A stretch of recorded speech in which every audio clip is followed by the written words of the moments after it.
Hi, everybody. Welcome. It's time for Baltimore Comic-Con Live. And man, we've already got a nice lineup of people that are watching us live. Thank you very much. My name's John Suntress. I am the host of the Word Balloon podcast, and we'll be moderating several of these panels over the weekend. We're really glad to have you. We've got an incredible lineup, and we're going to start things off with a great combination of creators that are part of the brand new publisher, AWA, Artists, Writers, and Artisans. This panel is called Creative Inspirations for Winter 2020, and these are familiar names, but they are creators that are putting out some brand new books for the winter period for AWA. So let's get things started. First of all, I want to welcome Dalibor Talajic. See, I screwed it up anyway. I apologize, bud. I tried for it. Talajic. My last name's been screwed up so many times, I even forgot myself my last name. So we'll go with Talajic. Well, it's good to see you, man. Next, an old friend.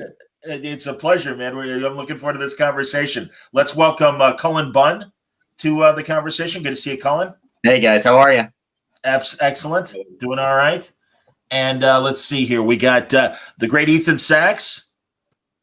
How's it going, You just have the regular Ethan Sachs. Sorry. And Nelson Blake the second. Got to include that Roman numeral, man, to make everything legit. NB2 for you, Chad. Here we go. I'll get him. There he is. How are you, man? Is he there? Nope, not yet. Okay. Now he's there. There we go. Excellent. Yeah, I'm doing fantastic, man. I found out a long time ago if I don't put the 2, my dad gets my mail. So that literally happened. And I started I didn't put the 2 for years, and then he called me. He was like, "Hey, did you order something?" And I'm like, "Oh, okay, we got to fix this then." Well, that can be embarrassing depending on what you order. Absolutely, man. All right, now from the Great White North, one of my favorite artist writers out there, and a fine filmmaker as well, Kari Andrews. Good to see you, Kari. Hey, nice to be here, guys. Absolutely, man. Seriously, Axel and Jemis, they cherry-picked a lot of great creators. And finally, I want to welcome, and he's kind of going to be the point man in general talking about the AWA line. It's Mike Costa, everybody. Nice to see you, Mike. Hey, everyone. Great to be here. Fantastic, man. So, Mike, tell me about these group of books and launching them now. Is it just a matter of schedule in terms of getting them ready? Or, what was the thinking in terms of these guys debuting right now? Sure. So we just started about 2 years ago, just started collecting talent and getting things off the ground. We had our first launches back in March. Baltimore actually had a book in that launch called Hotel that's out in trade form now. Everyone should check out right in time for Halloween. And we launched the week, basically everything shut down. So if everyone remembers that week when, the NBA shut down and schools started to shut down and the country just all of a sudden went from this is going to be okay to we're in lockdown now. We launched right in the middle of that week. So despite that, audiences found the books and we published the first issues of them online, and we kept creating. We didn't kind of shut our doors. A few things had to go on pause, but we were still able to have a few projects in the hopper, finish those up, and start looking at the landscape. I believe, with the exception of Ethan, everyone on this call had sort of already had their wheels turning on their projects that they're working on now at that point. Okay. Where Ethan comes in is, again, the country shut down. We're sort of looking at this COVID crisis, and Axel and some other people in the company started talking about how can we look at this and how can we maybe do some good in this time. And the thought we turned to was journalism, was kind of covering these sort of everyday heroes who are keeping the country going, who are combating this on the front lines. So we sort of came up with a concept, and we looked at who could write this, who could be a part of this, who has experience in comic books, has experience as a journalist and has contacts with people that he can feature. And when you start putting that Venn diagram together, the name Ethan Sachs becomes one of the only names that you can go to. And Ethan did a wonderful job with it, and we were able to publish digitally with NBC News these COVID Chronicle stories, and now that's being collected into a trade that'll be out in December. That's excellent. Ethan, it's funny, just a couple of weeks ago, I was talking to, and now I'm suddenly forgetting, but I remember when Marvel did The Call and that other book like that right in the period of 9/11, and those were first responder books and very timely for the moment. So yeah, I mean, again, based on your journalism skills and your writing and stuff, yeah, tell us about coming up with COVID Chronicles. Well, first of all, Axel Alonso called me, and this was very much his idea. He paired me with an incredible artist in Dalibor, who just, you could, when he drew these people, in the some of the darkest moments of their life, you could feel the pain etched on their faces or the fear. But basically, it wasn't that challenging to find people. We looked literally across the world, and there are several billion possible stories, since this was a pandemic that affects just about everybody. Certainly. So we were lucky that these people shared so much time, just hours and hours of interviews and personal photos that we used as photo references. So wow, Dalibor, again, I'm so glad that you're involved with this, because your style of art really does bring a sense of realism to a project like this. And yeah, I mean, God, as Ethan just said, to kind of convey not only their stories but the emotion behind these stories as well, that's a big task. It's slippery terrain, because it's real people, it's real time, and you don't want to insult anybody. You don't want to exploit, in a bad sense, other people's misfortune. So my approach to this was to, well, let's say underplay, just to make it as naturalistic as possible, but make it convincing, make it it's horrible to say regarding the subject, but make it attractive, so people could emotionally relate. No, I understand. Was there a tough story, both of you? That, I mean, again, you're kind of living these people's own, experiences in the storytelling and everything. And God, I as a news journalist myself was very busy on 9/11, and again, I can relate from that standpoint, and first responders having to do what they had to do. And it was a tough couple of days and stuff. And I would imagine you guys living with these stories must have been tough as well, Ethan.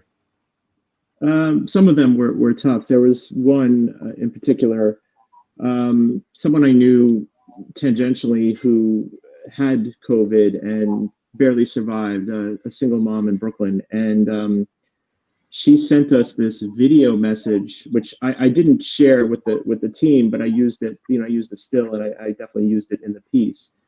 That was basically a goodbye to her son. Wow. Yeah, her 4 or 5 years old. I think it's 4.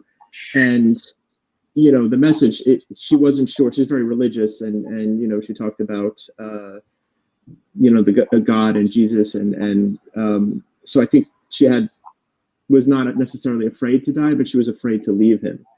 And it was a very moving video. So it was very difficult to and there is a lot of trust that goes with sending that, to me. So I don't take that for granted. Yeah, Dalibor, were there specific stories that were really kind of tough to draw? Yeah, I should point out this same story that Ethan mentioned, because being a parent myself, in the story, this mother sends the child away from herself in fear not to transfer this disease.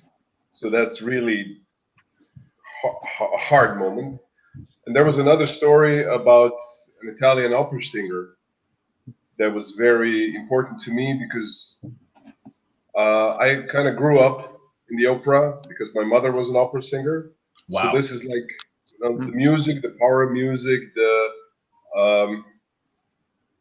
At the first, you would say this is something ridiculous. This is something that's not required. That's not needed. But art, any art form, is what talks to our spirits, talks to our souls, and this is what keeps us going. So this ridiculous action, that guy is standing on a balcony and singing his heart out. It was really important to me. Understood. Is the series wrapped up? You said the trade is coming out. Has the series wrapped up? Yes. For the moment, it has. Okay. And then you're going to see about possibly a volume 2 or whatever? Well, I mean, hopefully the world gets back to normal before that thought even crosses our mind. But there's a lot of stories to tell from this past year. Certainly. For sure. Well, transitioning to Kari's book, because really, Mike, the AWA line, Upshot. Excuse me, Upshot. Upshot really started with an ironic, pandemic. Well, yeah, that's a great point. One of the featured book, J. Michael Straczynski and Mike Deodato's The Resistance, that sort of kicks off this shared universe. The central moment in it is a pandemic. Yeah. It's of a different nature, but the fact that we launched with this book into a pandemic was certainly not something that was intended, but proved to be very prescient on Straczynski's part, having written the script long before. And I remember when Axel sort of first started talking about bringing Straczynski on, and their first conversations that they had, they were looking at, what are the fears now? Like, what are the giant obstacles that we have to contend with now, with nuclear war being a previous generation's sort of impetus for comic book universes. And now it's, this threat of disease, and he saw that a year in advance. But anyway, the universe launches with a pandemic that leaves a certain of the population with superpowers, almost completely at random, very young, and that's where Kari's story kind of picks up, with someone who survived having this disease and now has superpowers. But because society kind of doesn't accept those superpowers, or they're viewed as dangerous, or they're viewed as illegal, he sort of has to hide them while also trying to contend with the normal pressures and difficulties that a high schooler would have at that age. Yeah, tell us about it, Kari. Erratic? Is that how you say it? Yeah, erratic. So, yeah, you don't have to emphasize the erratic. Okay. You can. There's no harm, no foul. Yeah, he's like kind of a, he's a teenage superhero archetype. And I thought, Axel presented me with the concept of the world and asked me if I had any contributions. And I thought, well, that's an archetype that needs to be there, whatever that is. And I just kind of threw that into the ether, and erratic just kind of came back at me. And I'm very excited to create a new superhero with a tail, and I haven't seen one in a long time. So that's my shining moment right there. Erratic's tail. When you say tail, I'm assuming story, not actually. No, it's a tail. It is a tail. It is a tail. All right, I haven't seen it yet. It's part of his costume, but it's kind of like a grounding wire. So he basically has the world's, it's like as if his superpowers were like the world's crappiest cell phone battery. They last for 10 minutes. He can do amazing ultimate adventures, and then it's dead, and he has to wait 24 hours to build back up those powers. He's basically like a human capacitor, like a storm cloud. He's got to build up the energy before he can explode it. And I thought that would be pretty fun to I could only imagine the situations of like 10-minute power cycle, like what, trying to save the world in 10 minutes at 15 years old. I kind of came up with the costume, the tail, the tagline, the logo, kind of all in one go. and I just kind of drew a cover and gave it to Axel, and he was like, "Yeah, let's do it." So that's kind of the origin story there. That's outstanding, man. First story arc, 5 issues. Yeah. Very cool. Yeah. Excellent. And when does it debut? Does it debut in December? Does it, when? I think so. I don't know. December 2nd. Yes. Hey, my birthday. Fantastic. That'll be a nice birthday present. I remember that. Pay for yours. I'm not. Come on. Sorry, you got to come back on my birthday, and we'll talk about it. Let's do it, absolutely. man. Let's do it. That'll be that'll be terrific. So yeah, this is the first superhero in this new universe. It was what was hard about this one was to kind of mash up this real world pandemic creation superhero universe with kind of an archetypal teenage superhero. So that was kind of a bit of a challenge to try to figure out how to mesh those two in a way that felt appropriate, but this is before COVID, but appropriate, but real, but kind of fun. Like it's a fun book, but still like a lot of teens are just full of angst, walking angst machines. So the best thing about Peter Parker is how horrible his life is. So I want to, I'm always looking to make characters' lives horrible, and when it's a teenager, it's real easy and real fun. Well, and also beyond the problems of this universe with the pandemic they're facing and the catalyst for his powers and stuff, do you look now, because you've had your experiences with Spider-Man and other teen heroes of the Marvel universe, is this a new opportunity to say something else with teens that you haven't had the opportunity to say before? Well, the funny thing is, I have kids, and I'll say a new component to this hero, which you haven't quite seen before. This is a teen archetype character, so you've kind of probably seen that kind of a person before. We love that kind of a person. He's an archetype. But I've never actually seen a representation of the modern school system. I stumbled across the Pink Floyd video, Another Brick in the Wall, just last week. And, it's kind of this archetypal headmaster, and he's rapping the knuckles of this poor young boy because he's daring to write poetry when he should be succeeding and achieving. And he's pumped through this machine of students, and they come out of desks and they go into hamburger meat.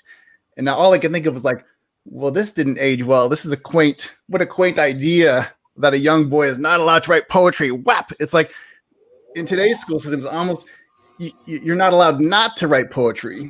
You're not allowed to succeed, and you're not allowed to achieve, and you don't grade anything. You don't keep score. It's like a bit it's a different world. So I just have kids in that system, so it's just I'm poking fun at modern school a little bit too. So that's kind of a fun thing. But again, with the framework of like, because teens don't change, whether the school system changes or not, whatever. But teens are always the same, and it's that transition to boyhood to manhood is like why we all love those teen stories, is because we've all been there, or we're going to be there, or defines us. Like in many ways, that like getting awarded powers when you're a teenager is almost like getting awarded your manhood. Like what do you do with that, with those abilities, and how do you harness your potential to have a good life for you and your family and your friends, and that journey is one that I think is always interesting. How secret is his identity going to be? Oh, totally secret. The good thing is, like, in this world, it better be secret, or there'll be consequences. So I always like characters where if they were to be discovered, there would be consequences. So my favorite version of a Superman is, desperately trying to pretend he's Clark Kent. It doesn't make sense in that character doesn't make sense in any world in DC Comics. I don't think that weird, even Peter Parker, like in the movies, his mask is off all the time. Like it's kind of a throwback to try to keep that. But in this world, there are real consequences. He's got a single mom. He's got like a brother. Like, they don't know he's got powers. Like if the government were to find out he had these powers, there would be, things would happen. So it's been fun to it was always fun to hide your identity, save the world. You've got 10 minutes to do both. It's that kind of a situation. Well, and exactly what you described at DC and Marvel right now. It's been interesting that the comics are starting to reflect the movies, where it's like, yeah, secret identity is their old hat. I don't necessarily agree with that, but I do think it's interesting. Yeah. That's why I asked the question. So that's to be honest, in many ways, I think it's a deviation of the archetype of superpowers. In I think the archetypal function of a superhero is to have these abilities, to do these things, but to keep them sheathed and keep people safe. Only use them when you need them. Don't, it's not you saving the world, it's your alter ego.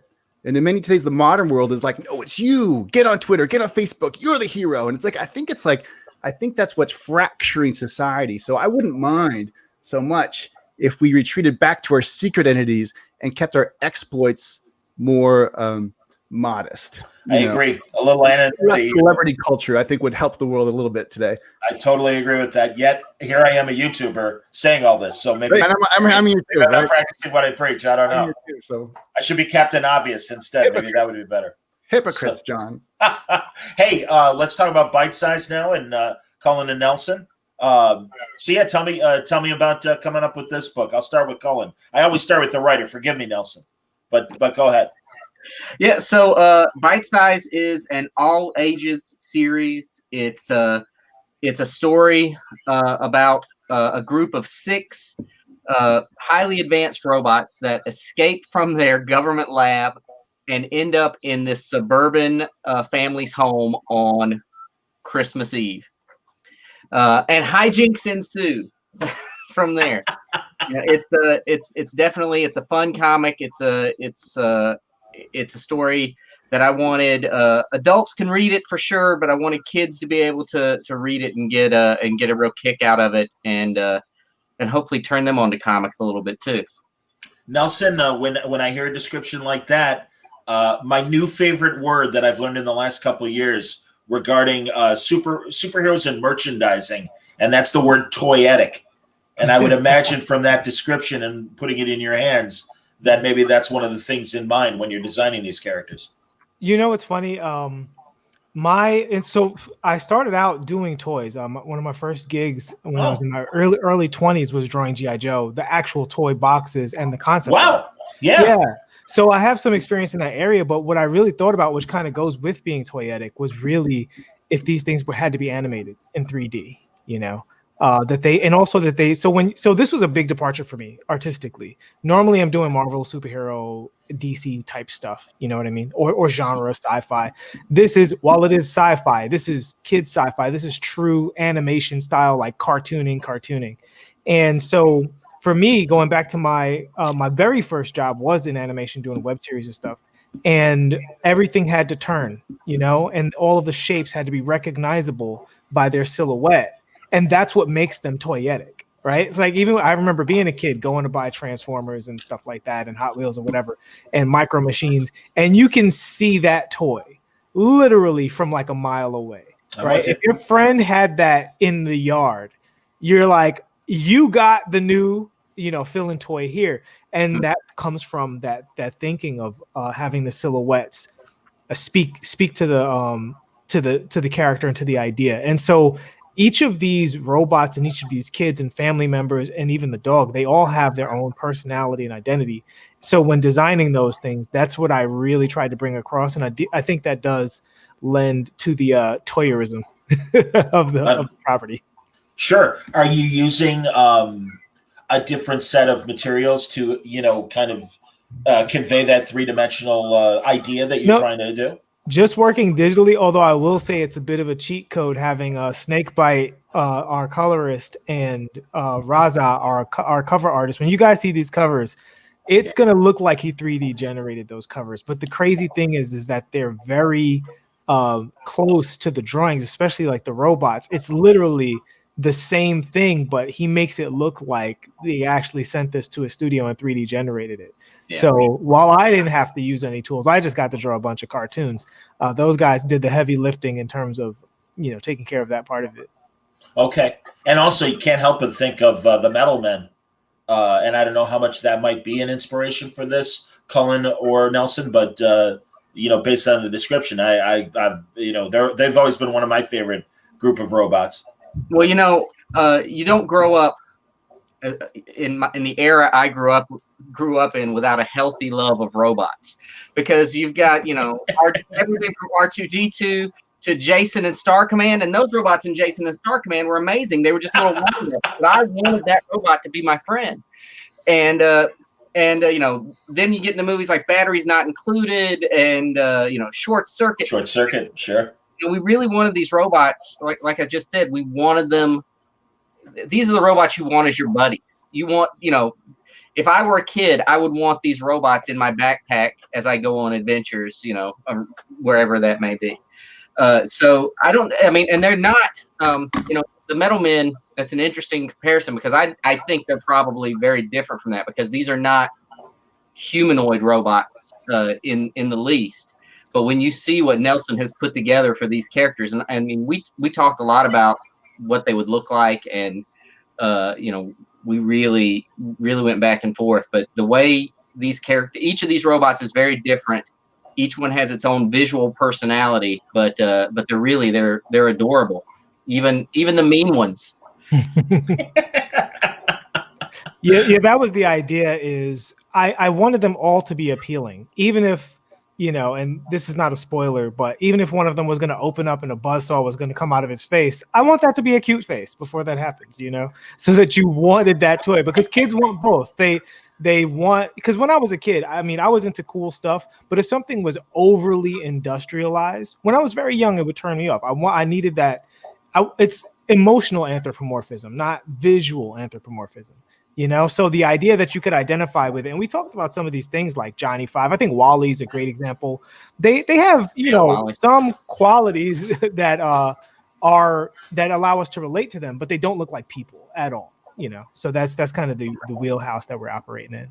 Okay, I can see that. I want to ask everybody, and well, Mike, I was going to ask about again timing because unlike the first wave of the AWA books, where it was the crime books and the supernatural books and stuff, now we're really getting kind of a potpourri. Moving forward, is that the idea that we will kind of see various genres all kind of debuting at the same time? Yeah, we'll have a mix going forward. Again, it's sort of our first teen books, our first all ages books. The fact that they're coming out at the same time isn't necessarily part of a big brand strategy, but it did time out in a way that we're happy with. You'll still see books that are like our debut launches in subsequent months. We're still doing that genre, that sort of crime horror, along with sort of more traditional superhero stuff a little more as well. To answer your question, yes, we've always planned to sort of feature all genres, and the fact that we're sort of bringing these out at the same time, we're happy with. I want to go around the horn and ask why AWA for all of you. And Ethan, I'll start with you. What appealed? What's the difference? Is there a difference working in this capacity than the big two? Well, first of all, Axel called me, and Axel is the guy who actually brought me into comic books in the first place. When he was at Marvel, led to my first big series with Old Man Hawkeye. So he literally could have called me and said, "I need dry cleaning," and I would have been there. But that being said, I just love the breadth of talent and variety that AWA and Upshot in particular are bringing. It's just they're giving a lot of freedom and just a vote of confidence in people to do different things that you don't always see on the shelves at comic stores. So, I mean, I'm a fan. I buy, every time I go to the comic store, I buy something else, whether it's, one of the first trades that came out recently or some just That's as a cool. fan. And I imagine all of you were likely recruited by Axel. Hey man, I always say great editors are great tastemakers because they're the first eyes on you guys and what you're proposing. And, Axel's had a lot of hits that he's overseen over the years. And I really do appreciate his critical eye when it comes to putting books together and stuff. So Dalibor, beyond maybe Axel calling you and asking you to come in, what are you liking about AWA right now? Well, yes, of course. Axel call? But there's a backstory about Axel. Even before I was a professional artist, I was a friend with late Edwin Biukovic, who was at the time working on Human Target for Vertigo, edited by Axel. So I was a young, aspiring hothead, and I already, I felt like I knew the man through the stories told by Eddie. So when I finally got to work with him, it was like unbelievable for me. He discovered me, actually. He hired me first. And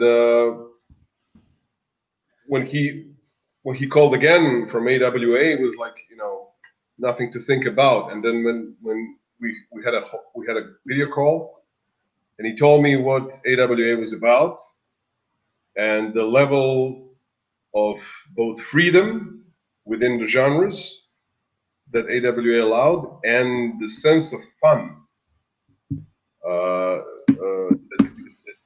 came from behind this presentation. It was like I was hooked, no question about it.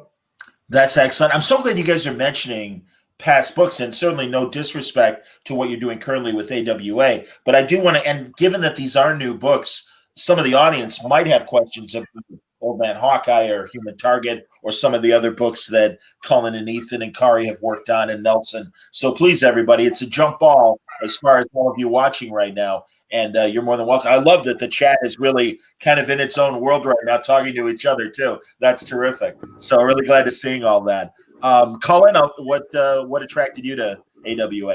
Yeah, look, I get excited about exciting companies and companies that are doing something different and new and are open to taking on, these different kinds of projects. And it's great, it's great to get on the ground floor of this kind of thing. I love creator-owned books, obviously. And yeah, I mean, despite the, regardless of the Axel of it all, of him, calling and inviting me in and being in a big part of me being able to do what I love for a living. I mean, you got to keep in mind, this is a guy who had us doing Deadpool Kills the Marvel Universe. Speaking of older books, which was not a kid-friendly book at all, but was willing to look at me doing a kid-friendly book for this project, and I think that's that's exciting. That spinner rack's just full of junk right now. I mean, not junk quality wise; it's all wonderful comics, but it's just stuff I'm sorting through my comic book closet, and it's just the extras that are sticking out there. Eventually, I'm going to put all my books out there. Is that a Jim Demonakis spinner rack? I got to ask. This is an old spinner rack I got off of Craigslist, like 20. Oh, great. Yeah, or not 20, but 10, 15. I mean, it's an old rack that I got. It's an original. Does it squeak? Yeah, I was going to say, does it squeak when it turns? It's got to. It screeches. It doesn't squeak. That's outstanding. Before I ask Kari and Nelson, Ed has a good point where he says, I believe Axel has described the first AWA Opshot wave as genre mashing. Do these books also mash genres? And that's... Yeah, I'd say absolutely. I mean, as Kari kind of touched on with Erratic, it is sort of this teen superhero story, but it is also very much a high school story. It really is that sort of two genres put together to make something even better. And then with Bite Size, it's a sci-fi book. It's an all ages book. It's a fun book about a family. It's one kind of cultural touchstone we haven't talked about yet is like Gremlins. I read it, it kind of reminds me of Gremlins. I think our letterer, Sal Cipriano, brought up a similar comparison. And by the way, I don't know if Colin Nelson, if I've told you this, but he is always very excited to get the new issues to letter because his son is such a huge fan of the book. Oh, that's great. Yeah. Like, when's the next issue coming? Because I'm so excited to read it. That's the best kind of advanced review I could hope for. That's awesome. That sounds great, man. And yeah, Nelson, again, I mean, this is tapping, as you said, into your toy past in a lot of ways. But is there any other opportunities you're seeing from AWA working with them? Oh, 100%. So the thing about it with this project, obviously, like Axel showed up like Nick Fury and said you have a mission and all that stuff, right? So same story. He also helped bring me into Marvel. But the thing with this project in particular, there were actually a lot of things. Like I said, I have a background in toys and stuff, but like Cullen alluded to, and Mike as well, the touching on Gremlins and batteries not included and Big Hero 6 and stuff like that. These are things that I genuinely love and loved coming up. And I remember the day literally that I decided to be a comic book artist was I was reading an issue of X-Men by Jim Lee. So I was like 10 or 11 years old. And I was reading it so intently, I almost got hit by a car. And I realized I like this so much that I need to do this. I can't do that again. That was silly. But this is what I need to do. And the thing that always struck me was I always wanted to make comics for me as a kid, because like a lot of kids, that's what I got into as, for reading and stuff. That's what kind of got me addicted to it. Before I even got into the older stuff like Wolverine, I used to read Freddy Krueger comics and stuff like that. I read Archie. I Sure. love that. And even as I started to get older, I read certain manga comics that still had that tone. So the opportunity to work on a book for that audience, I really, really wanted it, which you couldn't really tell from my previous history of drawing, ladies on motorcycles with katana blades fighting ninjas. You don't see that, you know what I mean? That element of it. Yeah. But that was always really strong for me. And the idea that Cullen and Axel and Mike and the rest of the crew at AWA would trust me to do a book that was so outside of my known body of work was, I couldn't say no to that. Gotcha. And Kari, what do you think? I mean, again, you're a longtime collaborator with Axel, and I'm not surprised that he tapped you to come in the fold. But and obviously with Erratic and everything, there's a chance to do lighter stuff. But yeah, what appealed about AWA to you? Well, when I first started at Marvel was the year that Axel first started at Marvel, I believe, and we both started working together pretty quick. And I was doing Hulk covers with Axel back then, and Spider-Man covers, and we kind of started this journey together. And he's always been one of my favorite editors. And when he became editor-in-chief of Marvel, I was happy for him, but it was a little sad for me because I no longer was working with him in that capacity. So when he left Marvel, I was just like texted him immediately. He's like, whatever you need, let me know. Let's do it. And I think today's world is so divisive. And everyone's so ready to just like destroy each other. Like you have to, pick your battles and stand by your friends. And, it wouldn't have mattered if Axel worked at Playmobil. I would have jumped on board, like that's more important because I know that I'm a weirdo. Like I approach projects in a off way. I kind of zig when others are zagging. And I do better work when I have the right kind of support. And the kind of support that Axel can give me where it's like, there's a lot of trust there and I do, experimental things and he's into it. So, even with Erratic, I'm doing some weird things with the backgrounds. I'm doing like kind of the art. I'm always trying new things. So I just knew it was like, it's a good environment. It's good. I love Axel, good company, whatever he's doing, I knew was going to be cool. And I'm still working with Marvel, still working with DC. I'm kind of like approaching, I used to call myself, I used to say, here's the mistake. I think we talked about this before. I used to say I worked for Marvel Comics, and I had this revelation a few years ago that that's not true at all.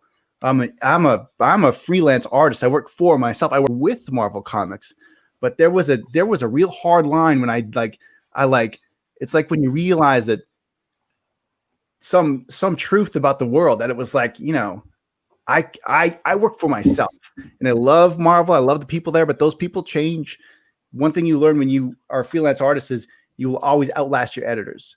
So from when I started Marvel, I think there's only one editor that's been there that's left. Now that's Tom Brevoort, who's been there the whole time. So, you find your partnerships, you stick with them, you stick by your friends, you do good work, you find the right environment to like challenge things and experiment and, create new opportunities for yourself. And if they work out, that expands to the people you love, and that expands to everyone. So, that's kind of, that's a long way of saying I just followed Axel. I understand. There's a question for you here, Kari, from Adam Anderson. Your covers for Year Zero were amazing. When you saw them at the local comic shop, they stood out and if you didn't buy them, you knew you were missing out. What inspired those covers? That was Axel had a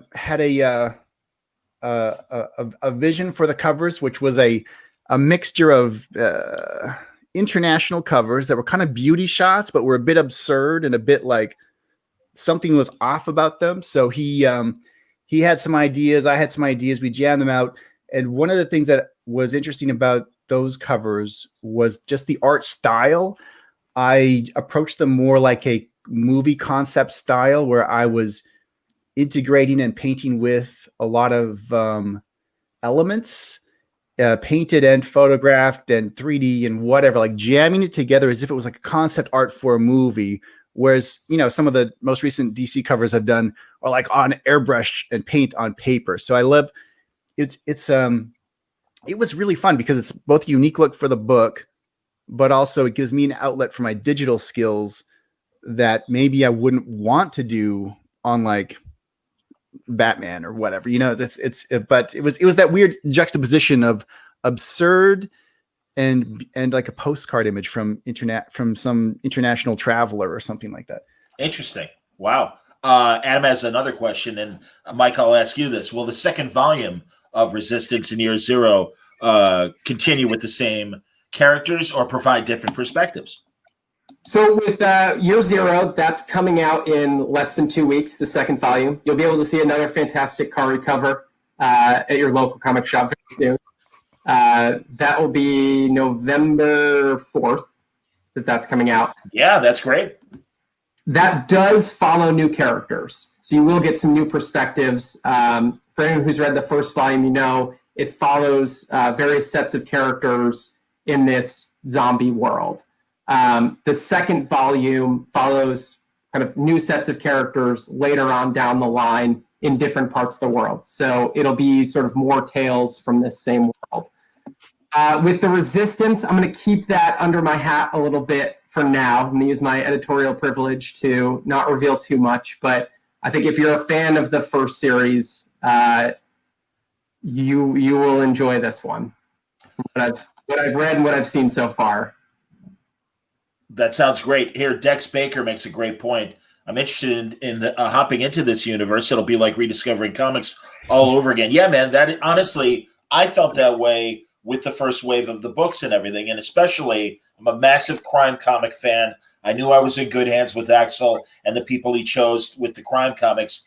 And it's just great to read quality stuff where there are no, continuity barriers or weight to hold a story back, where as tough as things are going to get, even for somebody like Christopher Chance, Delbert, I mean, they'd still probably want him around. He's probably going to get out of it some way or another. And that's truly what I love. And so, Dex, I agree with you, man. No, I think this is a great time to jump in. And as you can tell from this group of people, AWA has a great line of creators. They know what they're doing. And, starting with Joe Straczynski, right on down to everybody that's here right now. So I love it. And again, I've been very, very impressed. And I should say, too, Sunday, during the Comics for Kids period, we're going to have a Magnetic Press panel as well. We will be talking more about the kids line from AWA. So that's cool. I should acknowledge everyone is making references to the American Wrestling Association, the old AWA.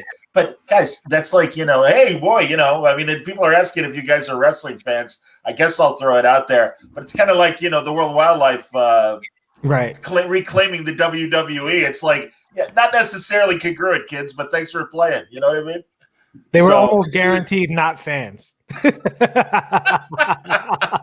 It's at one look with Jake the Snake, and it was absolutely not. We're not on the same page here. When I was a kid, I have a stinging memory of watching. I got to watch Andre the Giant fight Hacksaw Jim Duggan in person in Saskatoon, Saskatchewan. Nice. In the little hockey arena there. It blew my mind. It was amazing.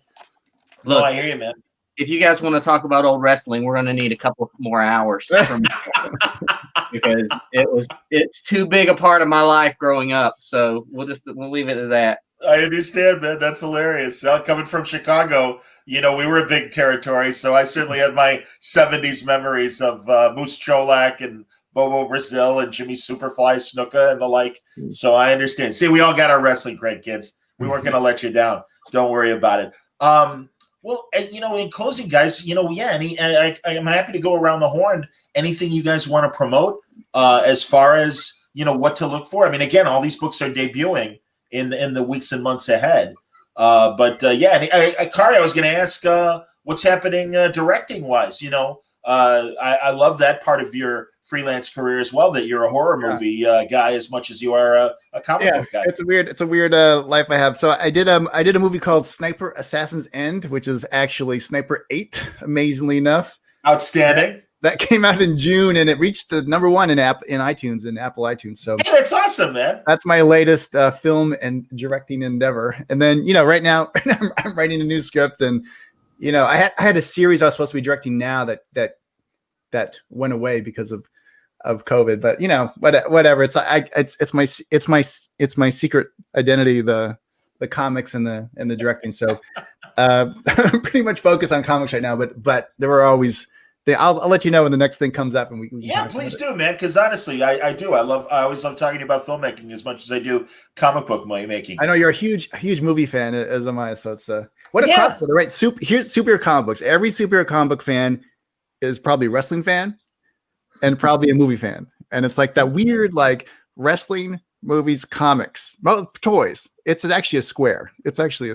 Animation. What is 5? A pentagram? Pentagram. Oh God. Pentagram. Hilarious. Ben, is it Ben Uncles or Ben Unk? Yeah, Ben Uncles. AWA is making some of my favorite books on the stands right now. Having a global pandemic during your nascent days can't have been easy, but you guys are killing it. Yeah, man. Like I said, Axel and Jemis and company, again, they've assembled a hell of a team of people, and I think it's pretty amazing, the stuff that you guys have been putting out, and I congratulate all of you. The cool thing, let me tell you the cool thing before we wrap up is we got time. Marvel and DC Comics have taken over pop culture in a way that I haven't seen since action movies in the 80s. And it's cool. It's amazing. And it's really cool.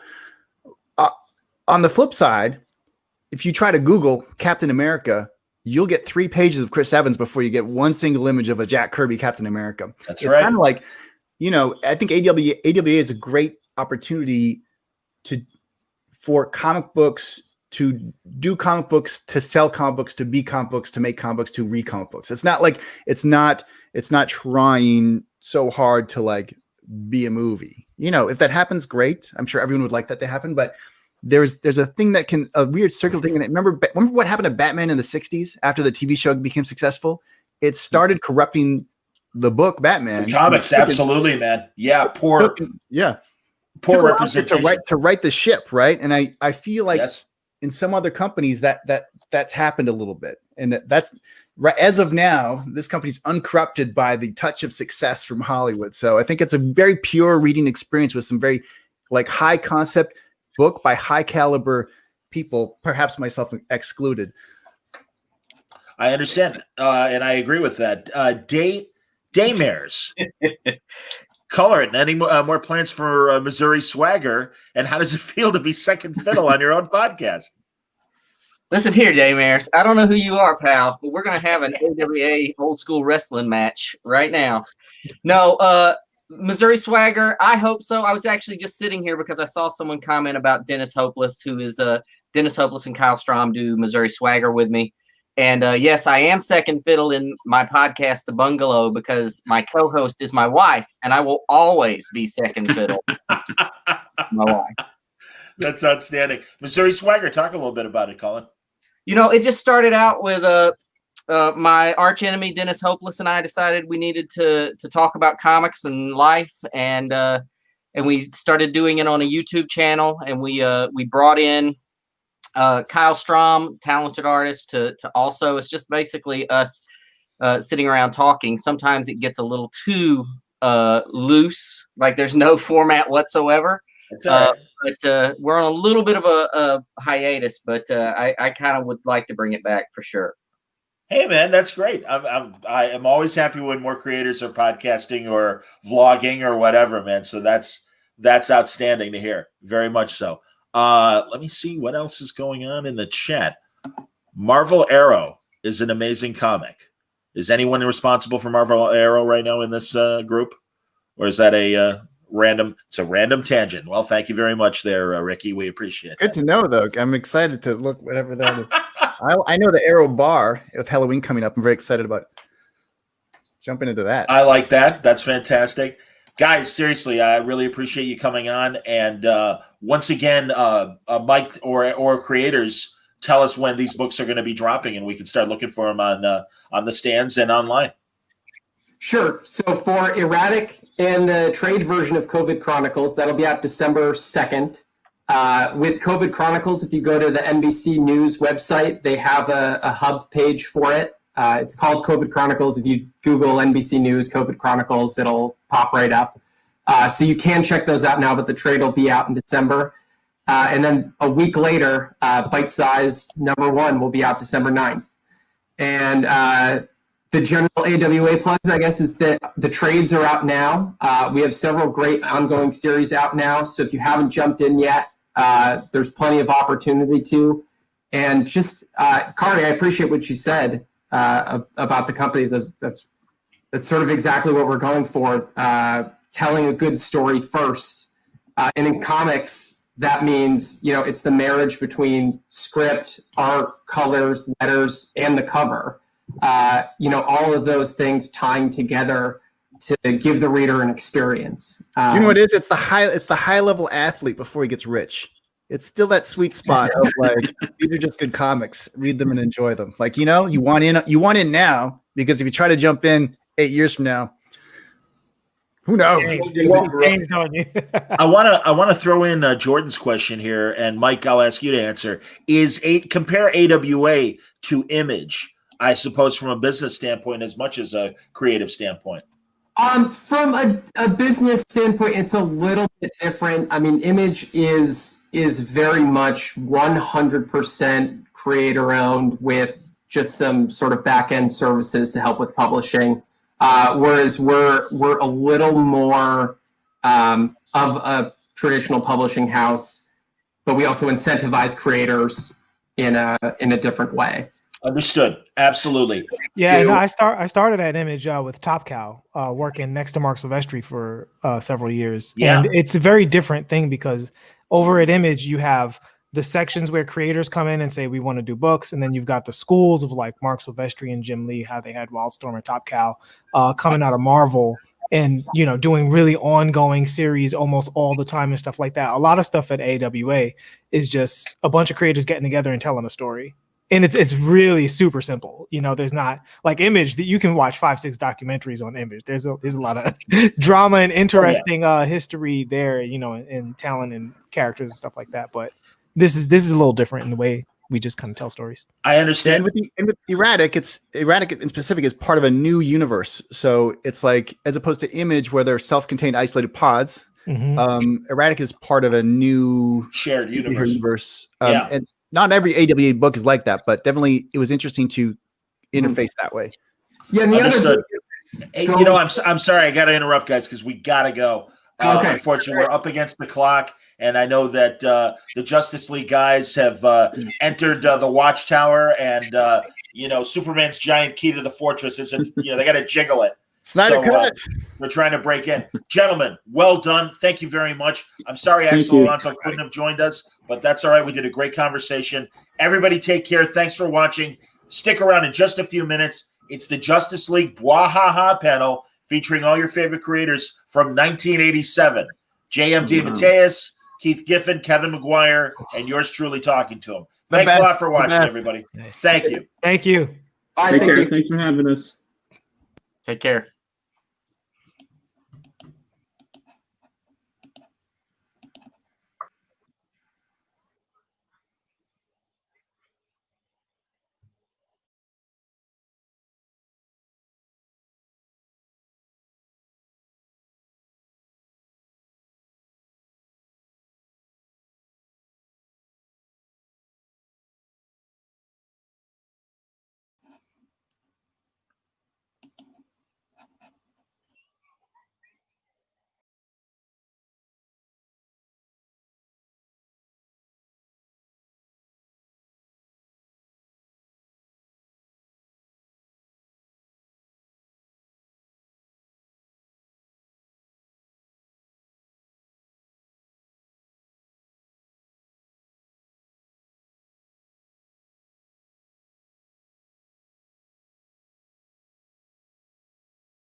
Hang on, guys.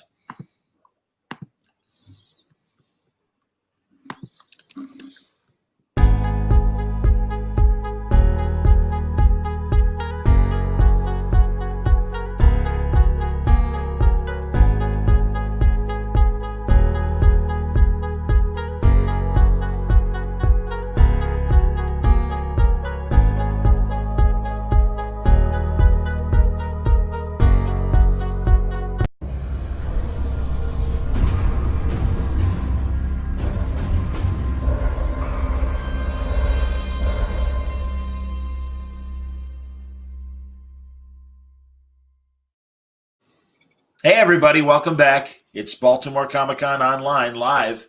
John Suntress here from the Word Balloon Podcast. We have got 2/3, and we're expecting the other third to show shortly, of one of the best books of the 80s and 90s. Guys that reinvented the superhero team and brought new life and energy to the genre. I am happy to welcome J.M. DeMatteis and Kevin McGuire, 2/3 of the Justice League Bwahaha era. Gentlemen, welcome. I'm waiting for the applause. Where is it? It's waiting there. Got to do my radio stuff there. There you go. First, Guys, I want to complain about my hotel room. I'm not very happy with the hotel room they gave me this year. Hey, you can see my bathroom in the background. What are you talking about, man? How do you think I am? Good Lord. So it's Kevin, you look very like a ruler. You're sitting on your throne and you're about to issue some proclamation. You look very very august. I'm just trying to figure out what the hell's going on here. Yeah. Well, we all are. That's all right, man. It's great to see doing something like this. It's great to see both of you. Truly excited to talk about this incredible landmark book. I mean, Mark, take us back to the beginning, because I'm assuming maybe it started with Giffen. I don't know, but I know it was coming out of a couple of years before that. We had the incredible gritty time of Dark Knight Returns and Watchmen, and Crisis on Infinite Earths. A lot of heavy shit going on, and then all of a sudden, there's this bright new day with Justice League. How did it start? I'm tempted to just make stuff up because we told this story. So the first story I came up with was weird stories. Giffen has to come in and fill in the blanks later. Just throw him That's off. right. Keith actually had been blacklisted from comics, and at that point he had a little hot dog stand right outside of DC.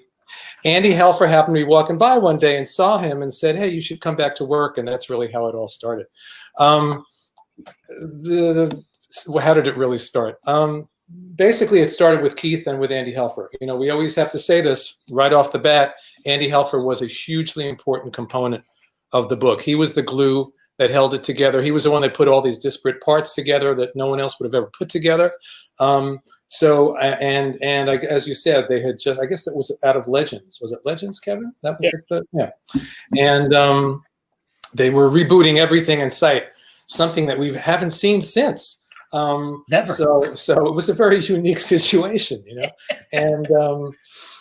and so Keith was originally going to write the book himself, but he'd plotted things, but he hadn't done a lot of actual writing, so he was intimidated, I think, and didn't really want to do that. So Andy, gave me this basic first draft that he had done of the first issue, saying Keith doesn't think he can do this. And I had been working with Andy. Well, Andy and I knew each other for quite a while, but I'd been working with him on the end of the previous Justice League, the JL Detroit.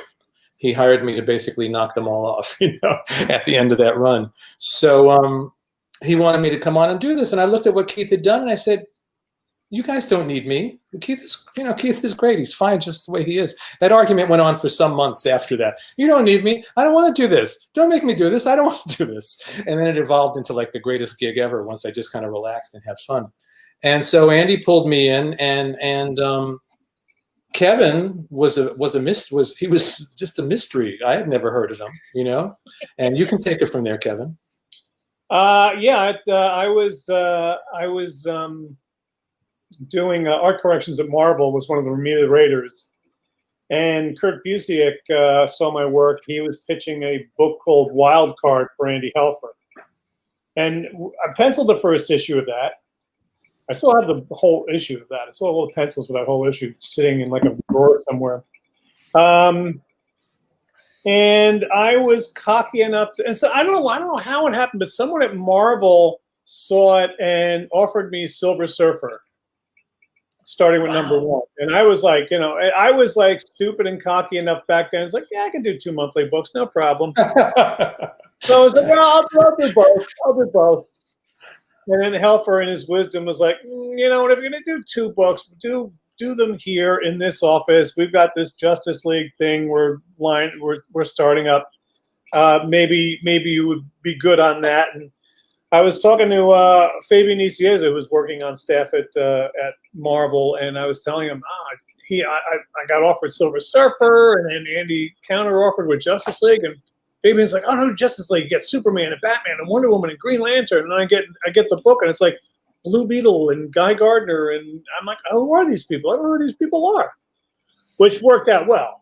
Yes. We're definitely much better off having characters that nobody really cared about. It's much better to have B-level characters because no one else is invested in that. No one else at the company is looking over your shoulder and telling you can't do that with Blue Beetle or Booster Gold or whoever it was, Mm-hmm. And so that gave us the freedom to essentially, with Andy's kind permission, do whatever the hell we wanted.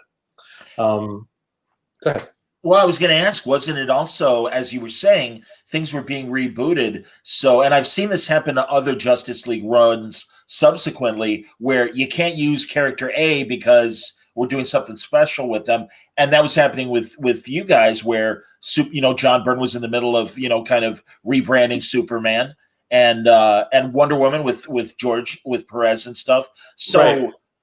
You're given this opportunity with other B characters and this very unlikely group that, I mean, it's a great chance to kind of give them the personalities that they never had before. Yeah, and we were. I guess it was Denny who had the kindness of soul to allow us to have Batman in the book. Because if you look at everybody else, there's like all these other characters and Batman. It's like.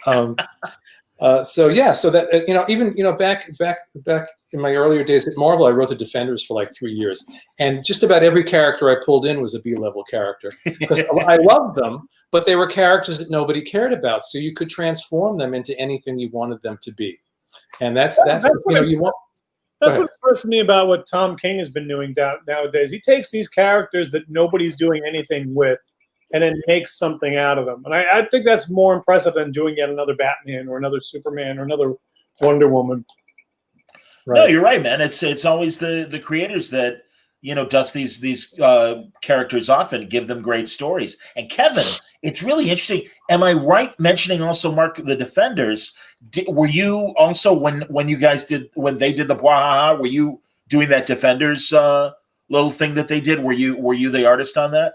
Because hearing miniseries, I'm talking about the miniseries that the three of us did. Decades later. Yes, yeah, decades later. It was Kevin. Yeah, okay. I was surprised because, well, you obviously were handling the Surfer later, but it's interesting to hear that you were, contemplating a Surfer at that time. Because, again, prior to you handling him, I would always think of him as a stoic character and not someone that would have a lot of great expressive emotion. And that always seemed to be a hallmark of, your art and everything, was the facial expressions and the character that was conveyed from, their emotions. Well, in the Defenders thing we did, the only thing the Silver Surfer did was hang out on a beach the entire time. That's right. One page per issue, pretty much. But I have to say, if you want donors, I'll say two things. Just one, I'll always have to say this at least once in every panel. No one does acting on the page the way Kevin does. I don't know where he got it from, where he came from. He appeared fully grown and did this brilliant stuff. And had he not drawn that book, we wouldn't be talking about it today. So we'll get that out of the way. Yeah, I was going to say, give us the secret sauce, Kevin. But the Surfer, you got to go back. John Buscema's Surfer was very expressive. He was always doing those Lord Byron poses and all that stuff. Fair enough. So there was a lot of emotion and expression in the Surfer. I guess his confusion that you conveyed later with the Surfers and stuff is what made it cool. So, I would say bemusement. Okay. Bemusement. All right. Fair enough, man. Right. It's in your hands. Absolutely. Kevin, where did that emotional expression in your art, where did it come from? Well, I lead a troubled life, and No, well, I've always been into acting and improv and stuff like that. So I always approach all these things as what are the characters feeling at that moment, and how does that manifest itself?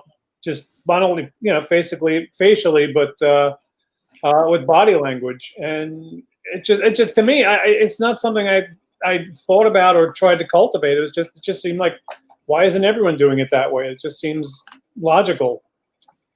Well, it certainly fit with what Mark and Keith were doing in terms of the dialogue. I mean, that's the great thing. And was it always meant to be a crazy humor book, Mark? No. We there was no grand plan. We always like to say, not only was there no grand plan, there was no plan. I didn't know what I was getting into.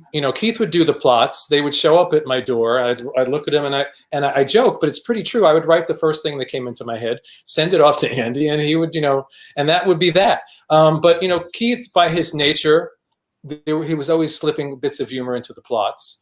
And the way our writing collaboration worked was I would pick up on what he did and then build on that. He would look at what I did in the dialogue, build that into the next plot, So he would take some situation, and I always joke, but it's true. And my job was to take a big hammer and beat the thing into the ground, Take it one good joke and repeat it 100 times, Take the page and fill it up with as much dialogue as I possibly could without giving the letter a complete nervous breakdown, But it obviously became a very dialogue-driven book. But there was no plan. We never said, "Oh, we are reacting to the very serious superhero stories that are out now, and we're going to do a lighter book." And it just evolved that way naturally. And you find it through your collaboration with each other, and you find it through the characters themselves. And I always say it's like the characters are ultimately the ones that lead us. We didn't say, let's turn Beetle and Booster into this great comedic team. They started talking on the page, and we, oh, that's pretty good. Let's do more with them, because they have great characters, have chemistry the way people have chemistry. And they click or they don't click, and Beetle and Booster click. So we followed them, and that created the whole Beetle and Booster thing. So no, the humor was not planned. It just I don't think there was anything funny in the first issue. No, it was maybe sort of a little more arch sarcastic, maybe, well, not flat out funny. I mean, was One Punch in the first issue, or was that later? No. Which issue was it, Kevin, rather? 5. Yeah, absolutely. And someone actually... I know.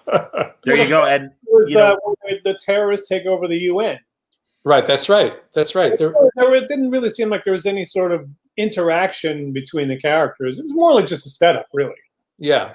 So it evolved. And then the more we saw who these guys were, and the more, Keith would set up these situations and I would start them blathering on the page, and then Kevin would bring them to life in this incredible way that he did.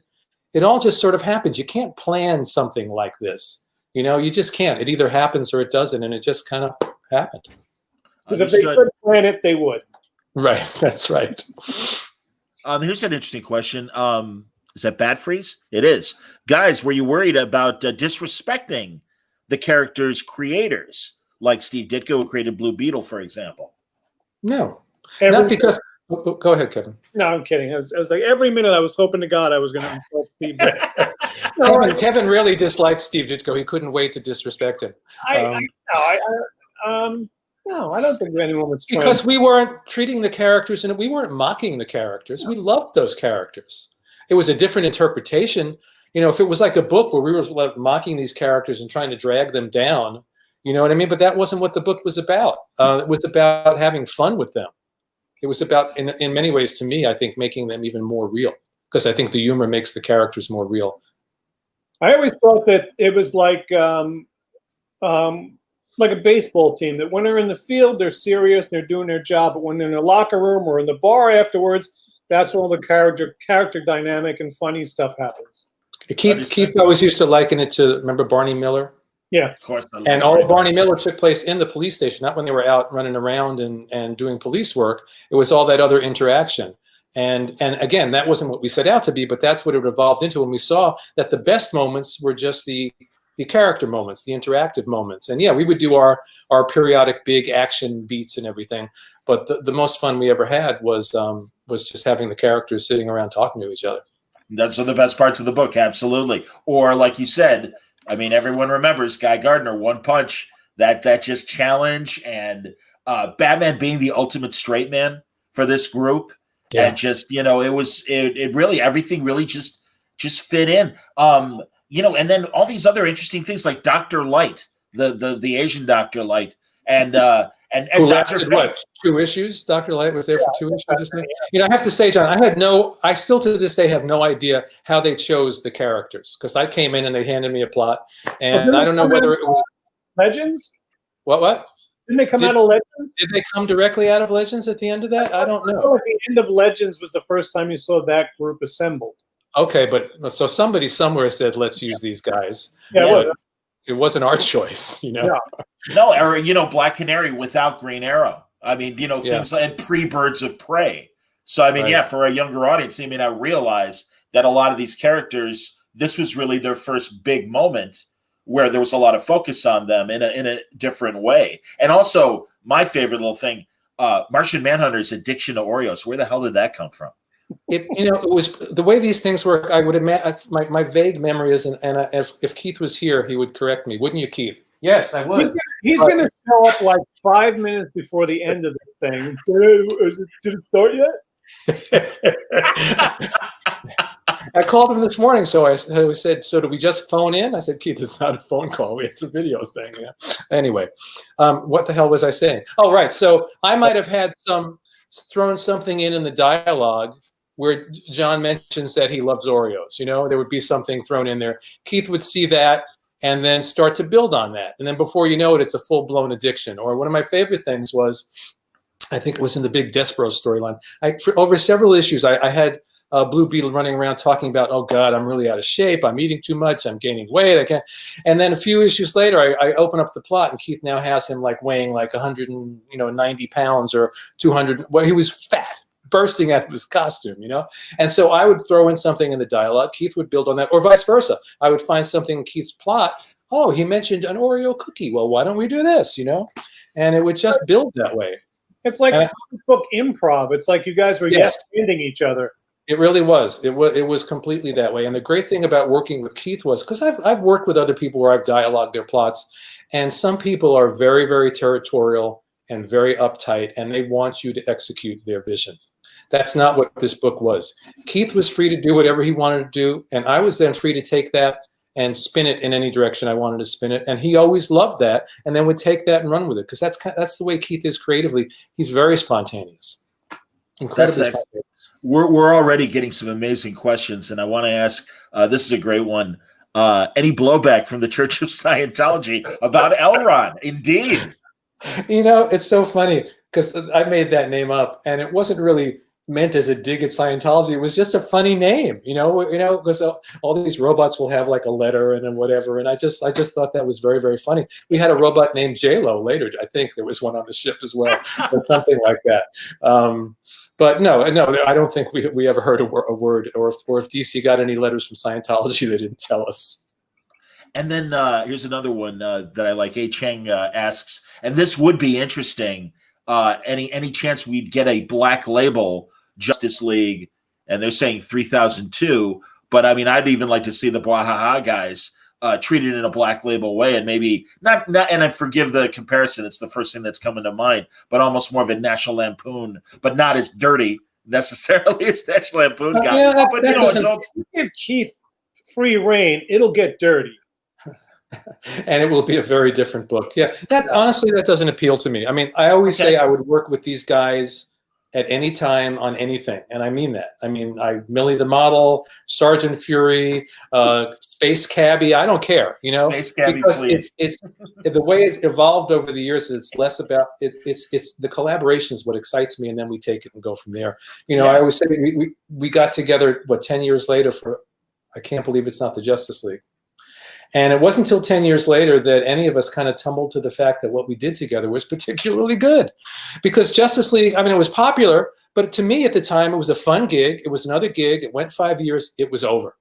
Wow. And then we got together 10 years later, and it was all of a sudden, at least for me, I don't know how it was for you, Kevin, I was like, this is really good. We really need to keep doing this, because when we get together, we create something that we can't create individually. We got an Eisner for that. That's right, we did. Wow. Now, Kevin, There you when go. we were working on the book, Kevin, did you feel like we were like some really great team? Did you feel that this was like something hugely special, or was it just a fun gig for you? Well, I didn't really have any frame of reference in so Right. far Oh, that's true. as everything I've done. So Right. is this how it always is? I don't know. Right. In retro, well, the thing is, I don't really, you and Keith interact significantly more than I interact with you guys. I get the script and then I go.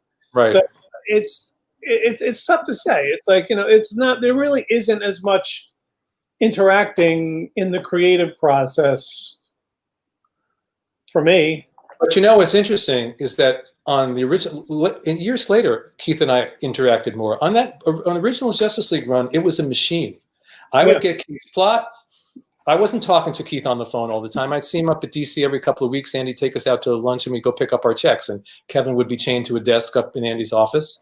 And but it wasn't like people always think, oh, you're in a writing team, so you must be on the phone or in the same room. No, I'd get the plot. I'd write what I wrote. I honestly, most of the time, didn't know what was going to be in the book until I got it, and would often have to call Andy up and say, so what's happening in this story? He would explain it, and off I'd go and write it. And I also, a lot of times I didn't even know who some of these characters were.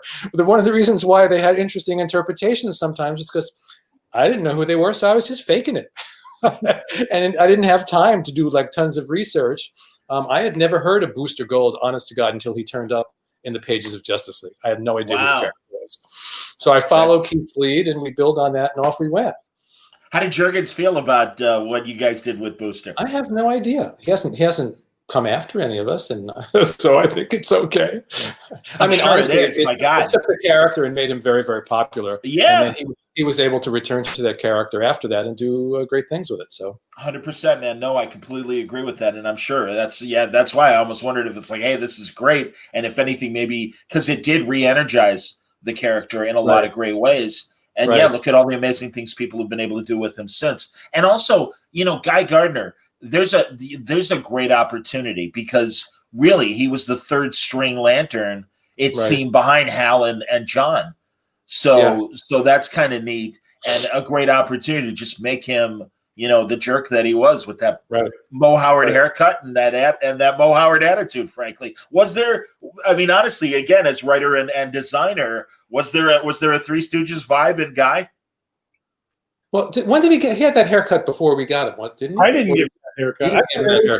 So I think maybe Black Canary costume. I didn't make up that. I didn't make up the Guy Gardner hair or anything like that. I was a new kid. I was just handed stuff and say, "Oh yes, sir, I'll do whatever you want." I understand. Yeah. So again, it's just I vaguely knew who Guy Gardner was, but I was just following Keith's lead. And that's why I'll always give Keith, in our collaboration, I'll give him 55%, just because he had to face the blank page. So I never had to worry about facing the blank page. Even if what I wrote, the great thing about dialogue, especially in a free collaboration like I have with Keith, I could write a whole different story on top of the original story. His plot will still be under there, and I could add all these other elements that aren't even in there.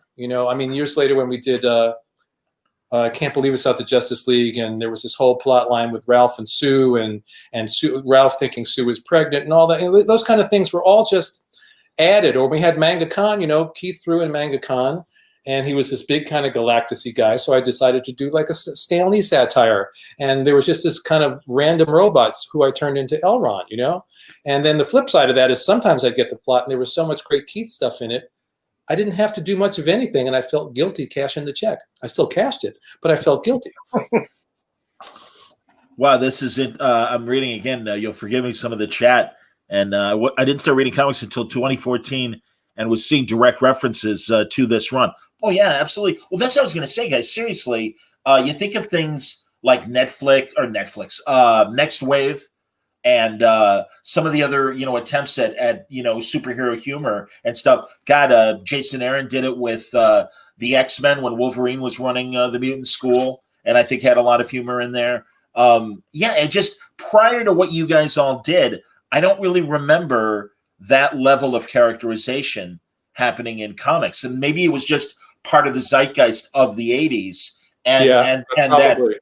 If you could speak to that at all in terms of, again, just it was in the air, I suppose. You know, the 80s, looking back, you don't know it when you're in the middle of it. The 80s was an incredible time.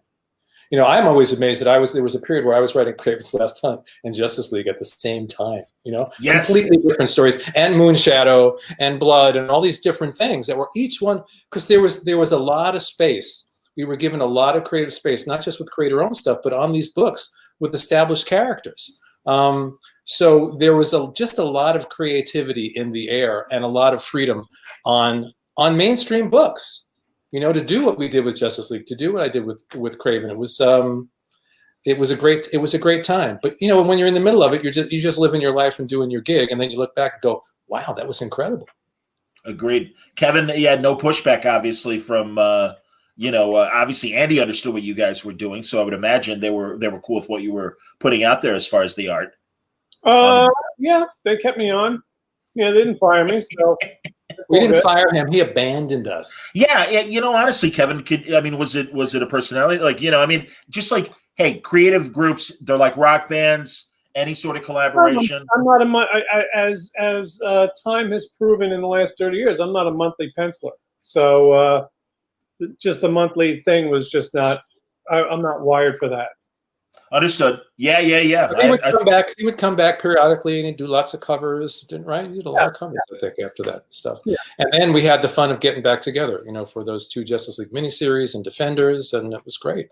And Metalman was great. Yes, absolutely. And I am I correct, Kevin? You did not do for Boom Planetary Brigade, which had Keith and Mark. Am I correct? That was Hero Squared and Planetary Brigade. No, Kevin didn't do that. Considering what the page rates were for artists, Kevin couldn't possibly have done that. He did do a cover for us, though. He did a great cover.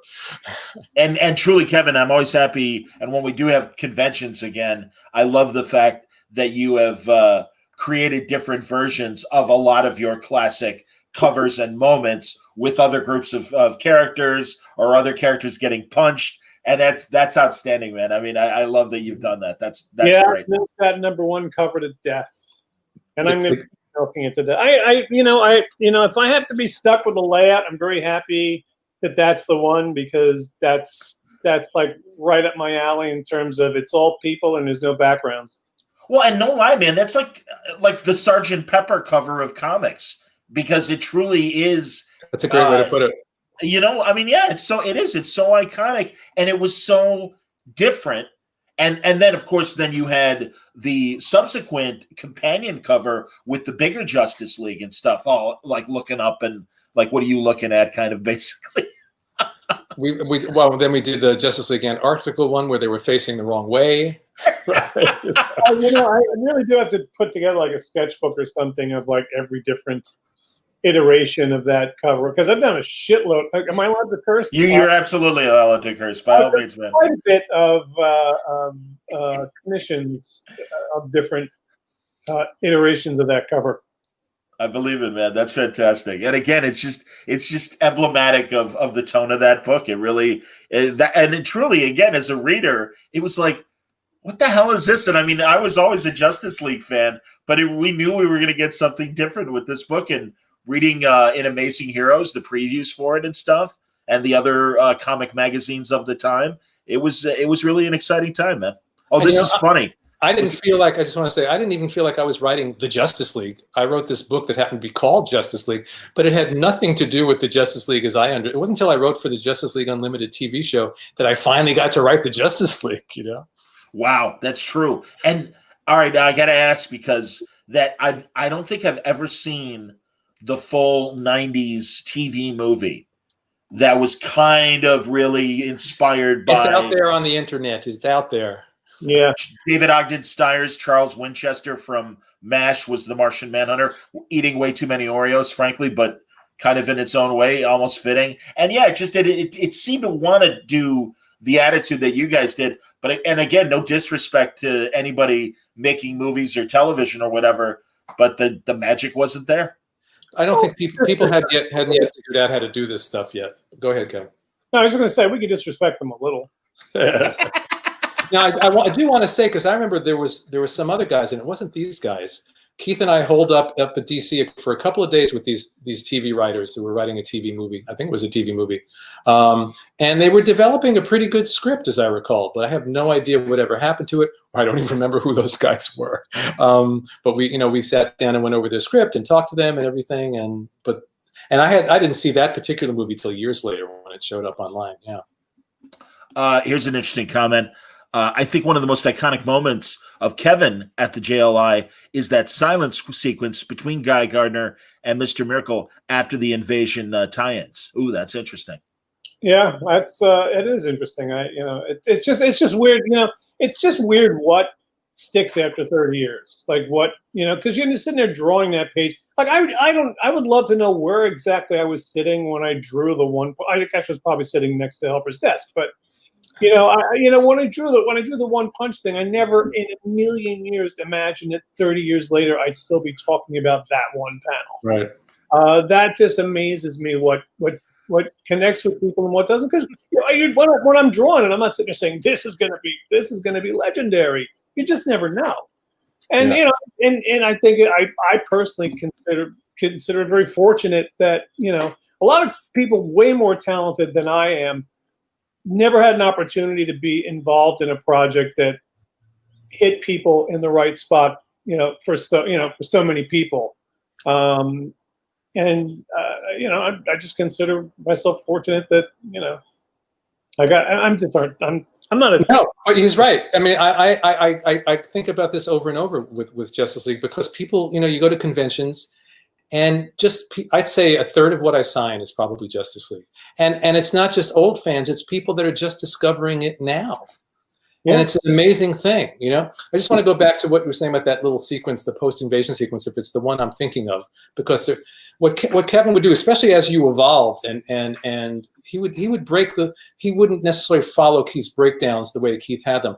He would evolve the sequence to get more reactions in there. So there might be a bit of dialogue back and forth, and Kevin then might add 2 or 3 panels of reaction before the next line came, which added so much to what was being done. He was in a lot of ways, directing the film, So here's the rat-a-tat dialogue, and he's thinking, well, I think that we need to have Guy kind of do this first, or do this, and then comes the kicker. So that's a great skill, and not everybody can do that. But getting back to what you were just saying about like new generations, I am continually amazed when I go to conventions and I see like 15-year-old girls dressed up as Blue Beetle and Booster.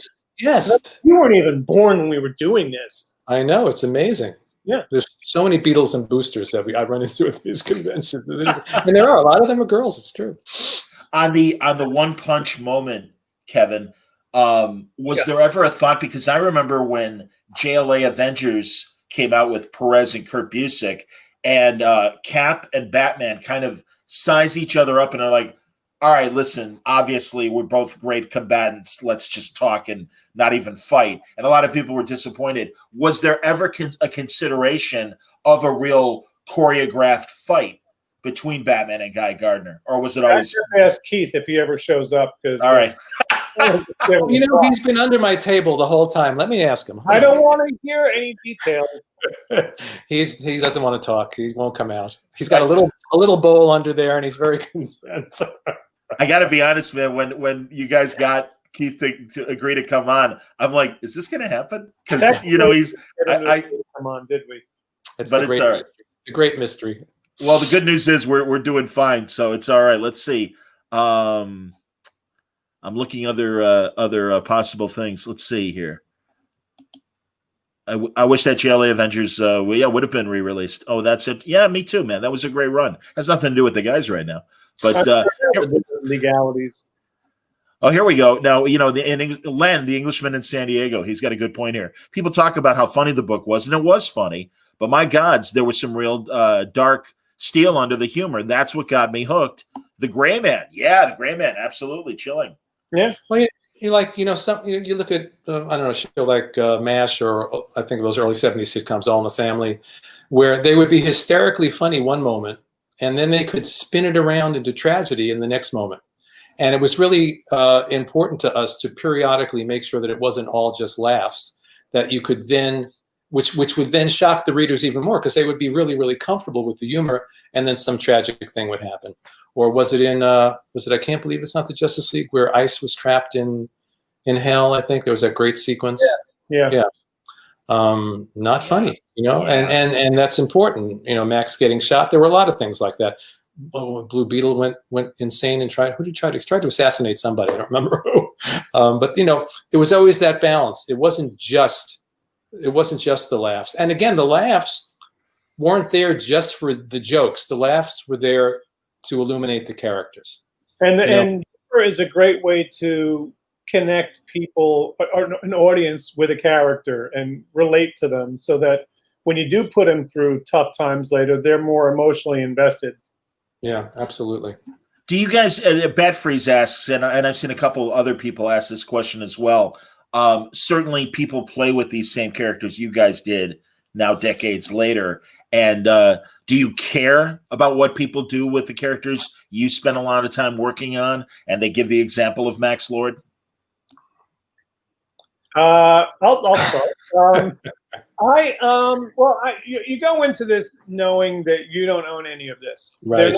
They're not our characters. They're DC's characters, and we're just temporary custodians of them. And then they will move on. The only time I was ever bothered was when they had Maxwell Lord kill Blue Beetle, because we were doing the second Justice League miniseries. Right. We were still working on that as that came out. So it was like, so essentially that book said everything that we had been doing for years was a lie.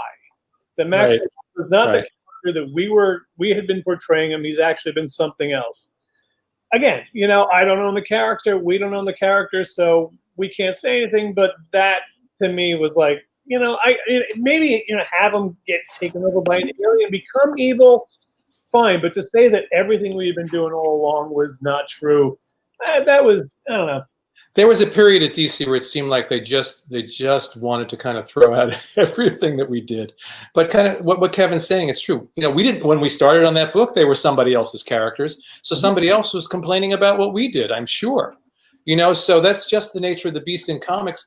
And those stories I always felt exist in their own universe anyway. In fact, when Keith and I did Justice League 3000, that was our idea, was this is a completely separate universe from the DC universe. That, this is our universe, and they're just stories. So enjoy the stories. You can go back at any point and read those stories and enjoy those stories, and read the other stories about that other Maxwell Lord and whatever, Ultimately, you hope that it's a good story and people can return to it and enjoy it. You know what I think it should be?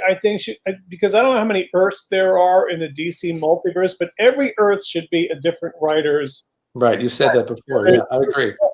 There's Earth Frank Miller. There's Earth John Byrne. There's Earth Brian Bendis.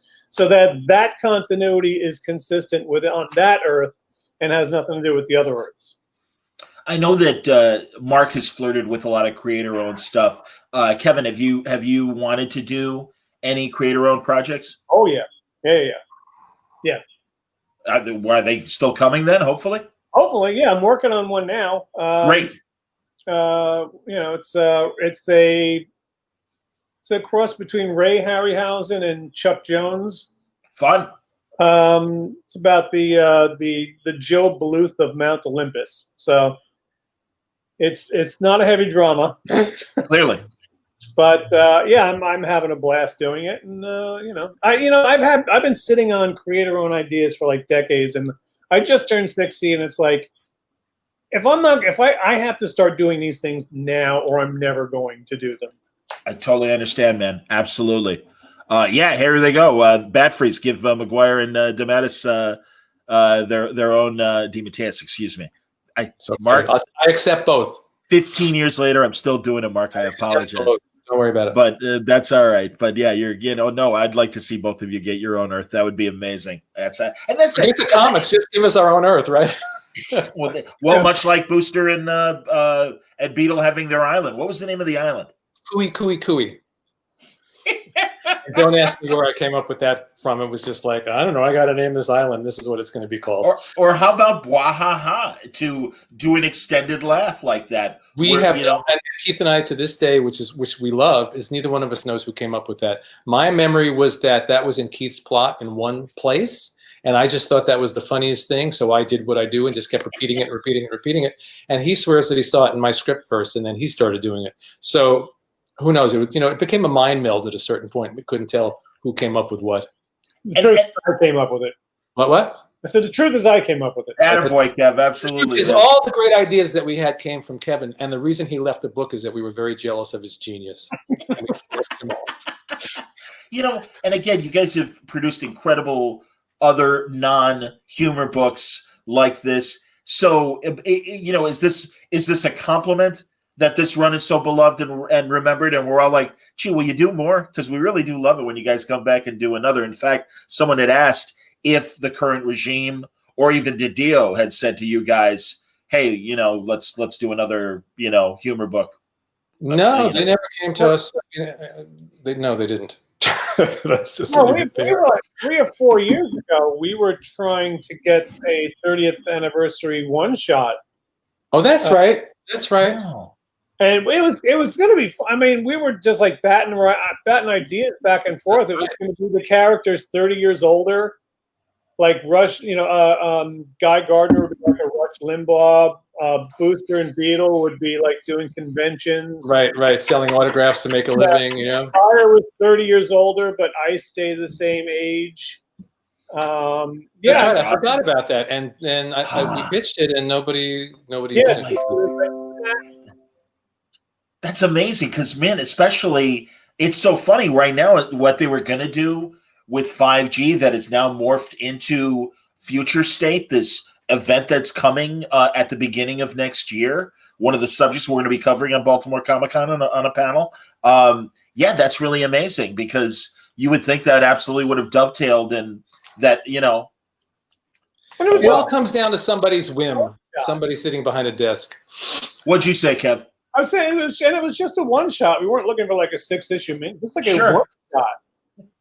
But I have been told from someone. I don't want to get gossipy, but I've been told from someone well informed that certain people don't think superheroes should be funny, which is why they really haven't gotten us to do anything more. That's what I've been told. I don't know.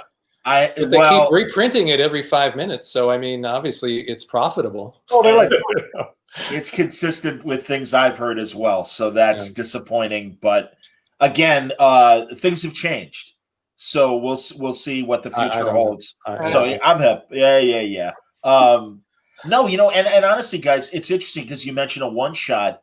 From a formatic standpoint, do you guys think? I mean, do you wonder what's going to happen to the monthly comic book? I almost wonder if DC and Marvel are considering digital first to replace the monthly paper issue, and then, does that impact what you guys think about? For me, the thing with digital has less to do with what DC and Marvel are doing. It's more to do with what we as creators can do with our own work and making it easier to get it out in the world. I'm working on 3 or 4 different creator-owned things right now with different artists, and some of it will be, the idea is just to put it out digitally and screw the middleman, just get the work out there. So that's what's exciting to me about digital. That's exactly it. That's the creator-owned thing I'm working on. Is my intention is just to sell it as an ebook. I made that decision after the Diamond shut down, and it's like, you know what? We got the internet here. Let me just try that. And what I'm liking about that is, number one, like you were saying about the middleman, I don't have to get the approval of an editor, of a publisher, of a distributor. I don't have to get, I can just do what I want to do. It's like doing a podcast as opposed to doing like a radio show. That's right. You don't have to get the approval of anyone else. You do what you want. And what I'm enjoying about it is I'm working on it. It's like, this needs another moment. I'm going to add another page. Right. And you do that because there's no, there's no limitation in terms of how long a particular book should be. I agree with everything you're saying, guys. And truly, it's been part of the conversation, not just with what's been happening at both DC and Marvel, but like you said, with the Diamond shutdown too. And it's clear that creators like this freedom. Is crowdfunding something you guys are considering with your That's one career of and stuff? one of the projects that I'm working on. Probably early next year, we're going to do a Kickstarter for. I've never done it. We're going to try it and see what's what. Yeah. No, I'm going to do what I'm going to do is I'm drawing the first issue, then I'm going to put it out there as an ebook, sell it as an ebook, and hopefully it'll make enough money that it can finance me into while I'm making the second one. Yeah, it's great. I think because of COVID, a lot of us are thinking in the same way, and I think there's going to be a lot of amazing work next year. Yeah. Because we're all sort of going off into our corners to do the passion projects that we want to do. And my friend, there will be Marvel or DC or any of this, That's right. That's right. Yeah. It's funny. Where is it? Comic Pop. Yes, I'm honestly surprised Marvel never poached this dream team to make a JL-inspired West Coast Avengers or something. Well, they did, as we were talking about earlier. Avengers instead. Yeah. So how was that? Like, was there ever talk to do? Wait, what'd you say, Kevin? Where we were offered West Coast Avengers, or wasn't it something like that? But we did instead. I don't remember. I have no idea. I just remember, the way Keith called me up and said, "Let's do Defenders." I said, "Okay," and that's all I remember about it. Yeah. And we were going to do another Defenders, and I don't remember what happened after that or why we didn't do it. There was talk of us doing. Probably read the one we did. That's what I. And they still use my Dormammu design for the video games. Really? Wow. Oh man, we got to get you Chicken's lawyer and make something happen with that, Kevin. If they really did rip that off, come on. I don't get anything from Maxwell Lord. You don't get that. No one got it. No one's gotten back to me about that yet. Wow. Yeah, well, let's talk about this separately, but I understand. No. But we were wondering if there was a response to the Defenders run to suggest other Marvel projects, because that was. I mean, again, we all of us that were reading JLI and everything, we loved it. So no, there was also Keith was, I think, after that exclusive to DC, so we couldn't have done anything as a trio for Marvel. I would kill for the three of us to do Fantastic Four. We all agree on that. That would make sense. Fantastic Four, you look at the old Lee Kirby Fantastic Four, and it was great, cosmic adventure. But there was a lot of humor in that book and a lot of stuff for us to build on. I would set it in that era too, and just have fun with it. Yeah. This is interesting. Is it true that Maxwell Lord was originally based, at least visually, on Sam Neill? Were there any actors, or was it Sam Neill? Was that your inspiration? Mm-hmm. That's cool. That's great. I'm a big fan. I loved The Dish, that movie he made about Australia's part in the Apollo project. I thought was just a terrific Sam Neill movie, mentioning Sam Neill. And I can see him being Max Lord. That's cool. That's interesting. Was there any, you'll forgive me, was there any Trumpian sort of 80s Trumpian thing with Max Lord? Well, we discussed this on Twitter, me and Mark. I always thought of him. Well, I always thought of him as a cross between Donald Trump and Bill Murray. Interesting. In that he was. I love that mix. A charming con man, but still a con man. But this was before. But charming, right, and intelligent. Bill Murray. And he had a heart. Yeah. Yeah, that's the Bill Murray part. Absolutely, man. That's fantastic. Yeah. Jesus. All right, I'm looking at the time. We should wrap up soon. I do want to give you guys an opportunity to talk about what you're currently working on. Mark, we're loving all the animation stuff you're doing, but I also know that you're doing a writer's seminar, which, who better to learn from than Mark? The Deathstroke movie is out now. Superman Red Sun came out in the spring. Batman Death in the Family has 2 shorts that I wrote, Death and Adam Strange. In November, I've been doing this workshop on and off for years, Imagination 101, and I've wanted to take it online. And now, of course, I have no choice but to take it online. So in November, we're doing it it's 10 hours over the course of 2 weekends. And it's going to be great. It's looking at the art and craft of writing, the practical, the metaphysical, every aspect. So if anyone's interested, they can go to comixplex.com, COMIXPLEX.com, and try to keep it small, 10 or 12 people at most. So it's going to be a really fun, intimate couple of weekends. And as I said, I'm also working on like 3 or 4 different creator-owned books right now, and just had a Star Trek thing that came out at IDW, so it's been busy. Yeah, we're gonna have to talk Star Trek in the next couple of weeks, Mark. Yeah. Absolutely. Kevin, what do you got coming up? Just what I said, the creator-owned thing I'm working on. Okay. Just going back and forth between commissions and working on that. I'm really glad you're doing that, man. Because seriously, I mean, I'm in my mid-50s, and I know that it's not a question of not being able to do it anymore, but just being aware that the clock's running. And it's like, hey, if you want to do this stuff, get them done. I'm Yeah. with you. I'm totally with you. So that's terrific. Truly, guys, congratulations. I'm glad that this run is still remembered as fondly as it is, and of course it is, because again, it was a magic bunch of years. And I'm sorry that JD Salinger couldn't join us to give his point of view, but that's okay. No, But I'm not surprised. If we would have bet on this, we would have come out with a lot of money, right? This is true. This is true. Jesus. Well, Mark, I look forward to our next conversation on Word Balloon. Same here, John. Kevin, I hope you'll consider coming on a solo chat with me on Word Balloon sometime. Yeah, okay, sure. You know, that'd be great, man. And Kevin will talk about the Maxwell Lord thing. Okay. That's awesome. Gentlemen, thank you very much. We got other great panels coming tonight. Everybody sit tight. In just a few minutes, I believe next is, am I right? Isn't it another two other great creators talking? Yeah, Bendis and Jerry Conway in conversation. I was really happy that both of them agreed to do this. I am looking forward to it. It's just minutes away. But everybody, great questions in the chat. Thank you very much. And I hope you're enjoying Baltimore Comic-Con. This is just the beginning, kids. We've got lots more programming tonight, tomorrow, and Sunday. It's going to be incredible. But thanks a lot for watching. And guys, thank you very much for thanks, being part John. of this. Thank you, John. See you, Kevin.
Hey, how's it going, guys? Welcome back to our continued coverage of Baltimore Comic-Con Live. We've kicked it off. It's Friday.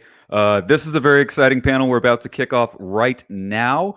I want to give a huge thank you to Mr. John Suntress over at Word Balloon. He's been absolutely crushing it, moderating all these panels. But we're going to let him take a little bit of a break, I believe, and we're going to have two of some of the biggest names in comic books right here talking about oh man, I can just see him back there. I can't wait to bring him on. So I'm not going to waste any more time, guys. Let me bring him on.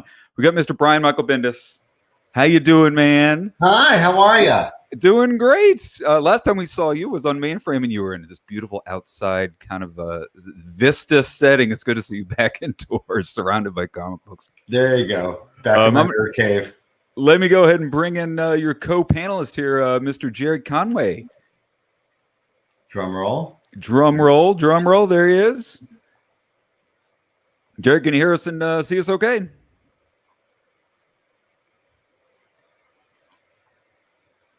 Sounds like he might be having a bit of a technical glitch here. Jared, tell you what, why don't you try logging out, logging back in. I'm going to go ahead and bring in Mr. Suntress for just a second, John, if that's okay. John, you've been absolutely killing it here at Baltimore Comic-Con, I got to say. Oh, thanks, buddy. Absolutely. We'll figure out what's going on with Jerry, and can't wait to start. Okay, he says he's okay now. Let's try him now. How about now, Jerry? There you go. Hey, there we go. Excellent. All right, we're gonna get out of here and let you guys get to your conversation. All right, but jump in if you need. And are people asking questions too in the comments? Oh God, yes. Okay. Oh yes. yeah, we'll be putting questions up throughout. So guys, go ahead and get your questions in for these great gentlemen, and have a fun hour. All right, great. Well, hello, Jerry. Hi, Brian. How are you? Very good. How are you doing? Where are you in the world? Well, I'm in Thousand Oaks, which is in California, the Free State, and we're having a moderately fine time, comparatively. How about you? All right. Now I'm in Portland, so everything's a little stressful, but as advertised, but which is weird because it wasn't the way it was here for many, many years. But yeah, it's been a hell of a summer. So but you're safe and everyone's okay. House is good. Yeah, we're good. All right, good. We're good. Good to hear. Good to hear. So I always bring up because sometimes I get from readers. It's unclear like who knows who and who's friends with who and who lives in a house together. Like some people think we're like it's like the real world, like the old real world where we're all like living in a house together. And because that was actually true in the early 70s. Yeah, and also today it's still true. And then there's people like I'm doing a panel on Sunday with Mike Oming. He's like my brother. We're family forever and ever. You and I don't know each other at all, not at all. So I've met a couple of times, and that's about it. Yeah. Yeah. So I kind of wanted to let everybody know this is like a first actual conversation, but it's in person, which is a different tone than if we had a history together. Sure. Our history is growing shared life experience. You paved a road, and I'm just walking down that road as fast as I can. So I wanted to talk to you about some of those places on the road. I did want to start, if I can, with the Punisher saga that happened this summer and where it is now. If you're up for talking about it, if you don't feel like talking about it, I respect that as well. No. I'm actually pretty proud of the creators who became involved in this project. As you know, there's always been this controversy. Well, in recent years, a controversy about police and military using the Punisher symbol on their vehicles, on their uniforms, and it's been, it's been used, I think, in a way to intimidate and try to impress a particular political point of view that the Punisher as a character, in my view, doesn't represent. And as the guy who co-created him, I think I have some authority on that. So, yeah. So when the Black Lives Matter movement started up, and we saw some instances of militia types and police type people using the Punisher symbol on their vehicles and gear, my wife and I thought, well, this would be something that we could possibly reappropriate and turn to the advantage of the movement. So we came up with this notion of asking young artists of color through Twitter to create logos featuring Black Lives Matter and the Punisher skull, which we would then put on T-shirts that people could buy. And with that purchase, we would contribute the full value, of the profits to Black Lives Matter Los Angeles, which we ended up raising about $75,000 for the movement here, which was really impressive. Yeah, we sold over 5,000 T-shirts, and we had about 21 artists contributing logos, and it was really very touching, very, that's amazing, very impressive. Yeah. And I hope to see some of those shirts, in protest movements in the future. So, well, I had a vaguely unique perspective on this as you were dealing with this, that first wave of what I'm sure was stressful.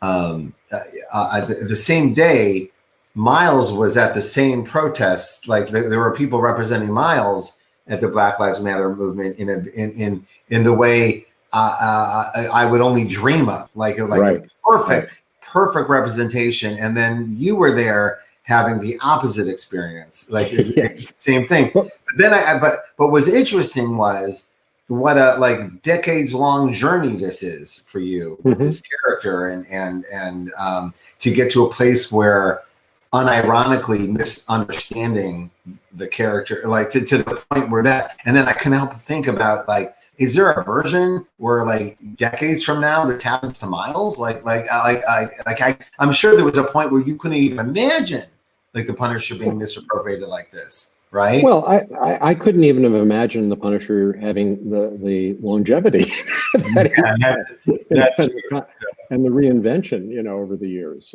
He was. It was not intended as a character that, when we initially conceived him, wasn't even going to be more than a one-shot or two-shot, character. The credit really goes to the people who've taken the character after my time on it and developed him into an iconic figure. But I think it is important to try to get back to basics, and it is weird. I mean, I imagine. You over the years, you've created characters and possibly seen them taken over by other writers. And what are your thoughts? I mean, as you see these things go on, Well, I've had that's why I think about this with you a lot, because I've had an enormous amount of good luck in this regard. Jessica Jones being taken care of by superior storytellers to me, and then Miles getting getting an Oscar and Jessica getting a Peabody. I mean, this is way higher goals than I had in my heart for the characters. You dream, but no one,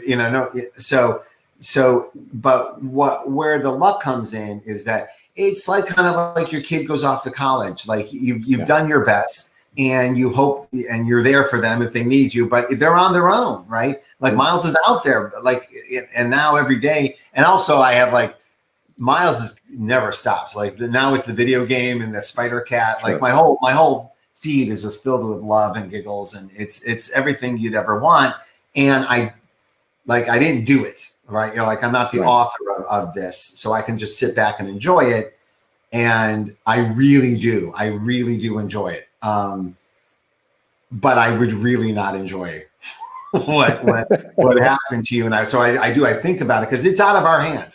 That's my point, is that with what happens with Miles is it's out of my hands. And boy, am I lucky. Just look at all these people who care about him adding their truth to it. Right. And then you have, but in the case of Punisher, what's neat is that the misuse of the character actually gives me a platform to speak out for my own, political or social beliefs. So, when there's an article about a Punisher symbol appearing in an inappropriate way, I can then respond to it, and it is almost immediately picked up, by at least our particular media. But then sometimes it breaks through to a larger media. So it's an opportunity to be used, and that was kind of why I was both upset but pleased, by the opportunity to do something powerful with the help of other creators this summer. A lot of our peers sometimes make things worse when things get weird, and you handle that as just about as elegantly and perfectly as possible. Other peers were talking about behind your back about how cool it was to see how you handled it. I just wanted to share that with you, because I know a lot of us are just alone in our rooms, not hearing from anybody. Just want to let you know that one, the commentary about how you handled it was inspiring to us. It's certainly made us if that happens, that's how to handle it. So thank you for that. Well, you have to just sort of try to roll with it, but at the same time guide it a little bit, with your own belief structure, however that.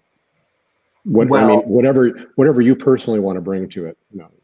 I also love that you and I share a TV cinematic universe together that we did not ever plan on, but that we are forever connected with the Punisher, Jessica Jones, to a large part of the audience have their own little Marvel universe. Yeah, it's such a good little Marvel universe. Yeah, it is. Yeah. I mean, if it had been a crappy one, that would have been embarrassing. But certainly, I think that both Jessica Jones and Daredevil and Punisher, those three were the best achievements of that. Luke Cage too. Luke Cage is yes, absolutely. Luke Cage certainly stands up there. They're all good. Yeah. Well, you can't lose with Mike Coulter. So let's rewind a little bit about that. The Punisher, and I don't want to spend the whole time with the Punisher, but it is fascinating watching the character evolve through the decades and have different interpretations in cinema as well. Mm-hmm. And do you how do you feel about it? Are you just zen? Well, when the first Punisher movie came out with Dolph Lundgren, I was actually so out of the comic book business at that point that I had not even been aware, that it was about to happen. And of course, this is before anybody at either. Both companies were trying a little bit to sort of give credit or some financial rewards to people, but there was no real consistency to it. So when I heard about this, I was actually heard about it in an embarrassing way. I was at the time single, and I was on a date with a agent from CAA, and I was a screenwriter, TV writer at that time. And so we're on this date, and you try to make a good impression with somebody, so you try to find something you can talk about, in common sense. And I asked her, so what's interesting going on at the agency right now? She said, oh, well, we got this project that we've been pitched for one of our actors. It was actually pitched for Christopher Lambert. And she said, yeah, and it's based on this comic book property. This character at Marvel Comics, he's a ex-Vietnam vet, who's gone on a mission and as she's telling it, I'm slowly being filled with rage because this is my character and I knew nothing about this and I'm not going to get a dime out of this. And I blow up in this explosion of, those sons of bitches, what are they doing? And she's slowly moving past. Needless to say, we didn't have a second date, but that was my first experience with dealing with having my characters transposed into film or television.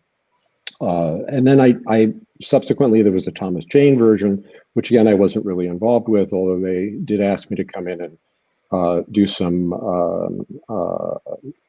work on some commentary for the DVD release. And then finally we have the Netflix version. which I honestly feel is the best version, and I'm actually felt the most connected with, because the people involved did actually reach out to me. We did talk. My status with Marvel is in a good place, so there was some nice feedback on that end, and there was credit. I love that there's so many versions of the Punisher that you skipped one. Oh, that's right. Yeah, the one with oh gosh, what's his name? Ray. Yeah, which actually is probably the most authentic to the comic book in a lot of ways, but was kind of maligned, and I think unfortunately so, because the director did a terrific job, but small budget, low budget, not really trying very hard from the studio's point of view.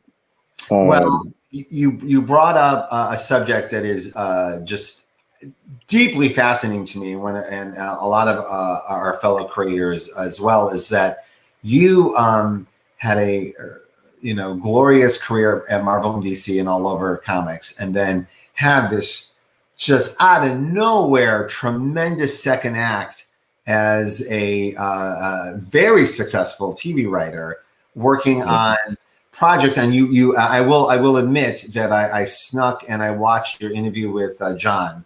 Okay. So I do know a little bit about this, but I did want to talk more about your transition into this to being a TV writer, because I was a fan of yours, and then you would hear Jerry Conway's writing Law and Order, and how did that happen? Oh, good for him.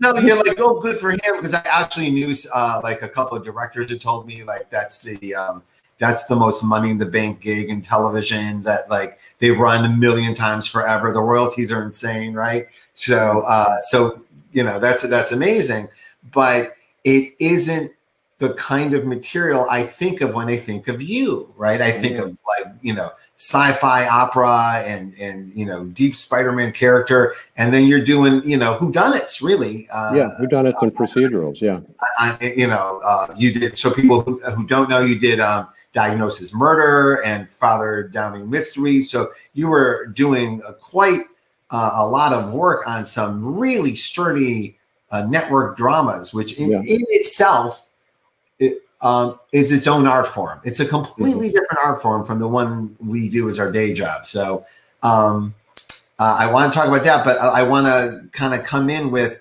I know that the first step towards this was you and Roy Thomas working on the movie Fire and Ice with Ralph Bakshi and Frank Frazetta.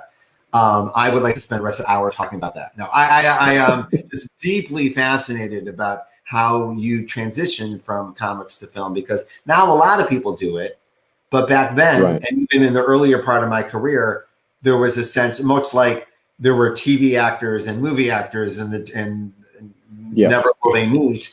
The writers had little silos they were stuck in, and that was it. So, how did Fire and Ice come about? Well, Roy and I actually came together originally, because of our friendship and because of our mutual interest in getting into writing films, and we sold our first script based on the fact that the reader for a production company was a comic book fan, and she knew who we were. And so that's my business model, by the way. Yeah, yes, you've got to have a fan somewhere, and she promoted us to the producer, and the producer bought our script, which made us legit writers. And then at that point, the connections that Roy had built up with Ed Pressman on the first Conan film enabled us to, be considered for that film. But it wasn't until we wrote the Fire and Ice script for Bakshi that we were actually considered B-list, enough B-list writers to be brought in. It was kind of weird. I mean, so you had to elevate to B-list to get. Yes. Well, you talk about how you get stuck in silos. We actually had to almost hide our comic book writing background to be taken seriously as screenwriters. And so pretty much for most of the first third of our film writing career, that was like the second or third thing that people would find out about us. The first thing would be, oh, you worked with Ralph Bakshi. Oh, you worked with Ed Pressman and Dino De Laurentiis. Then, you know, and at one point, Roy and I were actually warm in Hollywood. We used to say we got, you know, not hot, but warm. And we were guys who were, yeah. If we weren't like the first, we were at least the second team that would be called in to write a big budget fantasy film. But as all things will, you know, this sort of fell apart eventually. My partnership with Roy fell apart before that happened. But in the process of working with Roy, I had met a guy named Dean Hargrove when we were doing a project for Showtime, and Dean had been brought in as an executive producer on it. And after Roy and I stopped writing together, I reached out to, you know, a whole bunch of people asking for advice. You know, what should I do? And Dean was the guy who actually responded with a job. He gave me a job writing for a show called God, I'm blanking on it, but it was this kind of knockoff of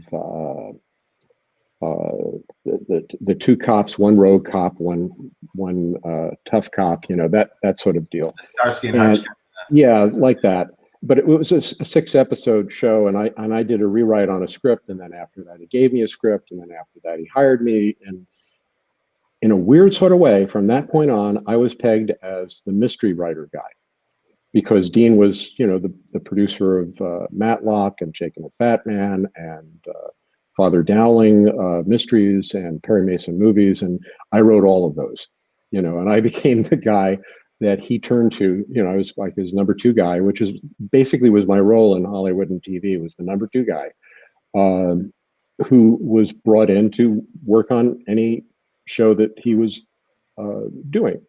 And then subsequently that became my rep, you know, that I was a really good procedural / mystery writer. And I could not get hired to do a single fantasy show. Unbelievable. I went in, I pitched for Lois and Clark, I pitched for Birds of Prey. That kills me. Birds of Prey kills me. Nothing. Yeah. I couldn't get into any of them, you know, because I was a mystery writer.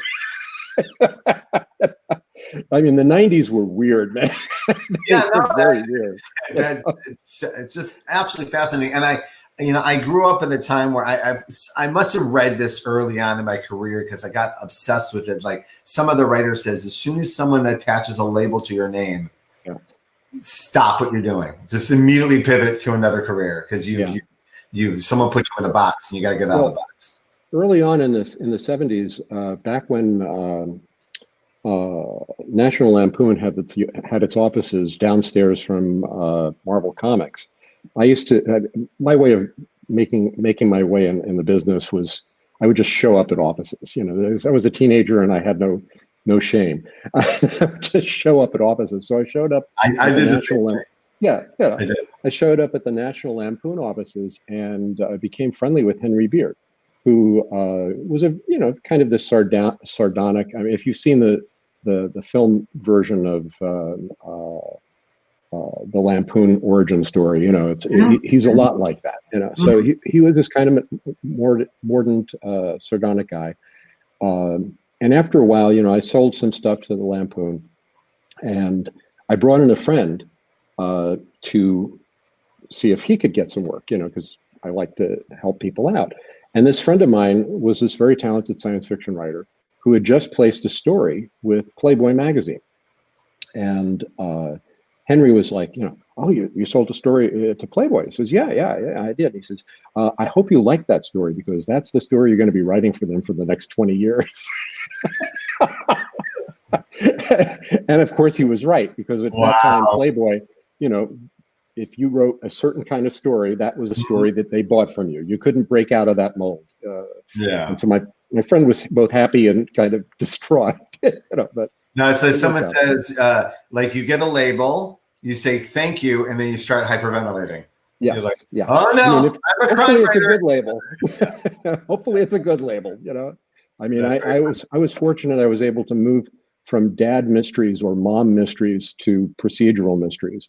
There's a lot of people who worked on Dean's shows were marked as old-fashioned writers in the 2000 market. Yeah.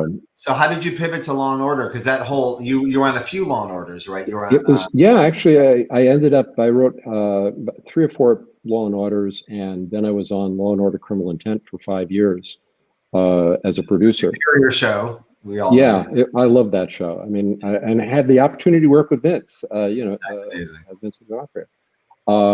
So we can now look at that show as like Kingpin, like origin story. Okay. Right. Yeah, definitely. Well, Vince reached out to me. He was doing these little videos for food banks, where he was raising money, and he asked me to write one for him. And I said, "Can I do a Goran for you?" So we did a little Goran video that he did, where he was like doing the Aria interrogation scene. And made it into a little comedy bit, but it was a lot of fun. I mean, it was weird because I made that transition through, as most of my transitions in comics to film to anything, through a series of accidents and happy coincidences. I worked with somebody on a show that I was hired for because I was known as a mystery guy, and then he went and worked for Dean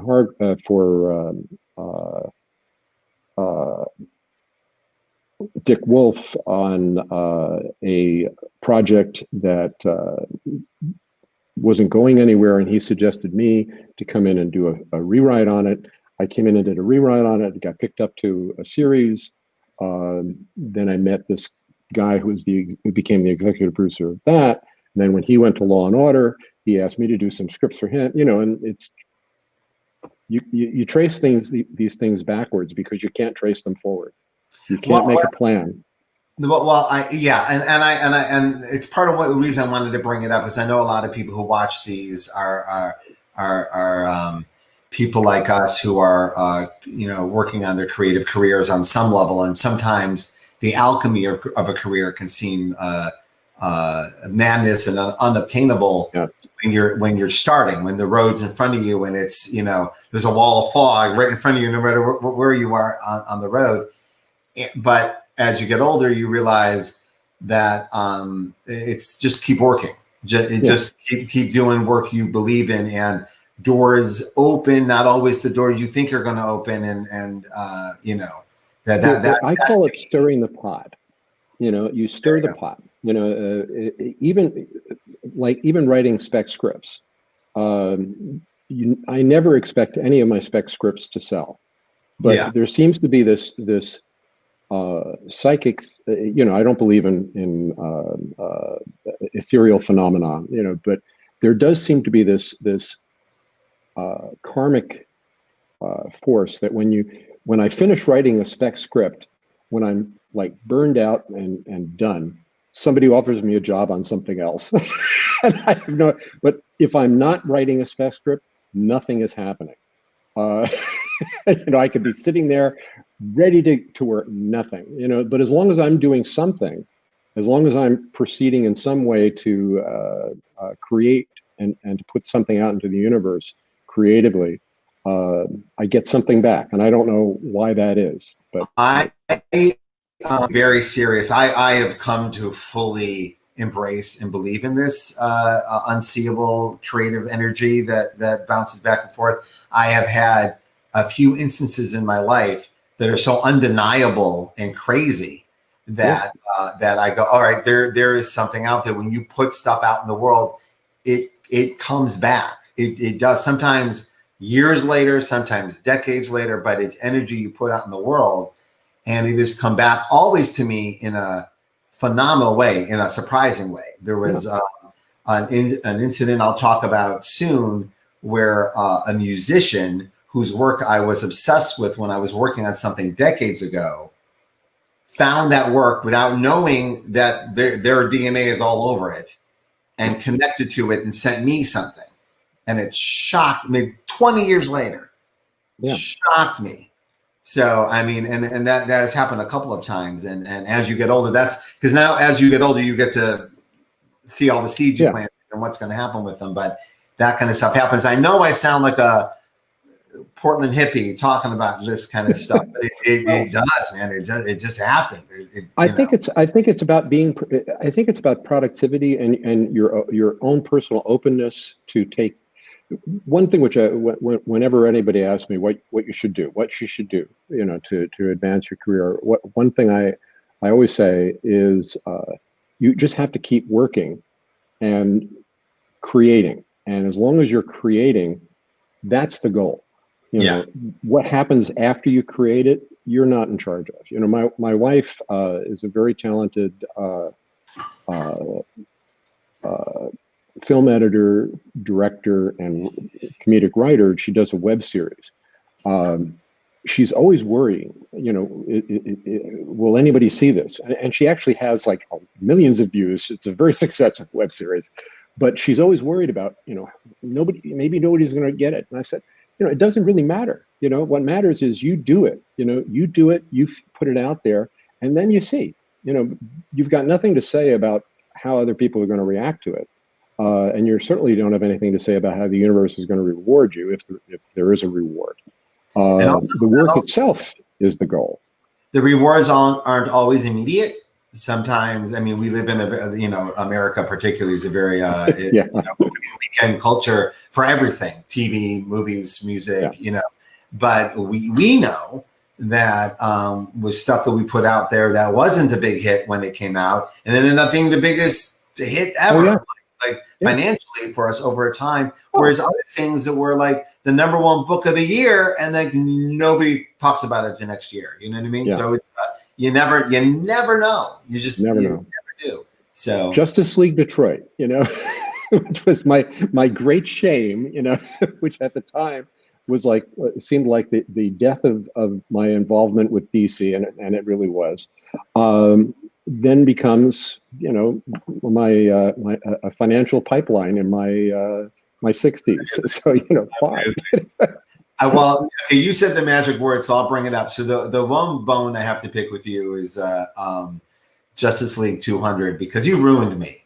Like there's books that aspire, and then there's books that just to the point where I just this one I've spent so much of my career attempting to recreate the magic of Justice League 200 or just aspire to it, including like last month in Legion of Superheroes. I had 44 artists drawing Legion of Superheroes attempting to accomplish what you guys did in Justice League 200. And I will say I have this deep, potent memory of obsessing over that book, and not only because of how it's structured and its beautiful homage to Justice League's DNA of how they told those stories, but you did something for me. You introduced me to a few artists. You also introduced me to I already knew that different artists had different voices, but seeing them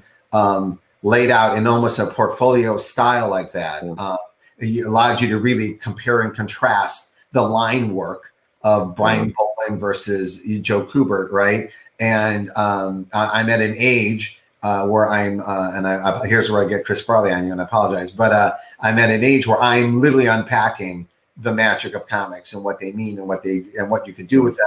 And there you kind of like laid out in front of me like a masterclass of how to do it, and I just can't thank you enough. And then, but the real thank you for me for that book is I remember very specifically that's where I was introduced to a few artists' work, but Brian Boland was the first time I had ever seen his work, and I literally ran to the comic book store like the next day and found Judge Dredd, and like I figured out who he was, and here was Camelot 3000 and all that. And I remember that feeling. You introduced me to other people's work, and that work took me on a journey. And so my first year at Marvel, they let me do a book called Ultimate Marvel Team Up, where I could go sit and do, just hire and do whatever I want. And I very arrogantly called Bill Sienkiewicz, who I did not know, and said, "Hey, you want to draw Punisher and Daredevil with me?" And he said yes. And I'm working with one of my heroes. I meet like my first year in mainstream comics, and like I'm working with one of my heroes. And then I got like the book came out, and I'm like, people are going to be like, "Wow, Brian, you got to work with Bill Sienkiewicz." Like I'm like, and the first comments were, "Where did you find Bill Sienkiewicz? What a discovery! Wow, you invented like I invented him or something, right?" And then I immediately shot back to being in my room, discovering Brian Boland and the power that we have as creators to introduce others' work to people, right? Yeah. And then I felt it with Bill Sienkiewicz, and I immediately corrected and said, "No, this is a legend that I'm lucky to be working with." But every time I make these choices about who we're hiring, and I'm like, "Oh, I would love to show off this person to whoever's reading this book, because I know there's someone out there who's going to be blown away." Right. Yes. And so I think about those Brian Boland moments with you, and I make a lot of choices based on that feeling. I know that's very intricate. I'm sorry, but yeah, no, it's amazing how many times I've tried to do Justice League 200. I think it's like we're at like 9 times. This one, I will say, this Legion project may have. I'm finally over it. I finally may have done it, but in my heart.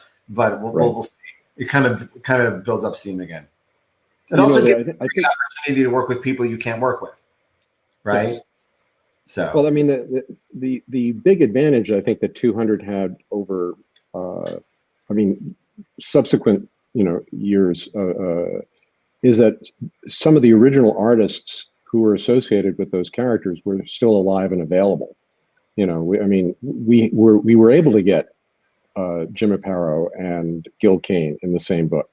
We were able to reach out and get Joe Kubert, and introduce somebody like Brian Boland, who hadn't been associated with, DC to that degree, at that point. Today, we're into the 4th and 5th generation of artists. So it's kind of hard to find the as iconic connections as we were able to get with those. I mean, you also found the artist that matched the character. There was a historical precedent with each one. And I think that was what made that book feel so special. Was it wasn't just a really good artist doing that. But we had Jim Aparo doing Phantom Stranger. I mean, which is like, how perfect can you get? And that was, I think that was a moment in time that would have been hard to replicate, Yeah, I know it is. It's a very hard moment in time to replicate. I've tried. And I know. I'm glad that I've given you a goal, though. It did. And I must say, honestly, jokes aside, it allowed me opportunities to, touch some of my heroes and collaborate with people I would be scared to, or even peers whose voices are so outside of my world but it has opened many doors, is what I'm saying. By attempting to work with people outside my sphere, it has literally made it my goal to just stay out of my sphere. So I appreciate that. Yeah. Just to answer, if I can, we've been missing a lot of questions and comments. There is a National Lampoon documentary. There's a documentary, and there's also a dramatized comedy film based on the documentary on Netflix, directed by David Wayne and starring Joel McHale as Chevy Chase, which is kind of amazing. So it's called like Stoned. It's a completely, what is a stupid and it was based on that line from Animal House. Yeah. A futile and stupid gesture. Yeah. A futile and stupid gesture. Yeah. So I'm a huge comedy and comedy history nerd. It's an awesome doc and an awesome book as well. So if you want to know that. It was kind of sad. I mean, I knew all of those guys for the most part. Not like I know my friends, but having met all of them, met Doug Kenny, I did a piece of work for Doug Kenny, Michelle Coquette, and Bay. I mean, they were right there. It was like right there. But then it was such a flash. Just such a moment in time where everything seemed to be connecting between comics. I mean, Roy Thomas appeared in some of those. Roy and Jeannie Thomas appeared in Oh, I there. didn't know that. Yeah. Those nude underwear for the deaf. Sure. Yeah. That's Jeannie Thomas. Okay. Yeah. And then there was this Roy and Doug Kenny and Jeannie in some of those fumettis. That's them. It was a very weird time. Yeah. All right, let me hit a question. This is for both of us. Let's before you write a character, say Superman, how many books do you usually read in preparation? I plan on writing comics one day, so I thought I'd ask. Writers do research, and comics are no different than anything else. In fact, comics, the research is just a lot more fun. And by the way, if the research isn't fun, don't do the book, don't do the gig, no matter where you are in your career. If you're not enjoying all your reading and your planning, that your little brain is saying, this isn't for you. In fact, I think you can see, here's a lot of Supermans right behind me. So all of them get read. By the time I got to Superman, I was an adult who'd read a lot of Superman comics already. So I'd dove in and reread a lot of things and was surprised how much I had already read, just throughout life. But yeah, I treat everything like it's I came up through crime fiction and true crime, and it's a lot of research, and I just still treat it that way. That's what you Brian, do. can I ask you, what was the era of Superman that you felt was most influential on you? I mean, when you approach the character now, what do you sort of see? That's a tough one. It's gonna sound like I don't mean to sound I was in high school when John Byrne went to DC, and Sure. And that was a big effing deal Sure. for all of us. And that I started buying, like a lot of people, I started buying Superman comics because Sure.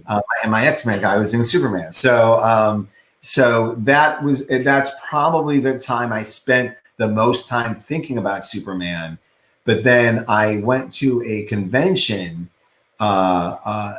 where Kurt Swan was there, and that stuff became more important to me.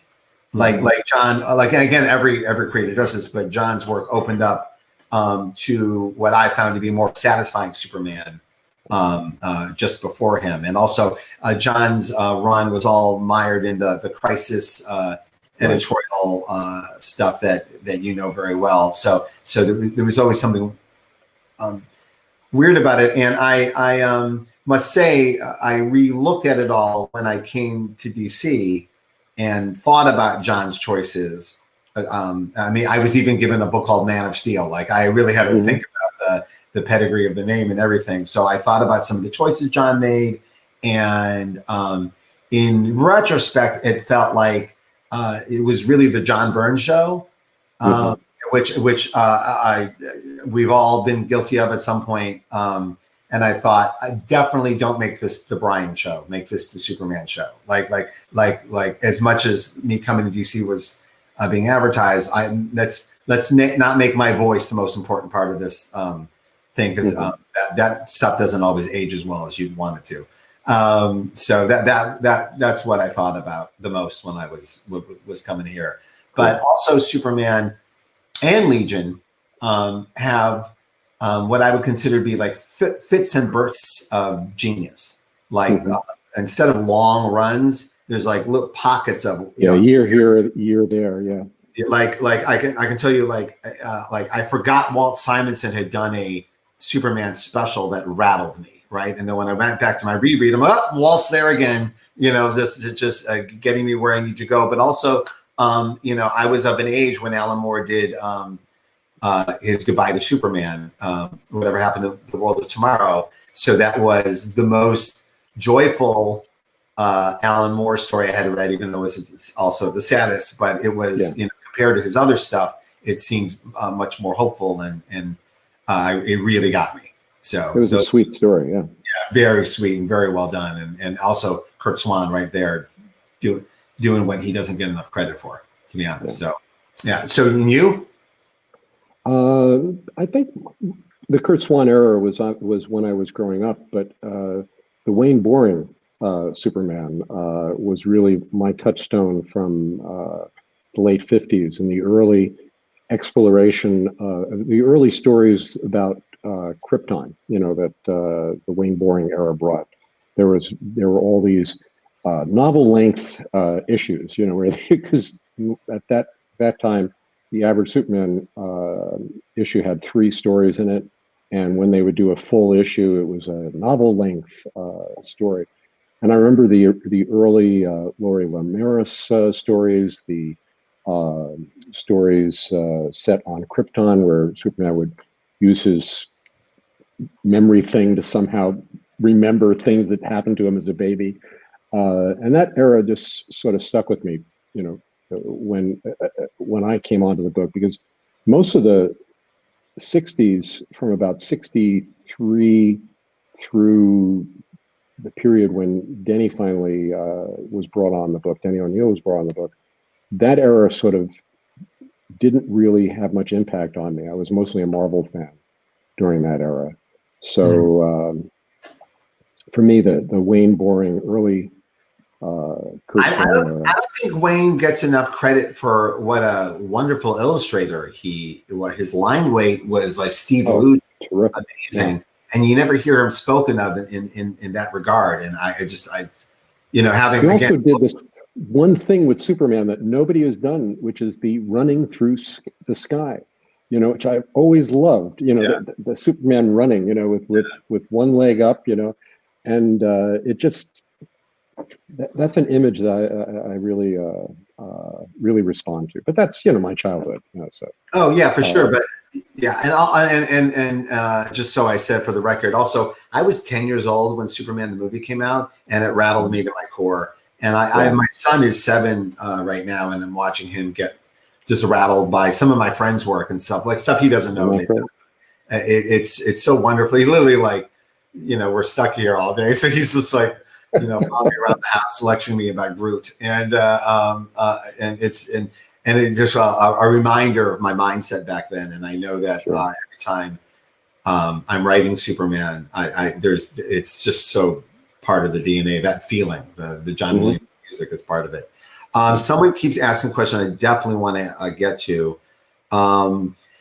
Jerry, did you have a feeling Carol Danvers would be as big as she is now when you started? Gosh, no.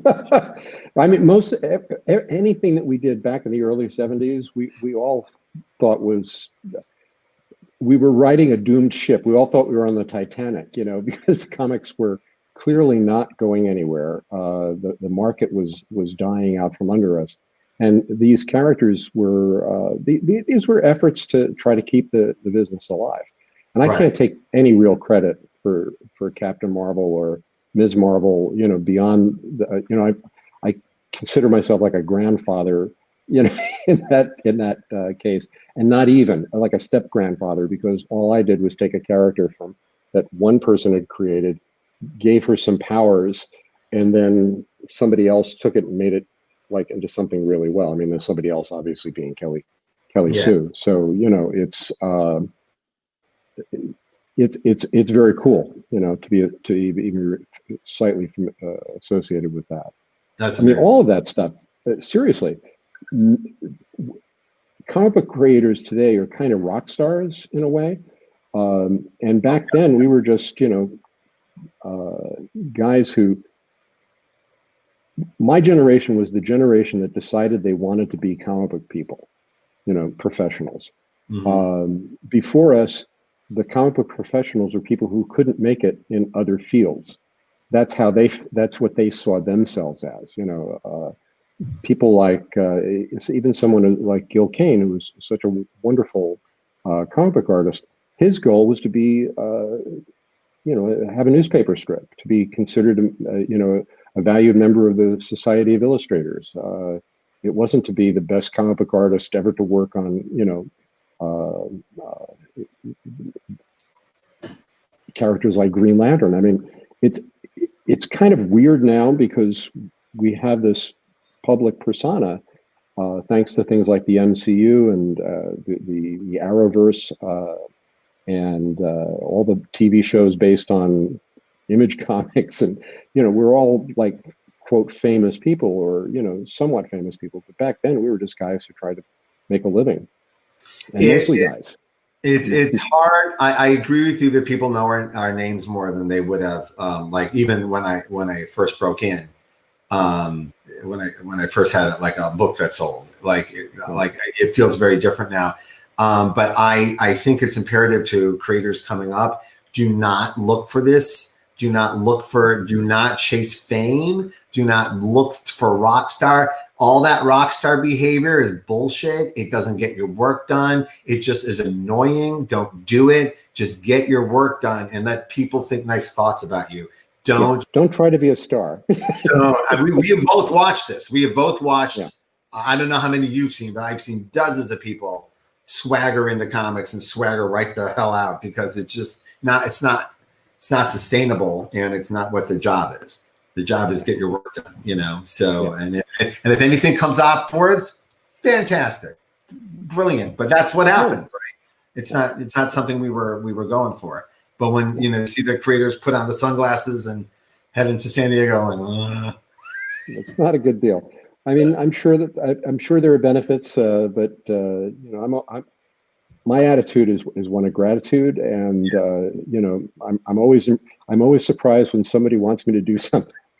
That's generally my posture in life, Yeah, but there's every once in a while someone comes into comics and goes, "I'm here. You're welcome." And you've got to be so good to make that work. That's not how it works. It does not. So all the characters, and there's quite a few at both companies, and I saw you talking a little bit with John about I was surprised you brought up Vixen as being a character that does you well financially in the ancillary. What would you say? What would you think would surprise fans about what we're in those worlds? Like what? In terms of what money making operation? When you see a royalty check from every once in a while, did you go? Well, my most successful character financially, for me personally, is Killer Croc. See, that's exactly because he's appeared in every Batman cartoon show. He's in every Batman. He was in Suicide Squad. He's in every video game. It's like he's money in the bank, and I have to thank Bruce Timm and Paul Dini for putting him into the animated show, which is really what propelled him forward. Because they needed a character that was kind of big and muscular and powerful and simple to design, which is what Killer Croc is. You can just do him he has an easy silhouette. But thanks to that, I got all these Killer Croc toys around my house. I've got all these movies and video games. It is money in the bank. You completely blew up the comment section. I completely everyone loved that. So yeah, that's amazing. I knew it was something like that. I thought it might be Vixen. Yeah. That's pretty great. Let me hit some questions. How about you? I mean, obviously Miles is probably it's Miles, but in the same vein, I get really excited when his best friend Genki shows up in things, or his mother. Sure. I get really people don't know, we invest equal amount of love and energy into the supporting characters as you would the lead character, and sometimes even more. I'm forgetting to wrap it up.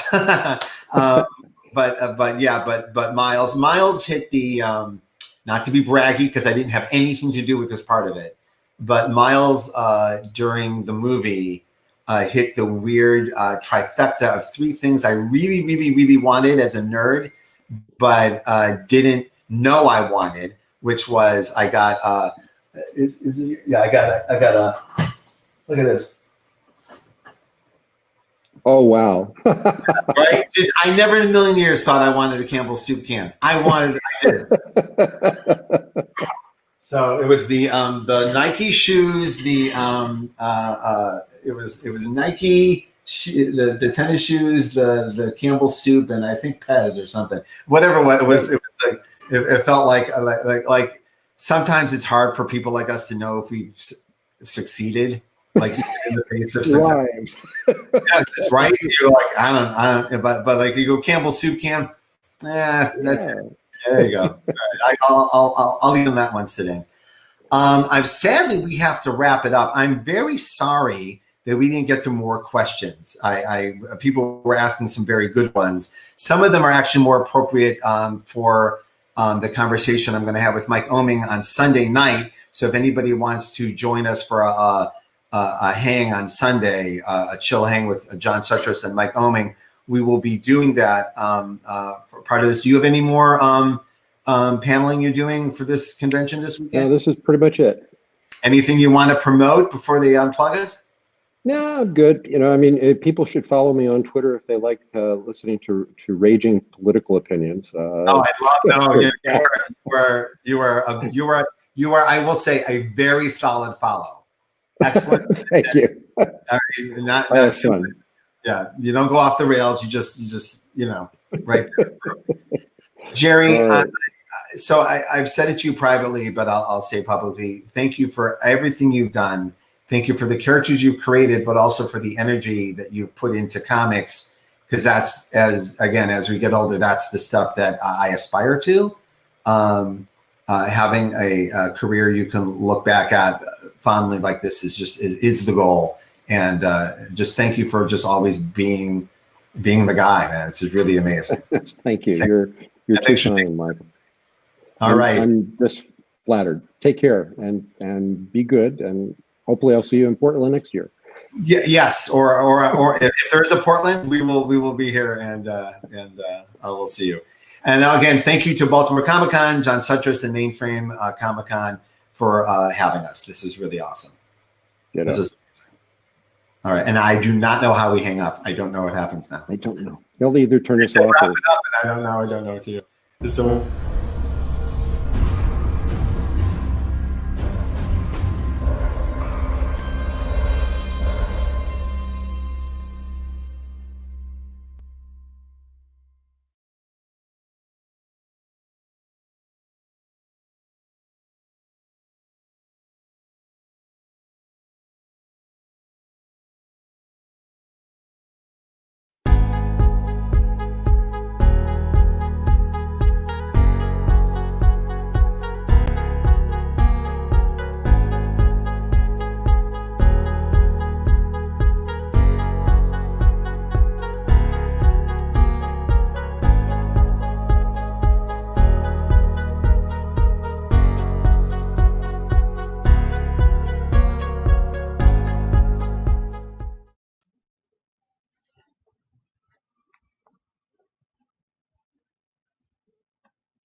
Hello.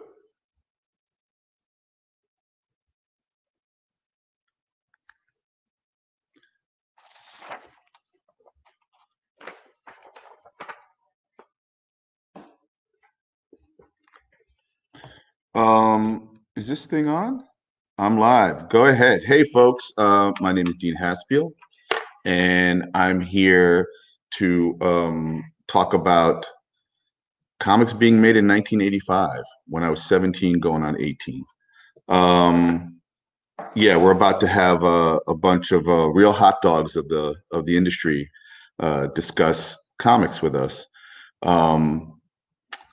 Actually, I wrote up something, so I'm just going to read this real quickly, and then we'll have a nice, lively conversation. In 1985, I was a senior at LaGuardia High School, 17 going on 18. My good buddy Larry O'Neill was assisting Howard Chaykin and alerted me that Bill Sienkiewicz, who was working down the hall, wanted an assistant too, which is how I eventually wound up helping out Bill, Howard, and Walter Simonson on their comics in 1985.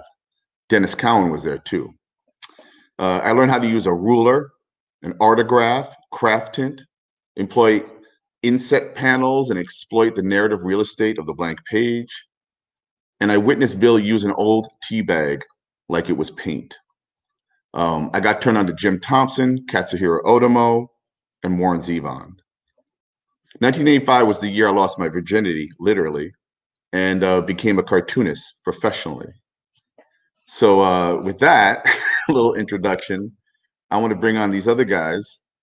And I don't know. I can't see them. I don't know what's going on here. Oh, wait, there's Howard. I don't know if you heard me. There's Bill, Dennis, nodding his head. Oh. And I know Walter's having an issue logging on, but Fuck Walter. He's old. Oh, okay, already. Okay. Already. Look, I'm still getting off on the professionally and virginity stuff. That was in 1985. Well, I know you love to talk about that, Howard. For some reason, I love the virginity dance. I can't help it. It's the best. We might have to save that for later. I may. I'm not wearing any pants, so I'm not sure I want to do it today. Guys, so great to see you guys, man. This is kind of amazing. And we'll have to, I guess, when Walter gets in.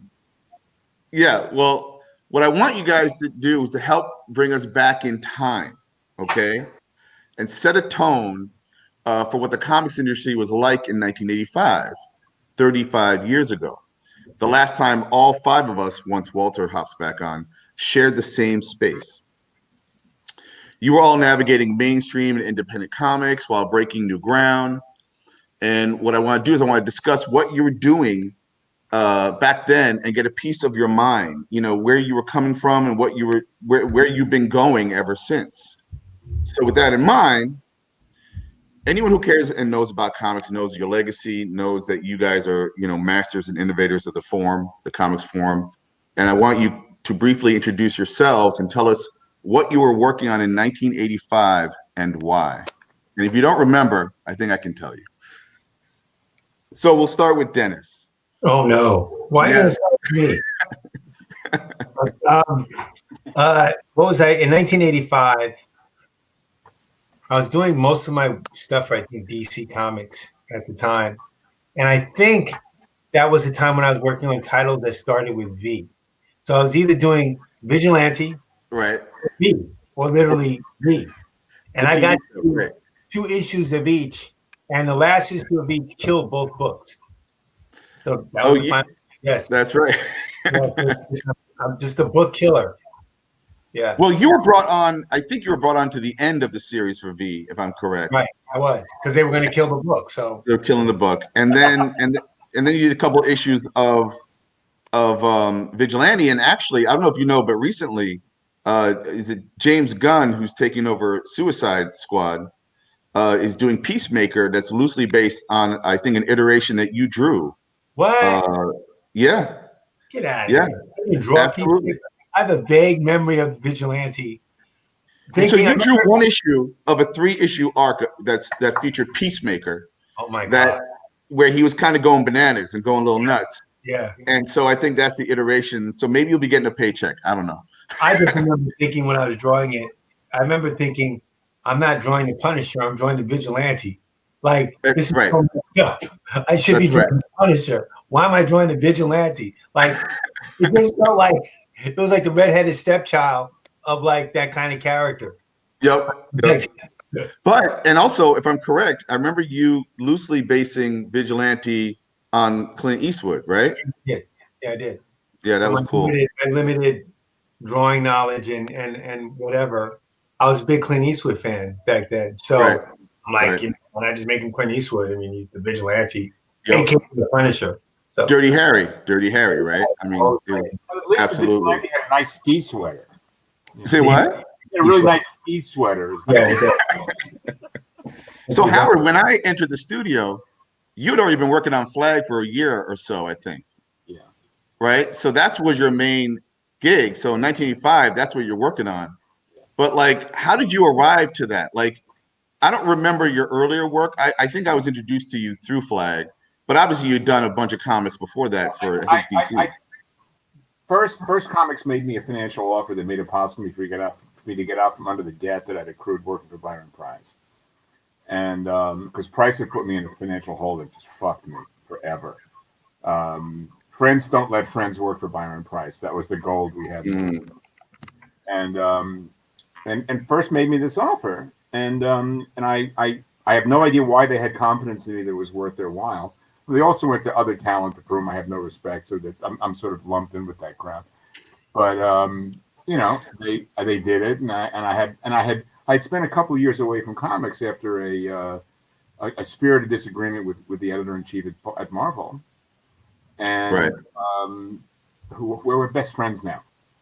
Ah, fucking and I did the book, and it seemed, and it achieved.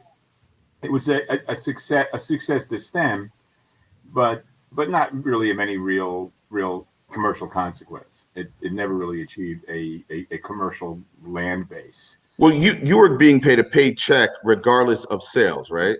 Yes, is that the idea? I did okay, and I also owned the material. So and you own the material. That's right. The material reverted back to me because of a clause in the contract, and that was a blessing. It really was. It hasn't paid off in any real way.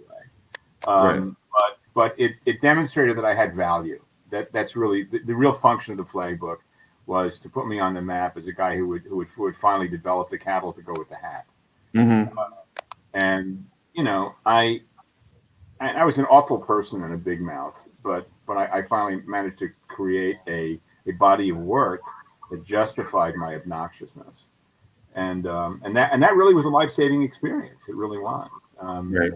And that was your first foray into creator-owned comics, basically, right? I mean, you've done Starbucks. No, I mean, we, you know, all of us had done material we'd owned for various places. I mean, Friedrich's book, and you know, and some stuff for heavy metal. You know, right? All of us, and you know, Epic was there. There was all sorts of things. I mean, there were a lot. I mean, the '80s was a real buzzy time. I mean, it really was. I mean, Dennis and Bill come along. I mean, these guys came from the blind side. I mean, I told this to Sienkiewicz. He's heard me say this, but I think Dennis as well. That what really happened was Dennis and Bill and Frank, to a certain extent, although John was our age, he was sort of in that crew as well, came along and bent superhero comics to their will, which none of my generation believed was possible. And that's really the key to what ultimately happened in the mid '80s. A new way of thinking about that sort of mainstream character comes along, you know. And also editors, I think, trusted the talent. And that's all Bill and Dennis and Frank. Right. Because John is like it's like a great traditionalist coming in. Sienkiewicz comes in, he's doing all this incredibly fucked up shit. Yep. And reinventing the way a page looks. Yep. Frank is synergizing Ditko, Eisner, and Kane. Right.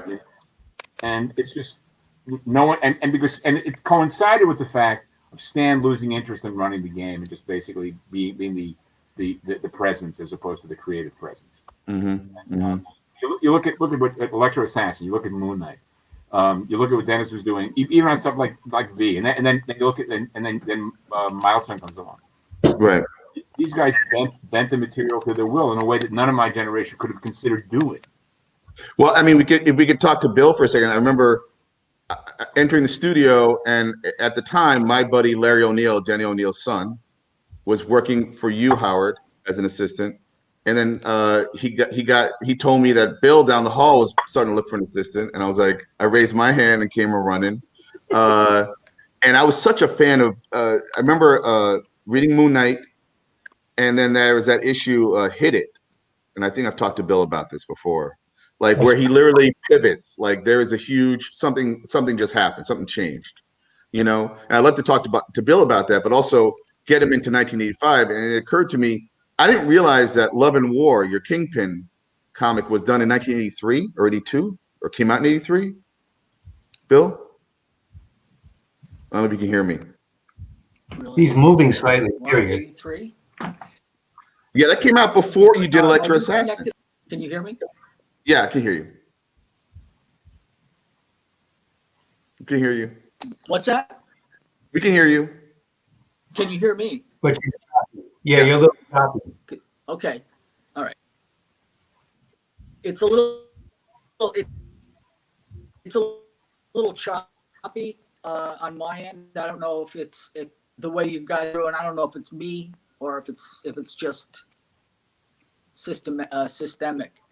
But anyway. Well, we're okay. Shoot. Bill's always breaking something. Breaking comics. That's breaking hilarious. Zoom. Okay. He's such a handsome fellow, though, so it's kind of tough not to. Can't help himself. I know. I love the fact that it's the young guys who are fucking up technologically. Yeah, baby. That's yeah. right. That's fun. But Bill, By the way, I mean relatively young. Let's face it. yes, of course, Yeah, right? of course.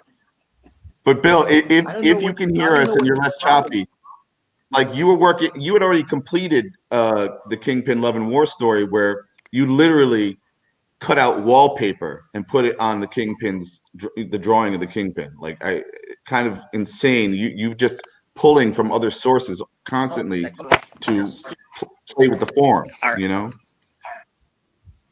All right, you moving around, you're getting a better signal? Now he's sideways. See? You're feeding right into Haskell's stuff. It is like a Bill Sienkiewicz comic. Now it's a wall, but it means something. That's right, it does, absolutely.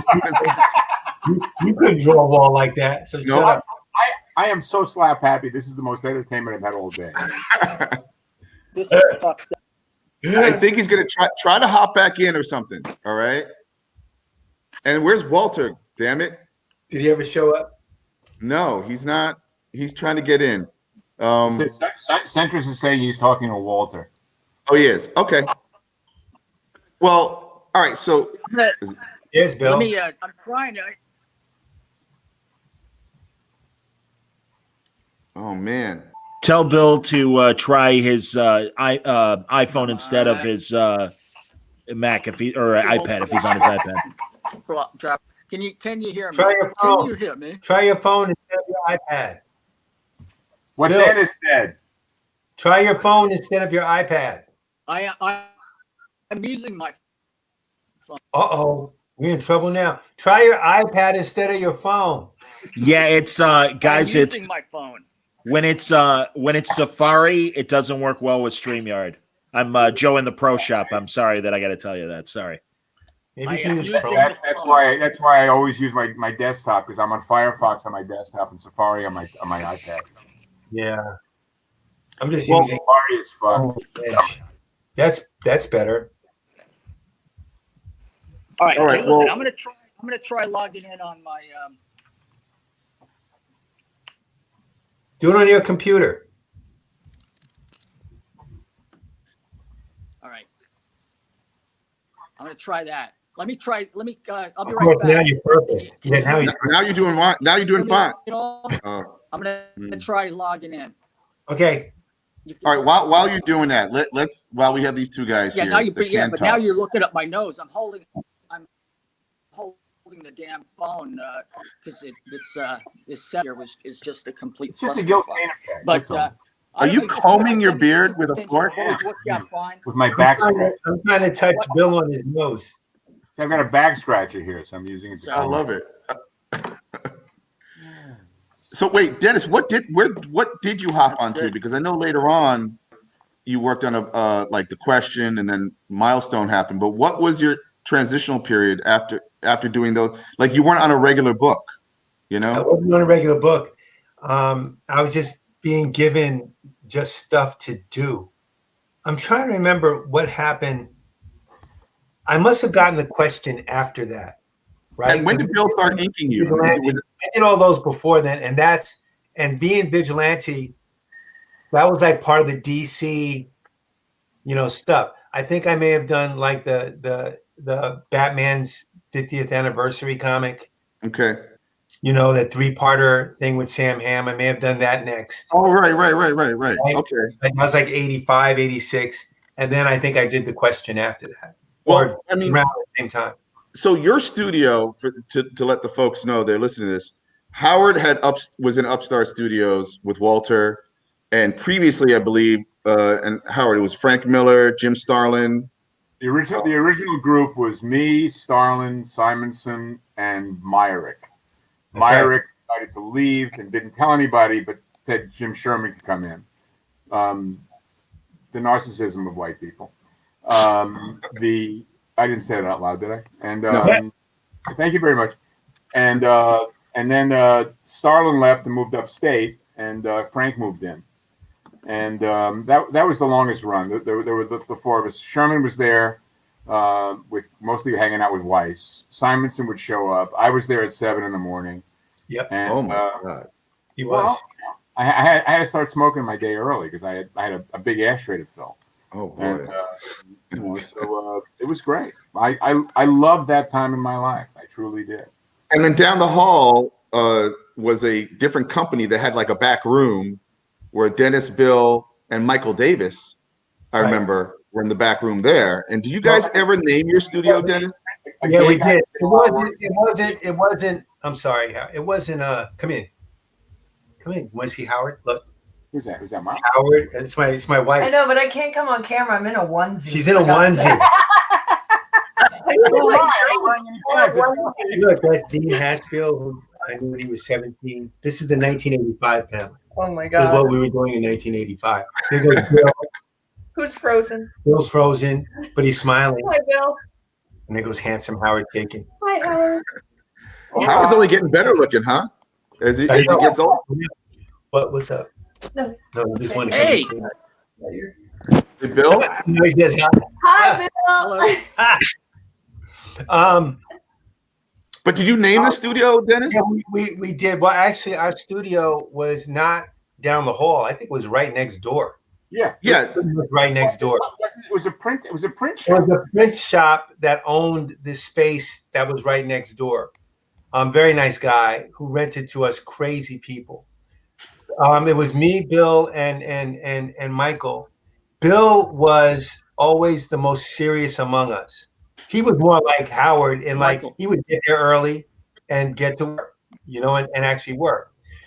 I would kind of half-ass work. I don't know what Michael was doing, but I remember what Michael was doing. He was working on an alien comic or a space comic, and I think it was like 8 pages for Epic, and I don't think he ever finished it. I don't know what it was. I don't know if he ever did. I know that like my main goal for being at that studio was to go next door to Upstarts and bother Howard and Walter and Jim Sherman while he was there, and Frank when he was there. I was kind of around when all that stuff was going on, But when we were there was when Howard, Walter, Jim Sherman, and Frank were there. That was one of the questions I wanted to ask. Unless Bill can answer the 1980, what he was working on in 1985. Are you able to talk, Bill? Bill, can you talk yet? Can you guys hear me at all? Intermittently. Yeah. Yeah, I can hear you. Yeah, I can. I am. Are you hearing me? Yes. Yeah.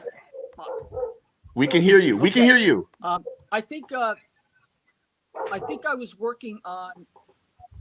Oh, okay. All right. Well, I'm trying to log into the site on my laptop here. Did you get an email connection thing? I thought I was working on New Mutants, finishing up the run. You were on New Mutants and then started working on Electra Assassin, because that's what I helped you on. Yeah, he was finishing New Mutants and on to Electra Assassin. You're right. And Right. I finished up.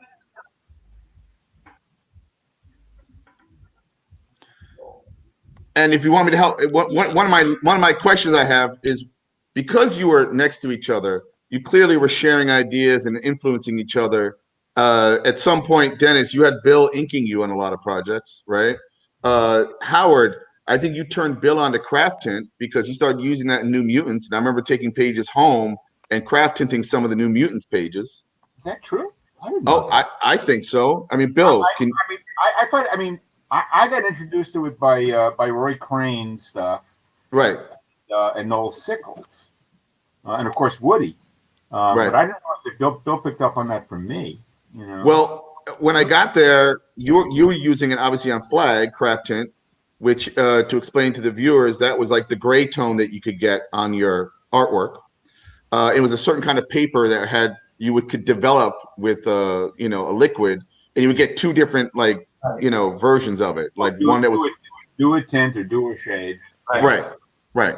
And then when Bill started working on after the Bear story, and it was doing the Legion story, you decided to kind of depart and do something a little bit different because you're going to get a little more psychedelic, I believe, and kind of this fractured mind. And he started using craft tint on a lot of that artwork that I helped apply. And then at some point, Bill wasn't coming in as much because I think he lived in Connecticut or something. Right. And I was coming and hanging out with like Dennis and Michael, and then doing the same thing, hanging out down the hall with Howard and Walter and Jim Sherman. Right. And then I think Howard took pity on me and decided to get a second assistant. Oh, there's Bill. It's Kevich. Bill. It's Bill Sinkowitz. There he is. Can you hear? Bill, Bill, say a couple of words. Let's Am hear I you. coming in at all? Yeah. Yeah. Why did you have a green thing in front of you? Please tell me this is. Hold on a second. Let me. He's always got something. Look at that green thing. Why is there a green thing on you? Is there a green thing? What is Oh, it? can you hear me? It's judging him. Is it live or is it not?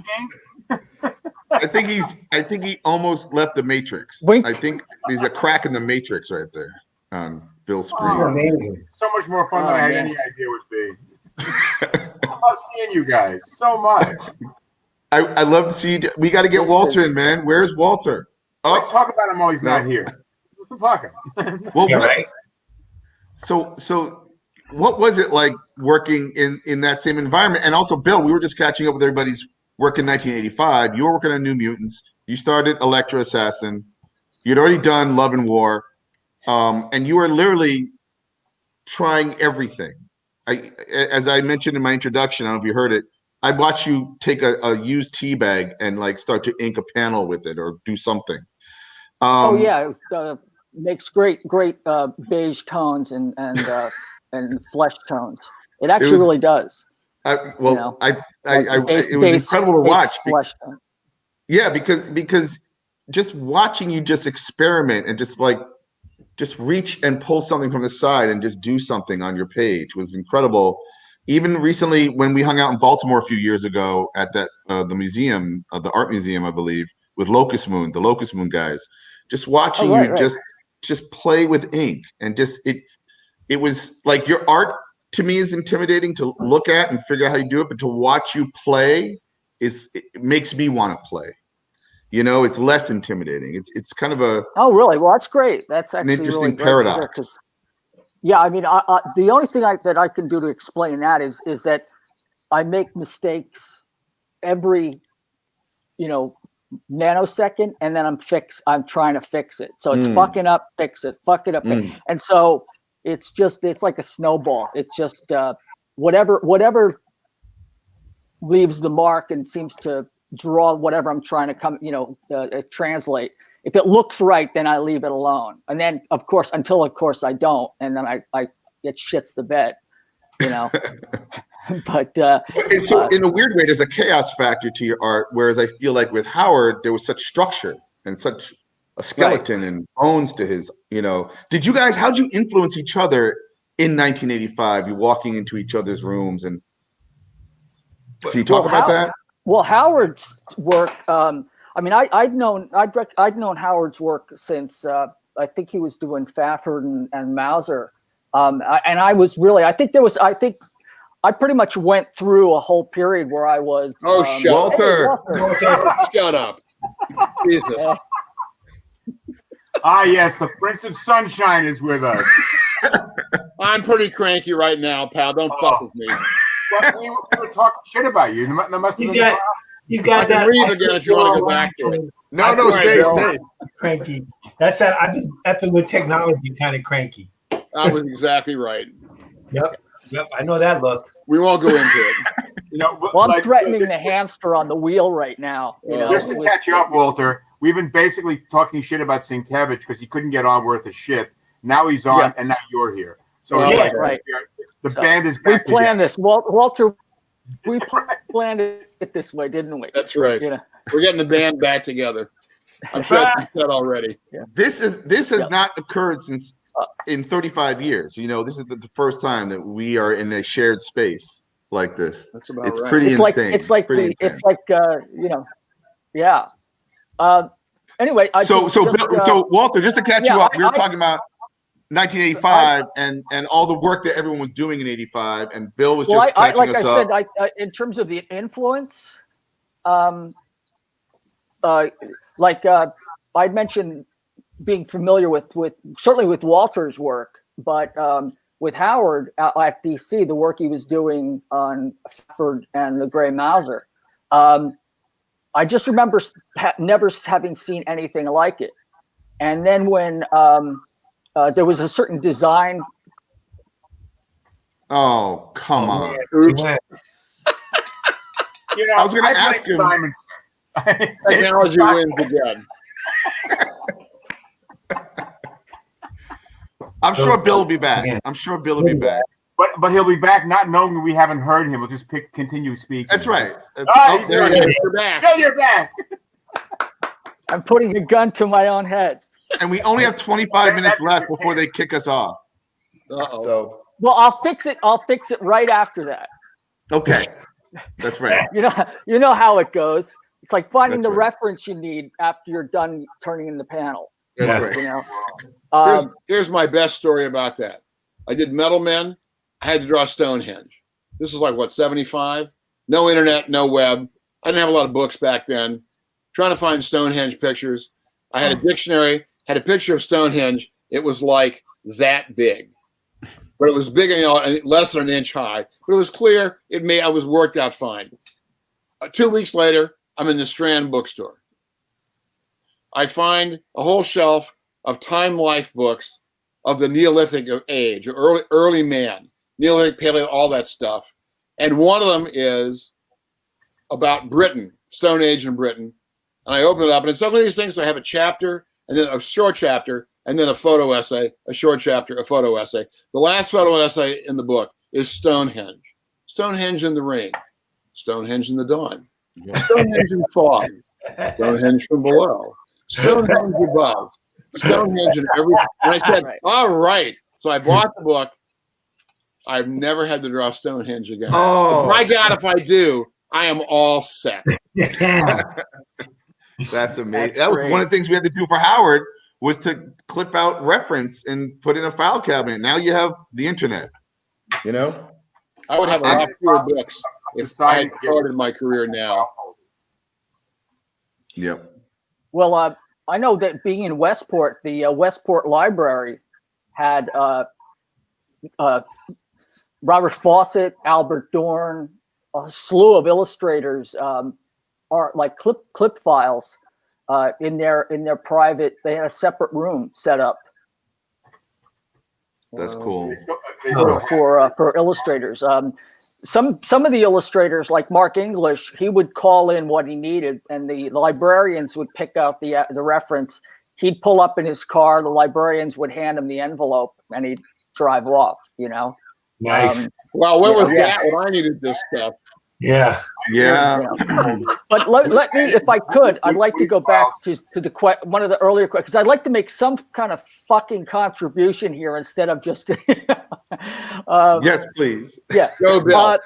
Howard's work that he did with Byron, the Stars My Destiny, the flowers, the flowers about heaven and shadow, whatever. I forget what it was. There were a number of different ones that he did, and I remember thinking, it was a real huge influence on me.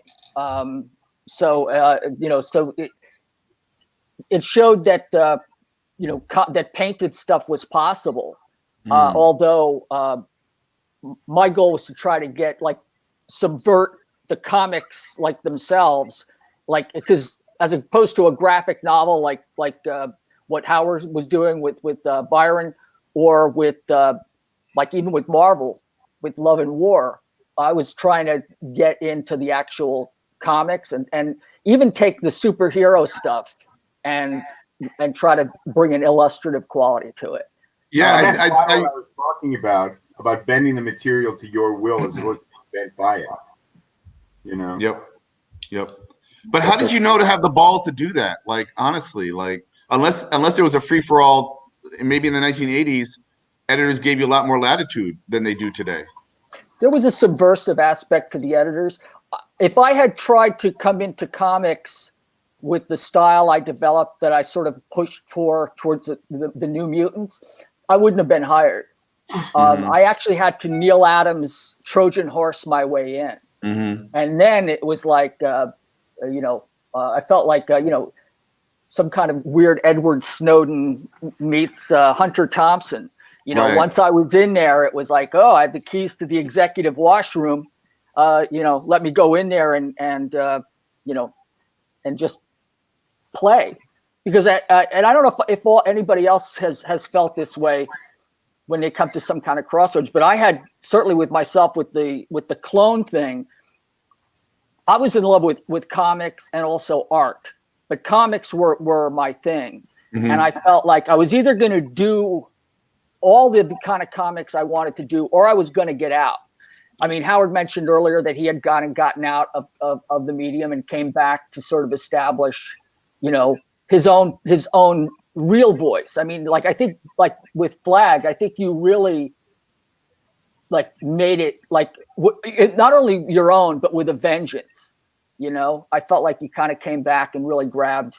I know Walt was doing that on Thor, and I think Dennis was you were pushing it to the question at that time, right? Well, that was a little bit after he got into the. That was before the question, but what I can say is that there's 3 guys on the panel who totally influenced everything I did after. So between Howard and Walter and Bill, it's like kind of formed my life, my life in a way, in a very profound way. I'm looking at that and I'm freaking out a little bit. Howard was the one.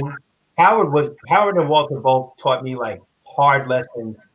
At one time each or twice each, they sat me down and literally taught me what to do and what not to do and what to look for, what not to look for. I didn't need a lot of lessons, but the ones I got, well, I probably did need a lot, but the ones I got, they were generous enough to give me, meant so much. Howard sat me down after me struggling with V and Vigilante, as good as they were because I was doing stuff. I don't know how they felt about my work, but I know that they would look at it and really criticize it. And not in a mean way, but in a great way. So Howard looked at it and said, basically, looked at my page, took out a piece of trace paper and said, you're doing it all wrong. And I'm like, well, what do you mean I'm doing it all wrong? And he explained to me that comics were about shapes and patterns. And until I started thinking that way, I wasn't going to ever really successfully compose a page. So he taught me what that was, with circles and squares, and literally putting shapes on top of shapes and how that worked, what to look for. What was Alex Toth doing? What were these people doing that I'm not doing that I should be thinking about? Stop thinking about figures. Stop thinking about muscles. Start thinking about space. Start thinking about structure. And Walter did the same thing. He sat down and literally, we joke about this a lot, but I was so proud of one story that I had. It was a Power Man Iron Fist story. I was so proud. And it was like, it took place on a roller coaster. And the first page was like this giant roller coaster that I drew. And it was like 22 pages of stuff. I killed myself on it. And I remember seeing Walter, and he was Walt to me because like I was a big deal, So I went up to Walt and said, hey, Walt, take a look at this. Tell me what you think. It was so stupid. So Walt actually told me what he thought. It was like, oh, you want to know what I think? Yeah, I want to know what you think. So right in the halls of Marvel, he broke down every panel that was wrong on every page. Oh, as looking through it in the halls of Marvel. And I'm thinking, I'm dying here. Because I have to turn this thing in. And it's all wrong. I remember saying to Walt, I have to turn this in. And he was like, well, you'll get it right the next time. I mean, you can turn this is all right to turn it right now. But and I'm thinking, no, I'm turning the worst piece of shit ever because I have to. And literally, the pages are still smoking from the criticism. And I'm handing them to Demi O'Neill, stinking like they are. Reeking. And I'm thinking, this is the worst. And Denny's waving the fumes away. And like, and I just remember it going. I just remember thinking. Here's the sequel to that story. No Years sequel. later, when we were in Upstart, you guys are next door. You were doing a Batman story. You had a Batman story. I don't know if it was a Sam Hamm script. I can't remember. Sam stuff. Something pretty cool. And you brought the pages over to me to look at. And they were dynamite. They were dynamite pages. I don't remember any of that. And that's what I said. I said, these are fabulous. These are fantastic. And you said, you reminded me of looking at the roller coaster job a million years earlier. Yeah. And said, that was the kind of reaction I expected back when I showed you the roller coaster job. Yes, I told you. When I handed it to him, I was like, I was feeling myself. Because, this is really professional work. Man. So anyway, and then Bill, I'm working next to Bill, and he's, and people don't know, but Bill and I have been friends for a very long time. I saw Bill one of the first times he came up to DC Comics, showing his portfolio. I was there when he walked in his jacket and his slacks, right? And his portfolio looking very Westport professional. That's right, baby. No, that was my little Abner look from New Jersey. I was sitting in the lobby. I watched this guy walk in his slacks and a sport coat, and it's a young guy, and I'm thinking, what the fuck is wrong with him? Why does he look like that? And it was. I was wearing pants, and nothing I was wearing was natural fiber. Everything was polyester. Oh yeah. And I was wearing a brown suit.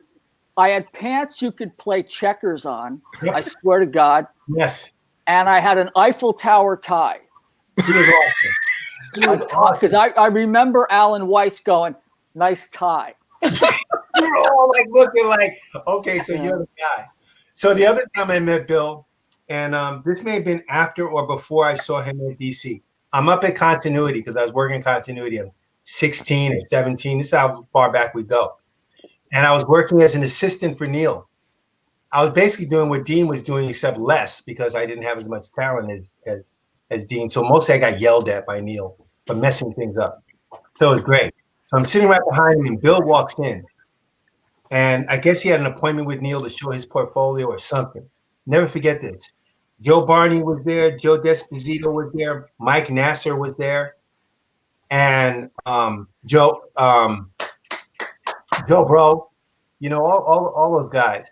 And he comes in and he meets with Bill and he meets with Neil, and Neil opens Bill's portfolio and puts it on a flatbed surface. I'll never forget this. And he's flipping the pages slowly like this. Because Neil, he's great. Be right. Flipping them. And we're all looking like, God. And he's like, in case Neil would nod, yeah, see, this one's good. This one's good. And then he gathered us all. He says, come here, look at this. Hey, Dennis, come on, look at this. He goes, you see? And he looks at Bill and he looks at the page and says, this guy's doing me, but he's doing it right. By this time, Mike Nasser was there too. We were all gathered around because Neil had called us all in to look at Bill's portfolio. He's doing me, but he's doing it right. And he looked at kind of Nasser pointedly, and he looked at me, and he looked at everybody. And I remember thinking, just fuck this dude. Like, it was like I was thinking he's so great. I was thinking, what the fuck he's coming up here for? Now Neil's like, this is my new son. I've been working with him. Mike Nasser's asked out. Mike Nasser was really asked out, like, just fuck all this. And I'm like, I remember thinking, this polyester suit just came up here and just blew us all away. And I remember Neil Adams picking up the phone. I remember him picking up the phone while Bill was there and calling Jim Shooter and saying, I'm going to send this guy to see you. His name is Sienkiewicz. That's how you say it? Bill Sienkiewicz. I'm going to send him right now. Yeah, he's coming down. You're going down right now. He's coming down right now.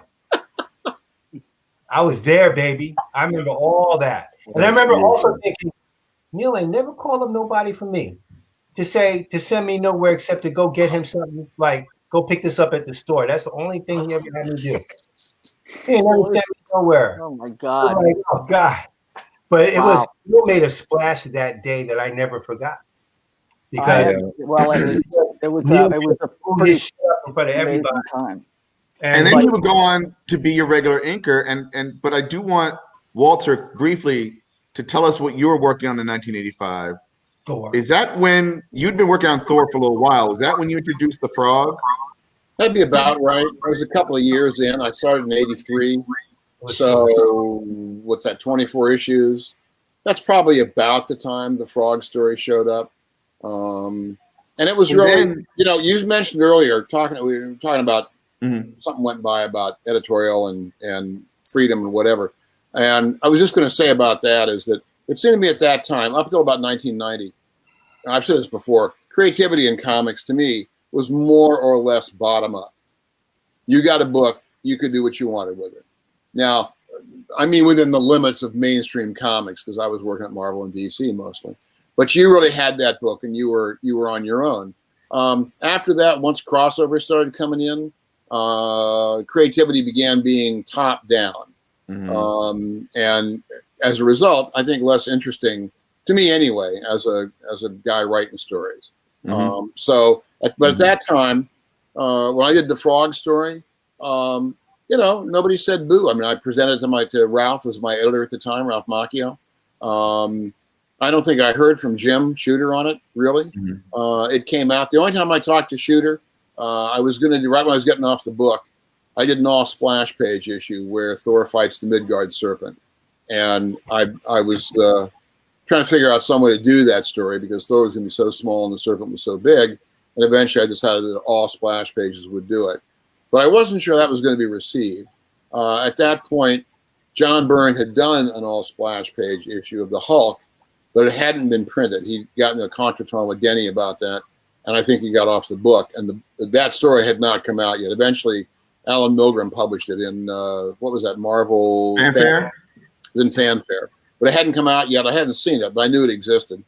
And I had the idea to do an all splash page issue. I wasn't sure if Jim would be amenable to that at the time. By that time, he was kind of exercising a more oversight on the books than he had earlier. And so I stopped by his office. I just I poked my head in. You're in the office a lot back in those days. Poked my head in. He wasn't busy. He wasn't talking to anybody right then. And I told him what I had in mind with my usual enthusiasm and gusto. And he just said, "Sounds great." And that was it was kind of an inoculation against having any problem later on down the road. But it worked out fine, and the issue came out well.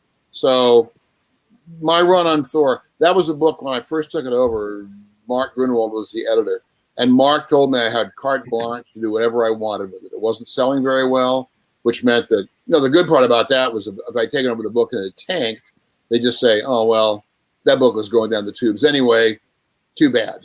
If it did well, they'd say, wow, Simonson, what a genius. Exactly. I'm not sure I quite made the genius level, but I did end up, it sold well, and that was that. But I really did. I've never had a book in mainstream since then, or before that, really, where I had carte blanche. I mean, what about Orion? What about Hunter and Archie? But Archie was the editor. So what about Orion? I thought that was such a great. More or less. I mean, I did have to do a Joker crossover in the middle of it, right? Because they were doing crossovers, and it was like, okay, this month you're doing a Joker crossover. Okay. And I came up with a story I really liked, so I did 2 issues on it. Right. Said, screw it. I'll just do 2 issues on this. And I used a lot of Kirby stuff, but that one, I had a lot of freedom on that. But that was also, nobody cared about Orion at DC. I mean, it was, DC. The new gods have never done very well there, the Fourth World stuff. Yeah. And so, I got 2 years out of it, had a great time, one of my favorite books to do. I have a feeling that the second year I was doing it, it was probably losing money for DC, but they let me keep doing it. And then finally, how did this work? My publisher, my editor, and somebody else, I was a group editor. I don't remember how DC was structured, but Paul Levitz and Mike Carlin and somebody else. He went over to DC and Marvel eventually. They took me out to lunch to tell me they were canceling the book. Hmm. And I have to say, it was very nice to have, as opposed to finding a message on your answering machine or maybe a email. Your book's dead. Go away. Right. It was very kind of them to do that. And so, and they gave me about 4 issues to wrap it all up. Right. I think Paul kind of blanched. I said, I'd need probably 4 more to get everything finished. And he kind of went, ugh. But then they let me have them, and it worked out pretty well. Right. It's interesting that you say that. I was just thinking about what everybody was doing in 1985 as compared to now, where, you know, like what you mentioned about top down, bottom up. I mean, I don't necessarily feel that the editors are really necessarily editors anymore. They feel like they're more glorified traffic managers to kind of keep the, you know, the wheels on the train of the licensing, you know, so to speak. Because there was a lot, 85, 84, 85, 86. I mean, that was such an amazing time. I mean, everything. I mean, I remember when you did Beta Ray, Bill, and then the Frog. It's like, it like just that kind of sent ripples through Marvel. I still remember, you know, people's response, and then with Flag, you know, that because that got on everybody's radar, and I, you know, I know obviously with, you know, with what Frank we did with Dark Knight and everything. It was Flag, Thor, and Daredevil. That's what. Oh, was it Daredevil? That's right. It was Daredevil at the time. Yeah. That's right. Yeah. No, you're right. One of the things we really have to remember. While I'm working. Sorry, Howard. Oh, sure. Finish that. Go ahead. No, I was saying I was just working in comics, but I remember being influenced by that stuff while I was working in comics. So. Oh yeah. Well, I totally agree. Yeah. One of the things that has to be confirmed. Everybody. Is that we were all living in the same place. We saw each other all the time. Every day. It was the last time that was the case because Federal Express began to change the way, you know, well before the internet. People were no longer required to live in the city. Sure. And we were very much a real community, you know. Yeah. Everybody knew everybody. Everybody has stories. Everybody had experiences. We ate together. We drank together. We partied together. We messed up. It was distinctly community together. Hey, what? They said we messed up together. We got mad at each other together. Up, really, you know, did. All of it. It was an affordable life. You know. I mean, part of it also, one of the things I really miss about those days is that it was great to go to the office. You had to take your pages in because you weren't scanning stuff yet. Right. You took your pages in, which means you bumped into Dennis or Howard or Bill or 85 other guys, and they all had work with them. Mm-hmm. And you could see the original art these guys were doing. The one instance that blew me away was when I was first in comics. I came into the DC coffee room. Bernie was there, and Bernie's one of the guys. Bernie Howard, Mike Kaluta, and probably Dan Green were the first 4 guys I met on the first day I walked into DC. I think Weiss was there too. Looking for work. Might have been Bernie Wrightson, yeah. Might have been Weiss was there as well. What's that? Weiss was there as well. Okay, maybe it was Alan then. And but shortly thereafter, you'd go into the coffee room, you talk to your contemporaries, you see work, and Bernie was doing Swamp Thing, and he pulled out Swamp Thing 4, I think it was, and there's an interior splash of a werewolf in there with a guy's head down, but really the guy'd be standing in the basement because it was way low for the perspective. But it worked. It was Bernie. It worked great, and there was this great full figure of a werewolf with his back legs and that kind of Z shape, a lot of zipatone on it, and it looked fantastic. And it was really, I think Howard said elsewhere that Bernie really set the bar pretty much for the rest of us. And it was just, you'd look at it and you go, oh crap, now I got to go home and work harder. So we never caught him, but it was just amazing to be able to walk into the office and see that kind of stuff. And it was very encouraging. It was intimidating. And it really made you want to go back to your studio and work harder. Would you say that when we're talking here, Frank was doing Daredevil, Howard was doing American Flag, and I was doing Thor all at the same time at Upstart in that one room, which was pretty cool. And Bill was on New Mutants and doing Electro Assassin. I mean, again, the proximity, I think, is what we're talking about, created a certain kind of healthy competition, I would almost say, that made you guys work harder and stronger. Would you say? I certainly was the case for me. I mean, I remember when Howard and I think we've mellowed a bit. I mean, I think during I have nothing but love and respect for the man. But I remember there were some in our younger days. There was a lot of contentious sort of back and forth. For each other's throats, baby. What's Because that? we were assholes. We went for each other's throats. Yeah, we did, and it was, and the thing is that I mean, we lived and breathed it, and it was like, it was passion, It was, and it wasn't competition for me. It was resentment. I'm serious. I'm not kidding. Okay. I mean, I felt that. I mean, like Walter said, Wrightson set this bar that was none of us were able to attend. You couldn't compete with that. And there were guys that, I mean, like Bill and I did a thing last year, or sometime in the dim past before the shit hit the fan, at Cal Arts, called Vulgar Shenanigans. Yeah, that was a lot of fun. And we just had a gas. It was fantastic. Yeah. It's really amazing when you kind of get a little bit more maturity under the belt, and you kind of realize it's like a lot of the stuff that seemed important so much longer, so much a while ago is kind of like literally water under the bridge. But but there are still people I would rather see dead. So just be aware. No. I think we can all name at least one or two. But yeah, that is true. I mean, we were all we would see each other. Now it's like, even with social media and people posting stuff all the time, it's sort of the public, square in a way, but it's not quite the same as holding the stuff in your hands and walking seeing down it. Third Avenue wearing a Velcro snap red Superman cape with Frank Miller walking 3 feet behind me, so no one would know that he was with me. You can't get that on social media, man. Also, I remember my first year or two. The first year, I think, when DC was still over at 909 Third Avenue, 909 Lexington, wherever it was, from the Blarney Rose. And I remember that, and there was also there were still Wienerwalds back in the city back in those days, which was a restaurant, chicken and German food, maybe, I don't remember. But we used to go there every so often, so that you not only got to look at the pages people were doing and could be excited about them, but you'd bump into your friends. Continuity was like a boys' club. For just thinking about continuity, because from DC you walk over to continuity. Yep, and Marvel the same way. You could walk to continuity, and so then you'd go out at night.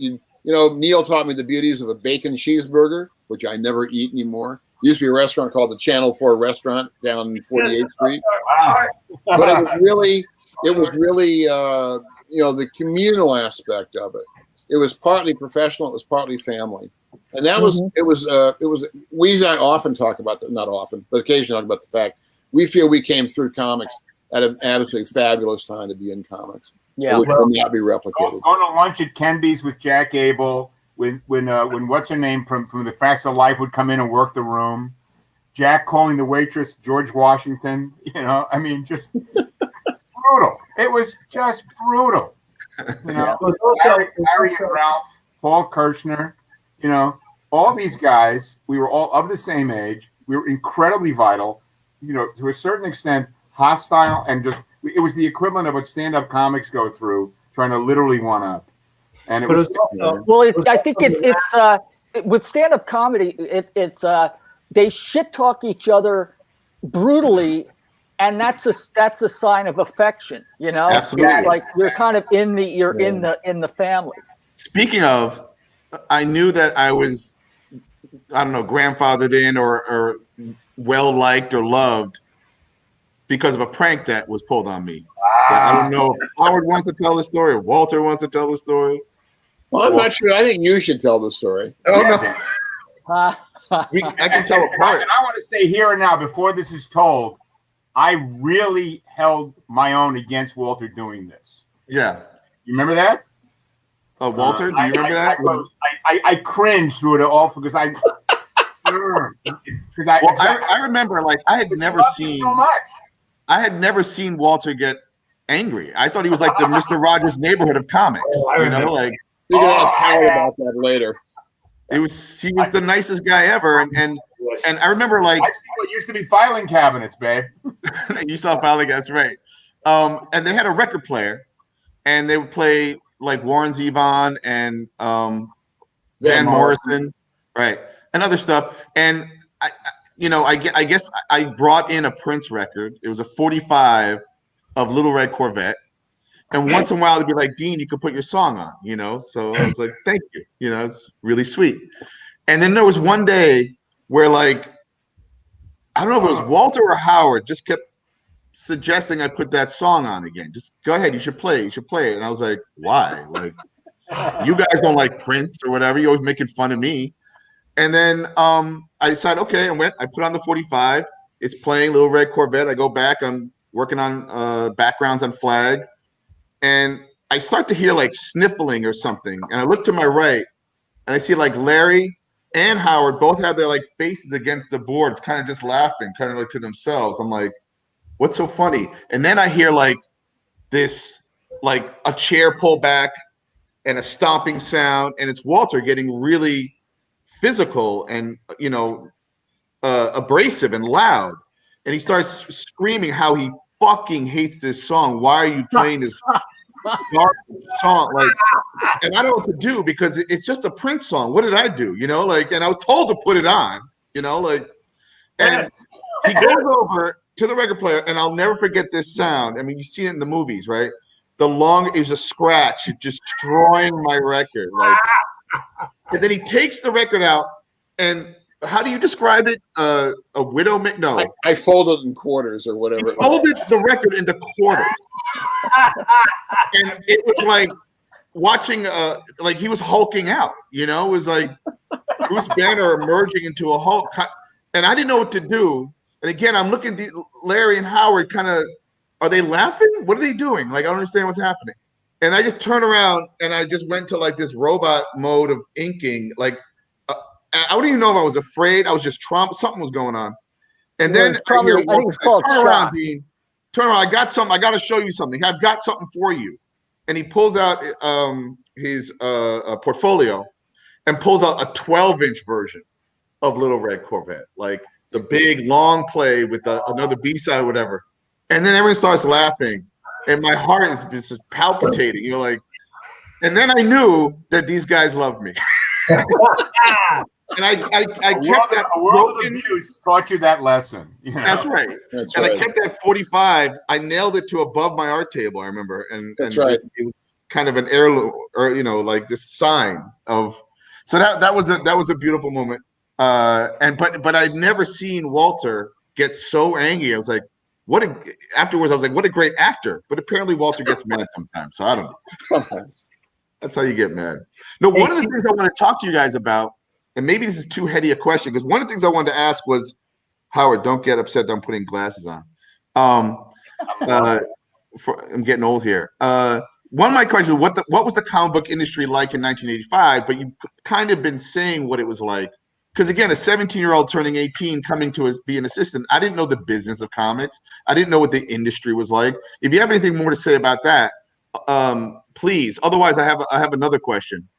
Does anybody have a thought? All I can say is that so much of what I think was being tried certainly by me at the time was based on naivete and sort of enthusiasm. Like I was too ignorant to know what could or couldn't be done. Right. And a lot of the prohibitions that were coming from the editorial, like the old edict of no green covers or whatever. Like I was fine if they brought a rule or a guideline that made sense, but none of them seemed to. They were all just seemed like completely arbitrary. So it was just going along and just seeing what worked. Kind of, because I think we all find our own way. It's like because that is one thing that as sort of universal as comics are, they certainly are absolutely more like solo artists. Well, I remember like a cover you did for New Mutants. Like I think it had staples and like masking tape on. Like you had broken a piece of art and taped it back onto the cover. It was I don't know if I that was actually it was a Legion cover for New Mutants. I found there was a headshot of the actor James Caan for some movie, and what I did was I Xeroxed it a bunch of times to degrade it, and so it stopped looking like him. Right. And then I manipulated it, and then I pasted that down on the art and just taped and stapled and sort of Kurt Schwittered it up, And then you created a character through Legion, I believe, that never looked the same twice. Oh, that Warlock, yeah. Warlock. Well, I think I was tired of all of the academic stuff of because I used to drill myself in grammar school with anatomy.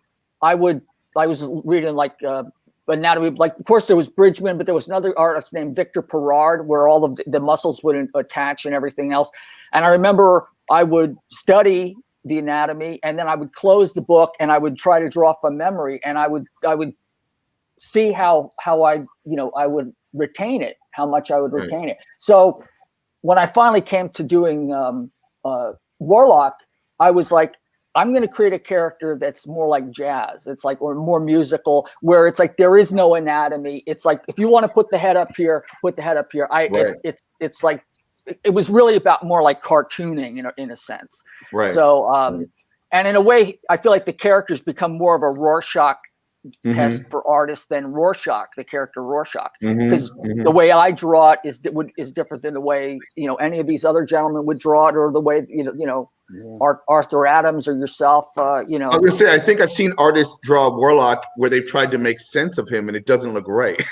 Like it needs to be so skewed, almost like you dip your elbow in ink and smear the paper and then add some chaos to it, but also what was interesting is coming to that room and like Walter and Howard are writing their comics, and we all know in comics drawing, image is text, so you're actually, as an artist, you are also a writer, of sorts, right? Because you're conveying story through image.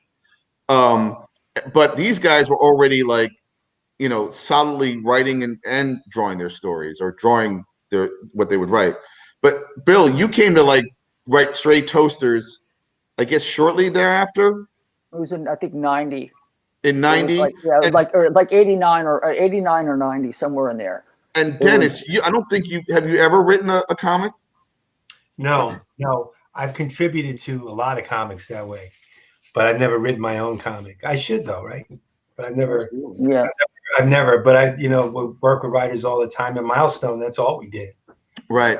Was work with Dwayne and Christopher Priest and all those guys. Kind of like a writer's room, they would call it today, right? Like, yeah. We're still doing that to this day with all of right. Working with the writers and stuff. So one of the things I want to ask you, Dennis, was I wasn't always privy to conversation in the room with you, Bill, and Michael Davis, but were you ever talking to Michael about more Black representation in comics or anything like that? Back then in the 80s and at that time was just probably at the very beginning of me having any kind of awareness about anything, if even that. When I was up at next to Upstarts in that studio, I think I was just still trying to figure out, one, what is this world of comics about? I had been in it at that time since I was 14. I was like 24 then. I'd already been doing it for 10 years, but I was still trying to really figure out what it was about and didn't know myself at all. It wasn't until so I didn't talk to Michael about any of that stuff, passing, on the most superficial level. Sure. And I'm not even sure, even at that age, how aware I was of the systemic, stuff that was going on, even in comics. And in the world, I had no real grasp, but when I did, everything changed profoundly for me. Yeah.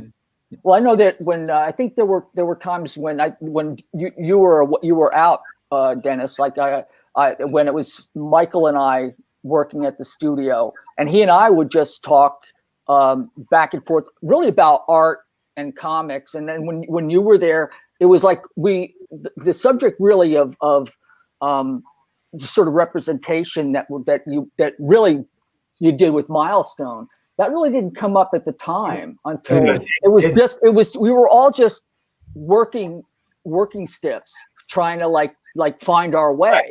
Right. And the other thing I was going to point out was that Howard's doing Flag and Walter's doing Thor, and you're doing New Mutants and I'm doing V or whatever. But it wasn't like this was and Frank's doing Daredevil, but it wasn't like anyone thought we're doing extraordinary stuff that we're not going to be doing later. Mm-hmm. It was art. It was what we were doing at the time. Doesn't mean we weren't passionate about it, but it was always going to be like, this is what we did. You know, it was just things of what we did. It wasn't like, we know this is a special time and it'll never be replicated again. Right. That's not back then. So anything I was thinking back then was all transactional, young, stupid, energetic, you know, boneheaded stuff. But it certainly wasn't any kind of awareness about. I think that's exactly right. I mean, we were all guys, I think, who were really lucky to. I think we shared the idea that we were lucky to have a job that was basically making a vocation of our avocation. Yep. That we were hobbyists making a living from our hobby, basically. Yep. And there's a lot of look. You know, we were the luckiest sons of bitches walking. You know. Yeah. You know, I mean. Yeah, we were being paid to learn. I mean, that's how I viewed it for a while. You know, to take chances. We were also among the last generation of artists who, like you were, Dean, who had assistants, who were assistants, you know, to different artists. Like that whole thing is gone, you know. But we had that way over time. We had a lot of. I worked for Woody. I worked for Gil. You know, and I worked for Greg. I worked for Gil. I worked for Rich. You know, I did a lot of different stuff, and all that helped. All that was preparing you to be a professional, and even then, you still couldn't really do it until you were doing it for years. You know. Yeah. I was going to say one thing. You're talking about 1985. One of the major differences then than say in the 70s. Where, I mean, the distribution aside, because that was a major thing for comics when the direct market got underway. But I think one of the things by 85, that was about 3 years into royalties. Yes. And before that, you were being paid piecework per page, whether it was lettering or coloring or writing or drawing. And when royalties came in 82, that my income went up by a third. It's gone back down again now. So just, you know, it didn't, but it did. I ended up, I was on the X-Men Teen Titans crossover at the time the decision was made to start royalties. In fact, I'd had a discussion, Chris and Terry and I had talked to Jim Shooter because we knew that the book was going to sell really well. You know, trained monkeys could have drawn that book. It would have been fine. We would have sold a lot of copies. And we asked about getting royalties in the book. Having royalties would be a good plan. And it was explained to us that, well, there just wasn't really enough money in comics for royalties to be given out to freelancers. That the business would go under, and that would be the end of it. So we should be grateful for what we had, more or less. I don't remember his exact words, but that was the idea, that there wasn't enough money for royalties. And then somewhere in there, DC instituted a royalty plan. That was probably Paul Levitz and maybe Jeanette, perhaps, and maybe Orlando. They were kind of the triumvirate for a while. And within 3 or 4 days, Shooter and Mike Hobson had instituted a similar royalty plan at DC. And the result was it went in before we'd finished the X-Men Teen Titans.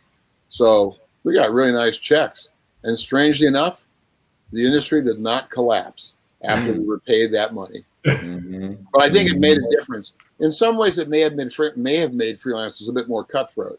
Because before I was going to say that it did change the whole paradigm. I think everybody started to vie for the higher profile stuff, and I think, I don't know if it was the royalties, but I think Marvel had some kind of plan in place before that, which I think they called it the incentives. The incentive program. Yeah, which is where, like, if you stayed on for 10 issues or something like that, you got a certain amount. Yeah, bonus system. Yeah, the bonus system or whatever. But but there have been a couple of those markers along the way. I remember when all the guys left to start Image, and then Marvel's stock fell, and I remember. One, the fact that there was a stock on Marvel, and two, I thought that the business or the medium, it was going to change everything. So, you know, the more corporatization that kind of came into you know, the clubhouse, so to speak, became a little bit more pervasive. And also, in the 70s, comics was kind of small business. So there wasn't that much money floating around anyway. And that changed over time. I don't know how it is so much for mainstream because there's so many more comics now. But they certainly generated, thanks to movies, billions of dollars. It's a very different industry than it was back when we were all kids doing the work. Well, the billions that are being generated, having grown up, I think we can all sort of remember the contempt and that comics were sort of viewed with by the vast majority of people, sort of the juvenile medium, blah blah blah, and having had some experience with the corporate side of things and the cinematic side of things, I guess Marvel and Disney have made billions of dollars on their films, but very very little of that money is taken from that department and translated to comics. There is a segmentation and a bifurcation of the sort of corporate structure, and I think, it's speculative on my part, but I do feel that a lot of the powers that be on the cinematic side sort of view the comics side of things, one, as research and development, and also with a certain level of the same kind of, askance look that we kind of grew up with. It's like the crazy kids over there, but we're the grown-ups. Let us take it. We know what to do with it. Hollywood is basically made up of the guys who used to beat the shit out of us for reading comic books in grammar school, now making money off the fucking stuff. That's really what it is. Well, with this in mind, I wrote a question that kind of discusses this a little bit. So again, put on your 1985 hat. Well, I'm going to have to put on my have to go to dinner hat pretty soon. So okay, couple minutes. Where did you imagine the comic book industry would wind up, and what actually happened to your career 35 years later? What? In other words, in 1985, where did you think the comics industry was going to go, and what was going to be like? And then course corrected with what actually happened. In 1985, I literally thought things were always going to be like this, like forever.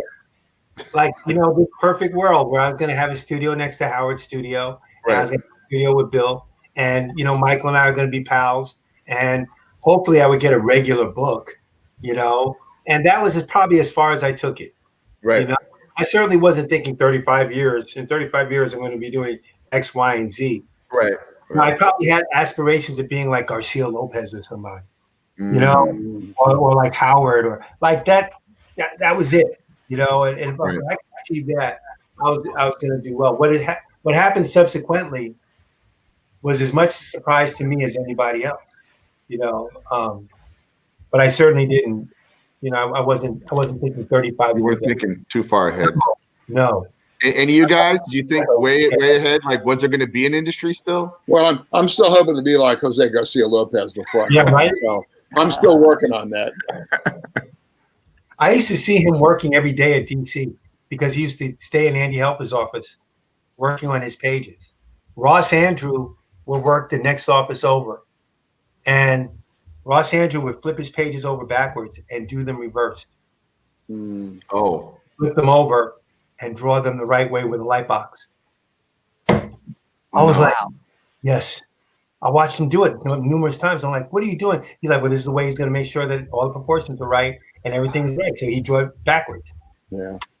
Flip it over, light box it, do it right. I'm like, that's not the Sienkiewicz way. That is not the Sienkiewicz way. And I blew town in '85 because, as I've said publicly recently, I had no prospects, and there was a potential I was going to get this old, and I better do something about it. I had no idea what that was, but I recognized that I had to do something because I did not have a footprint that was going to be commercially successful enough for me to be alive and not a drag on a system at any point after retirement age. And so I came out west because I had some interest, and I ended up in television, worked on shit, never worked on a show I'd watch, but made a solid living, bought real estate, and got a pension. And you know, so, and I don't live, I never, and I never lived like it was going to be forever. I sort of, at a certain point in my life, when I hit my early 40s, I recognized the fact that things were not going to be going my way all the time, and then I better take care, and I did, and I transformed a lot of aspects of my life. But I've always, I mean, here I am. I'm 70 years old, and I'm still doing the same shit I was doing when I was 20, and happily so. I draw the same pleasure from making them as I once did from reading them. And I'm grateful. Yeah, absolutely.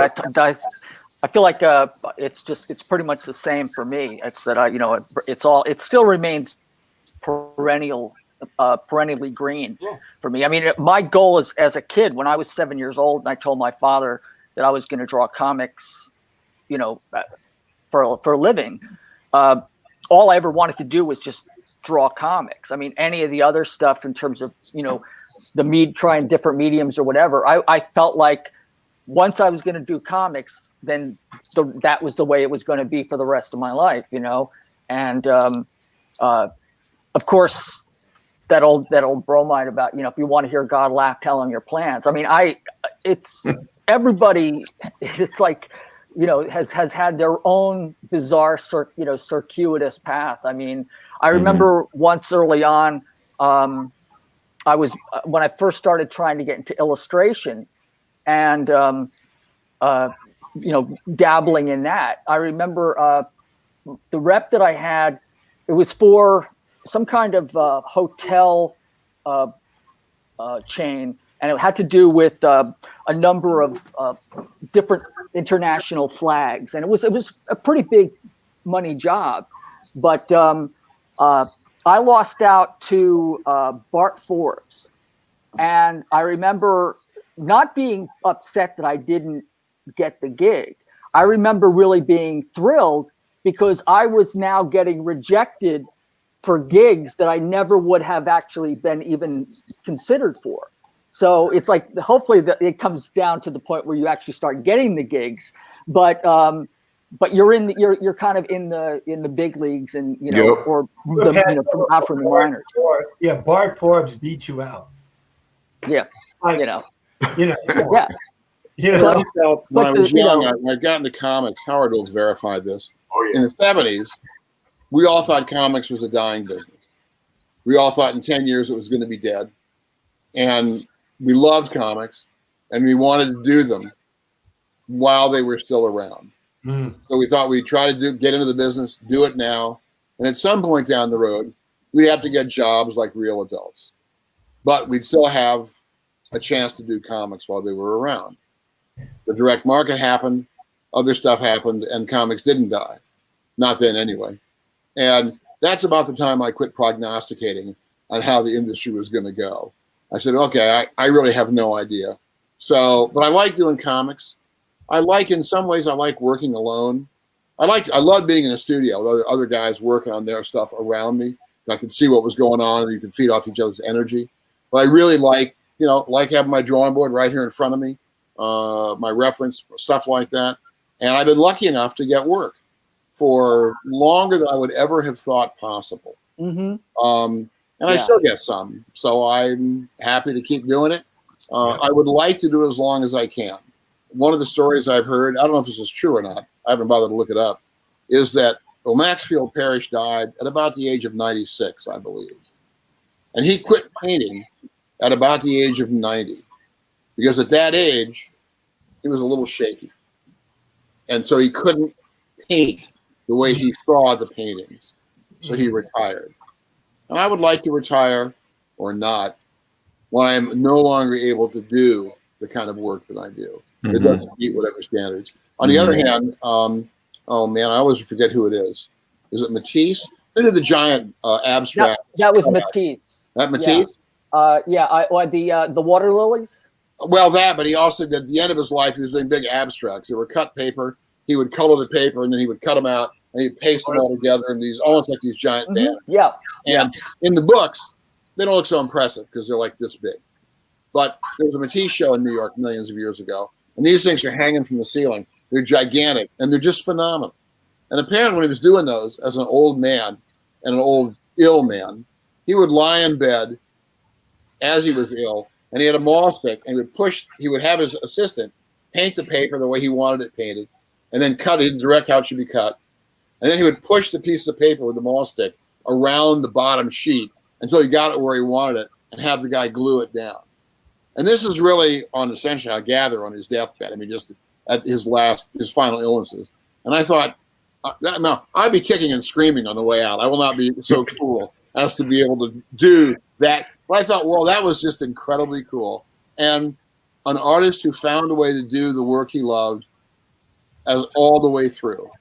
And that would be nice. I had my druthers. That's what I would do. The business would change around me. It's changed around me a ton so far. Still have work, still happy to do it, but I don't prognosticate how this is all going to work out in the end. I would accept that I know that a lot of the stuff I've done, even this crappy newsprint from Manhunter from 1973, that is going to outlast me. Some of those issues are still living around yellow when I'm long gone. Don't mention Star Wars to Howard, though.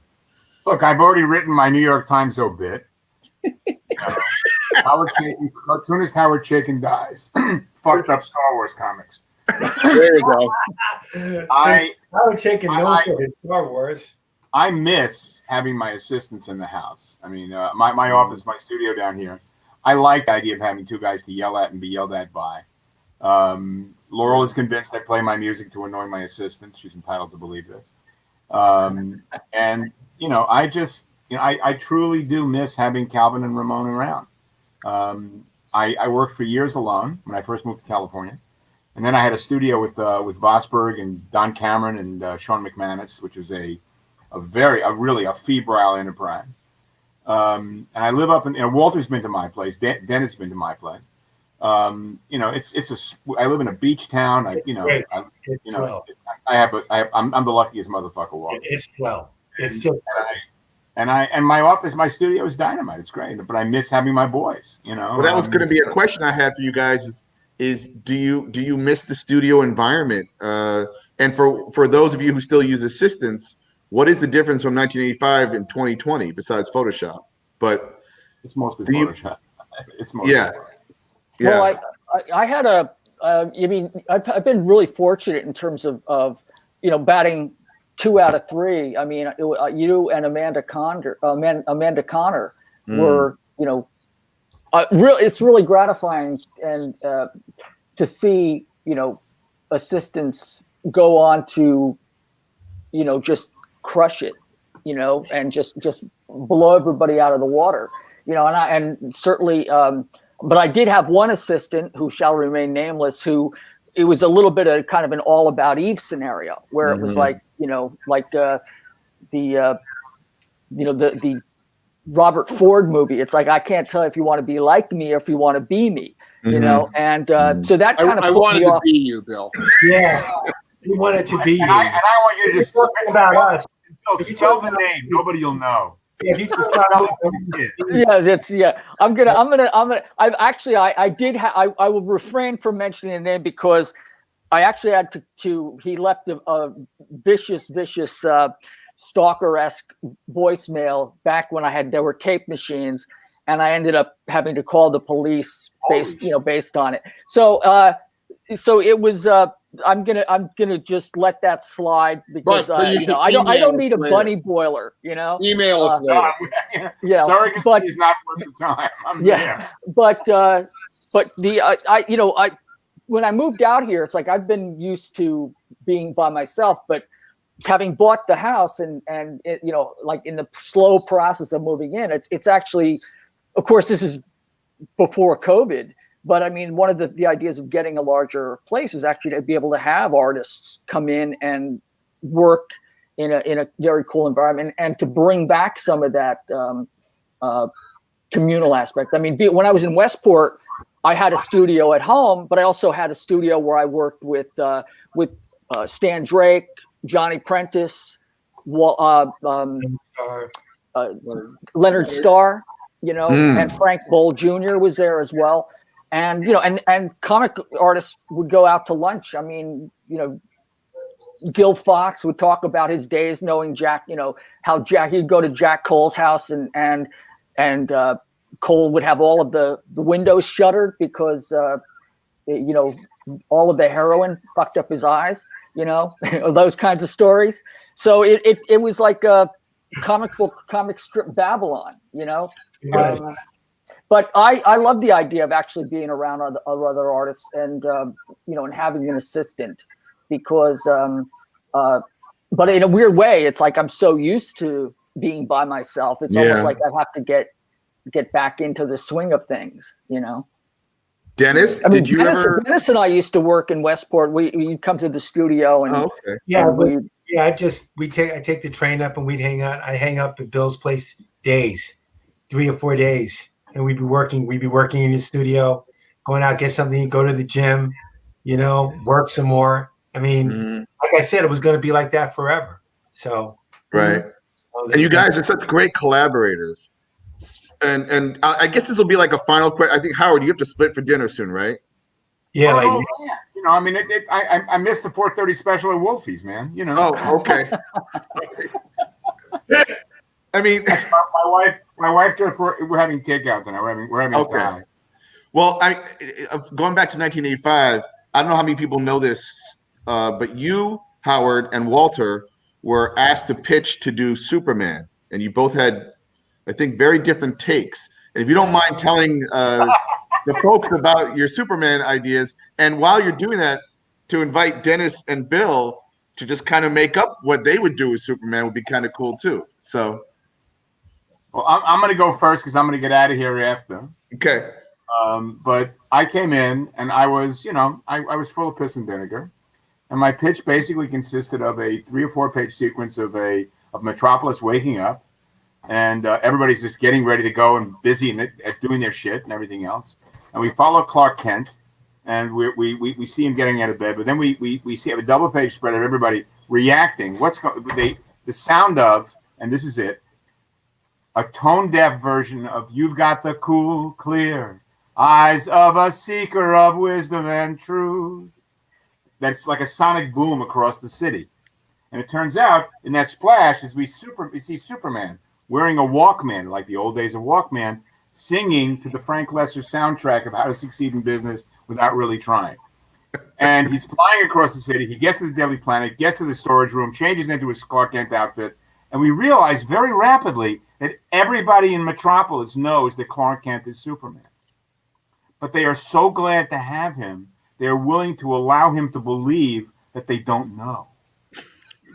That's so great. That's great. Needless to say, powers that be DC Comics looked like a Munch painting.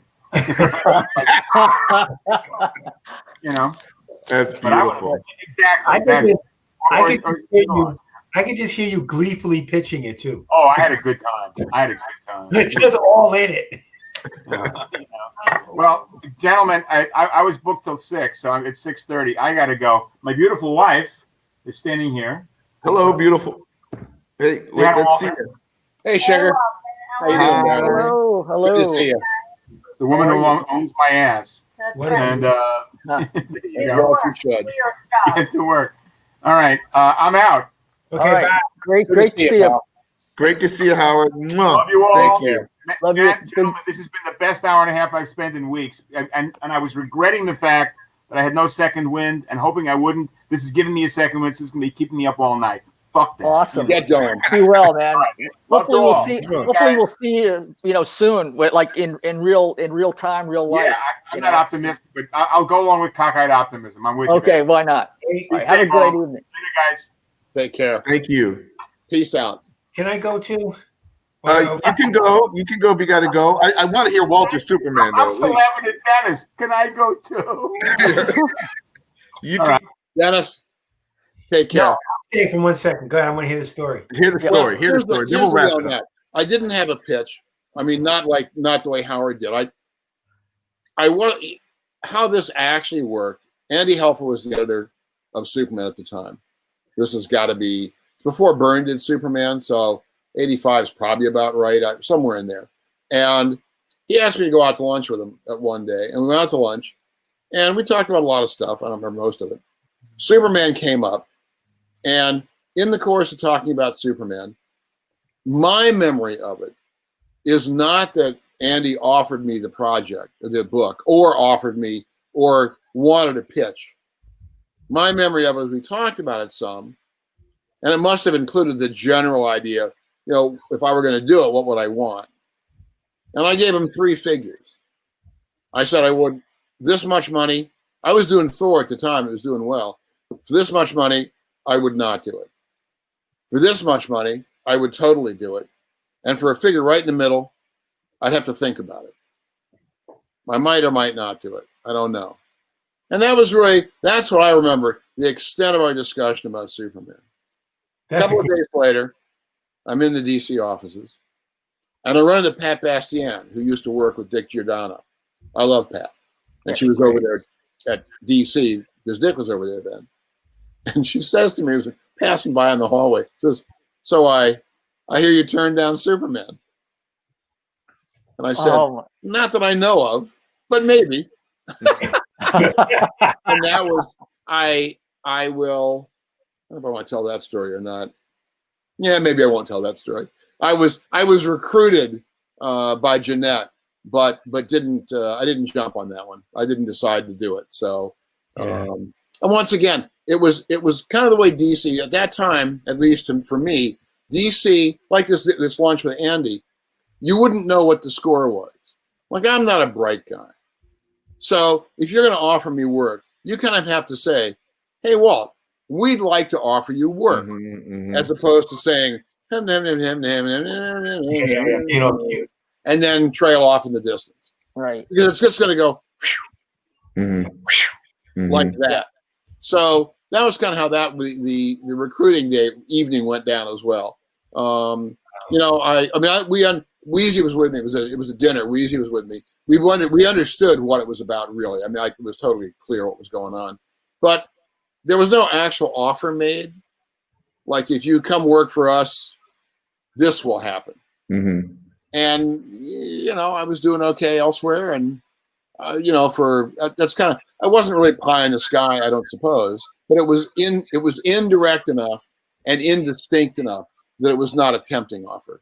Right. But it made for a great evening. I will tell you guys about some of the time we weren't online. But you did have an idea. Do you remember the idea? I did. I thought about it some, and the idea I had, and I don't have. All I have is the basic idea. I do not have any idea where I was going to go with it. I don't know if I had more of it or not. All I remember now is that one of the days we were going to wake up, kind of like Howard's idea, except that the other side, the other way around. We were going to discover that Superman, all the stuff you knew about him, well, the readers knew about him. Presumably, people didn't know about it. But the little rocket ship, the escape from Krypton, the destruction of Krypton, the growing up with the Kents, coming to Metropolis, all that stuff, none of it was true. Wow. Yeah.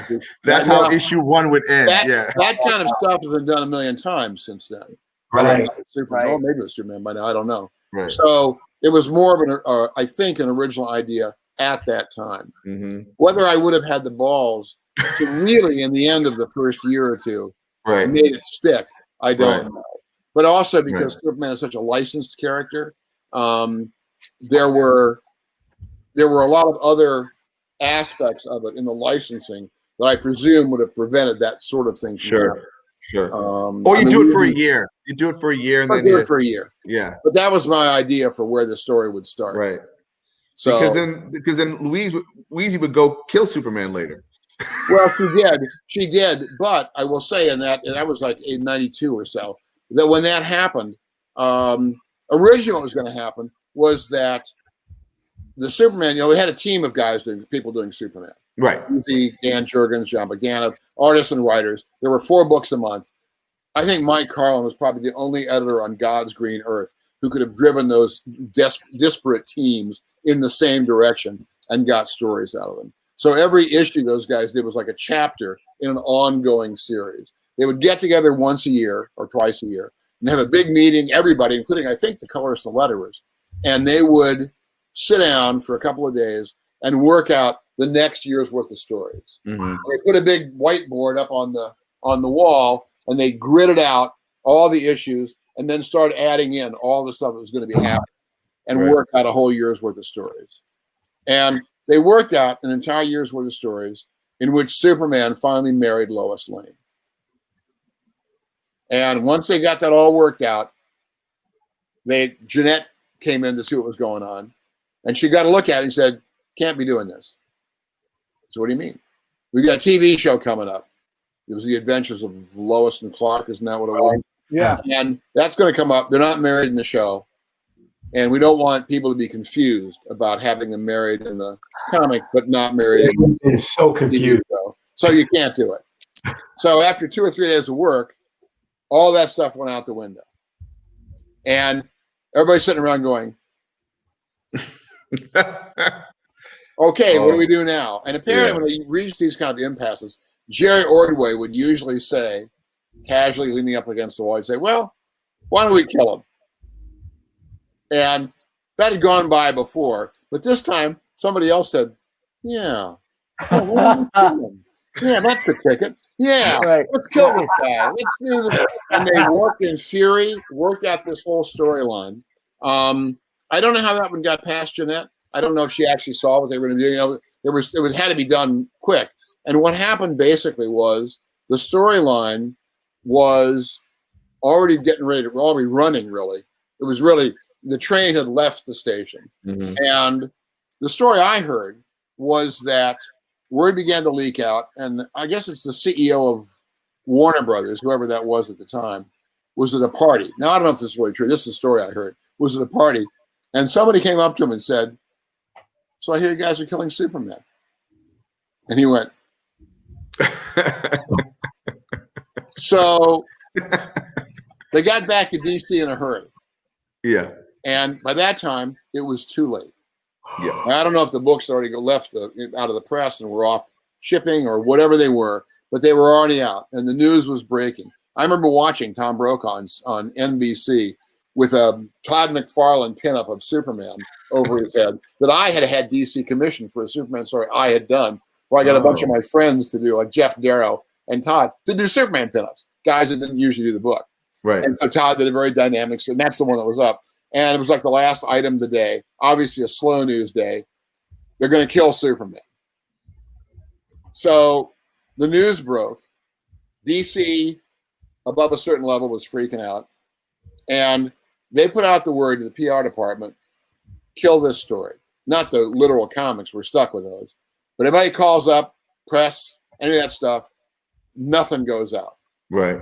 You don't tell anybody about that. You don't promote it. You don't do anything. We want this story buried. And then within a few weeks or thereabouts, maybe less, it became clear that they had the biggest Superman bonanza publicity since probably the first Christopher Reeve movie. Yep. It was everywhere. Yep. Wow. And somebody said, maybe we shouldn't be killing this story. Mm-hmm. And maybe somebody figured out, well, he won't be dead forever. Right. And so the book took off, did really well. But it was the sort of thing that if that had gotten run by corporate before they had done it, it would never have happened. Right. And that's right in the early days of creativity top down rather than bottom up. Yep. It already started by then. Like Right. 89, 90, 91, somewhere in there, but it became more true as time went by. But that was how that worked out. Yep. So whether Thanks for that story. That's a I don't know. great story. Phenomenal. Dennis, Wow. I know you got to split. You want to split, right? Before you split, can you just tell us a little bit about what's up with you now? 2020, 2021. What's next? Well, gee, okay. Bill and I just finished a Lobo story together.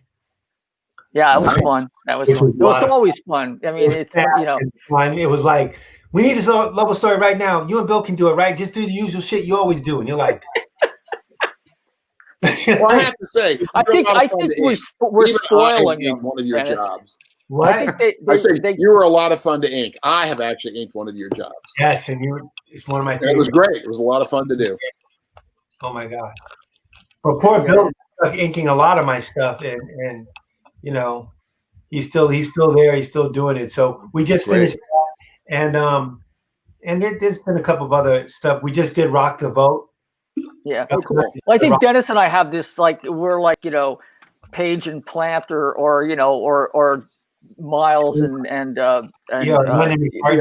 yeah, it's like we're we just like, I know what he want, what he's going for or whatever. It's like, and we just gel. It's just, we just have our own shorthand now. I do tell people, because I have to remember people actually watching this, that working with Bill is incredible, but it's also intimidating because you're working with Bill Sienkiewicz. And even though I've known him forever and we're old friends and stuff, and I can joke around with him and bullshit, it's still like, it's a serious thing. It's like, I always use example with Keith Richards and Mick Jagger would write songs for Rolling Stones.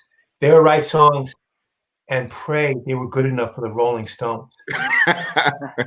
So they would write songs together and present them to the rest of the band. Right. Right? Hoping that the rest of the band would say, what kind of bullshit is this? And we do it. So I'm like that. I'm like, okay, I'm handing this off to Bill.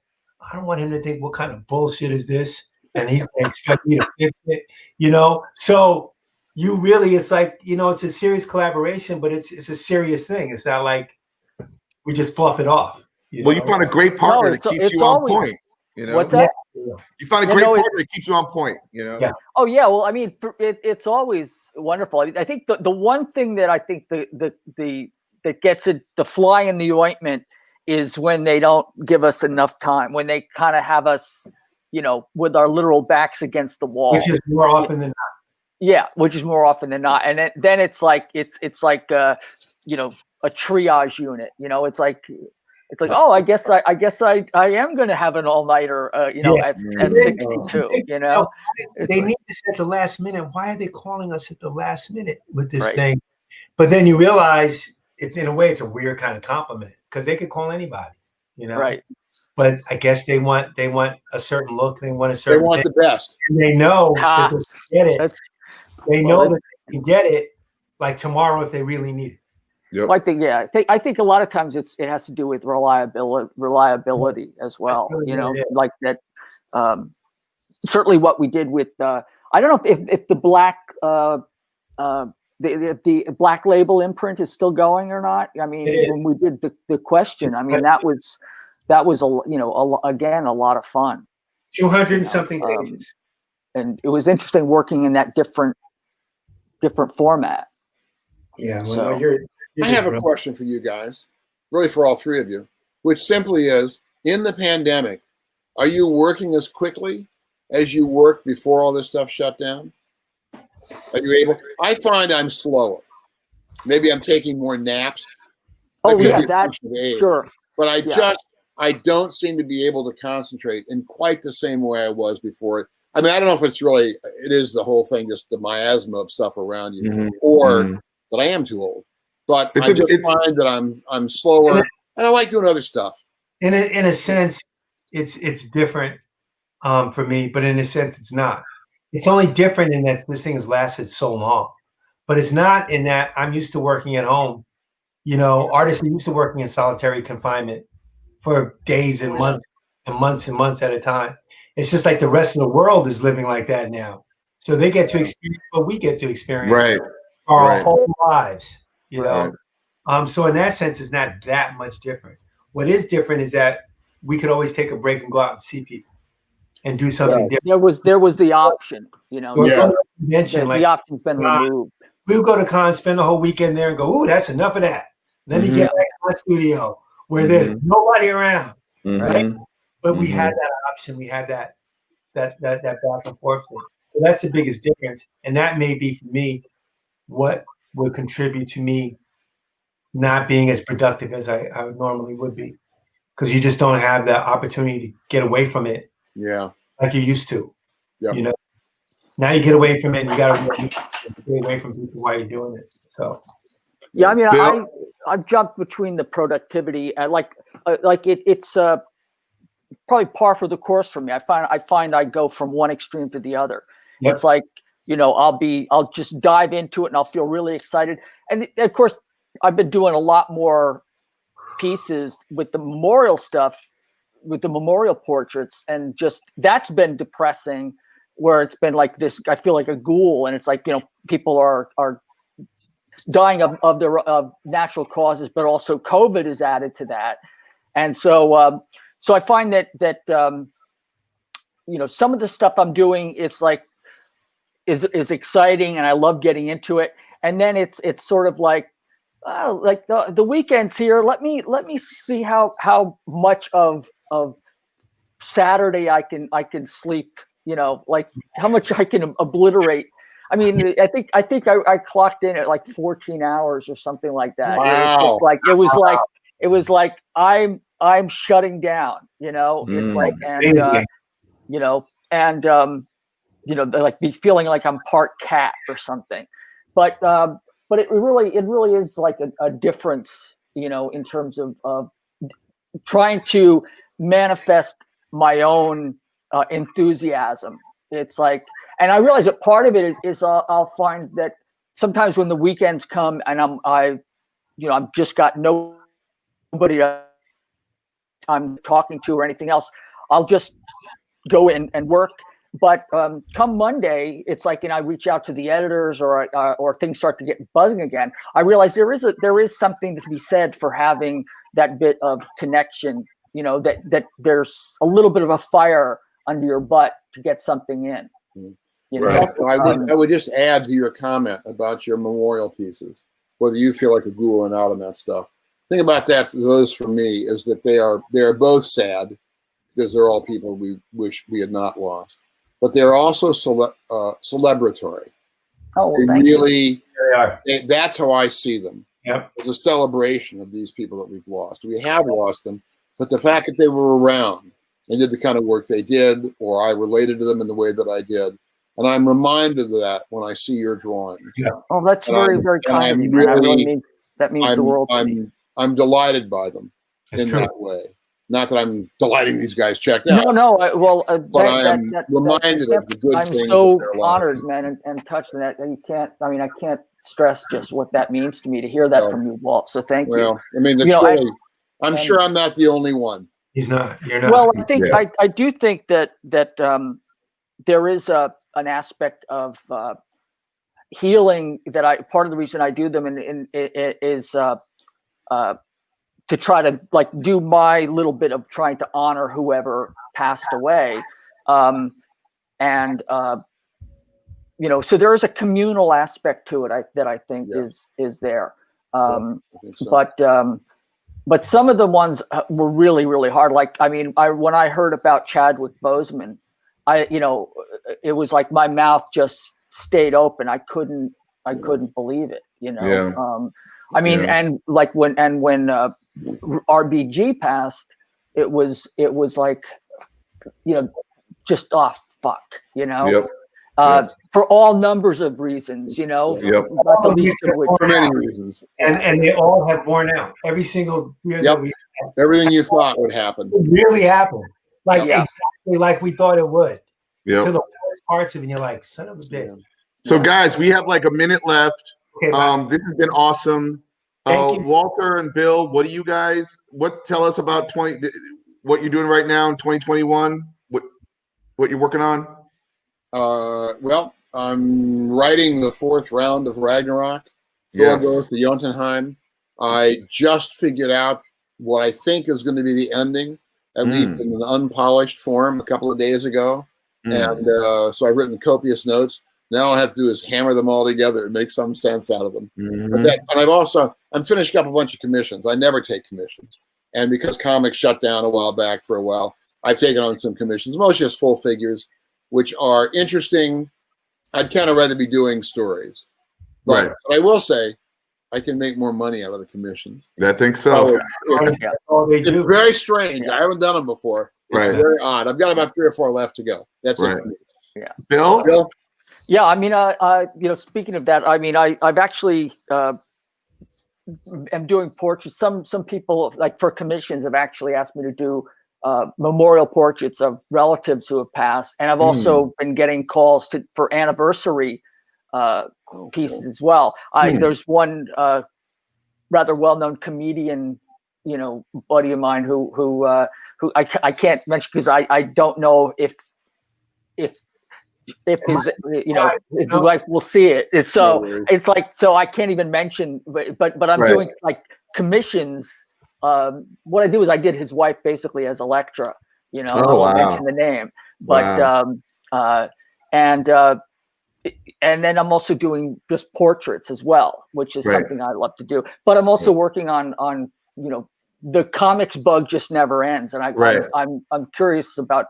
I keep putting off and circling, the perimeter of diving into Parisian White and with Kelly Sue DeConnick, right? With Kelly Sue, yeah. And I think what's going to happen is I just have to dive into it. But I'm also playing around with a bunch of ideas of my own, just because I really want to do not necessarily straight toasters too, but really be in that milieu again of challenging myself and also I think one of the things that does happen is that when you're in a level of isolation, you don't have any other distractions, so that every line seems to mean more in some kind of bizarre way. You put a lot more weight on each one, as opposed to, you're going out and you're having a real life time, and you come back and go, it's good enough. And, you let it go. And I'm finding that, that sense of stressing over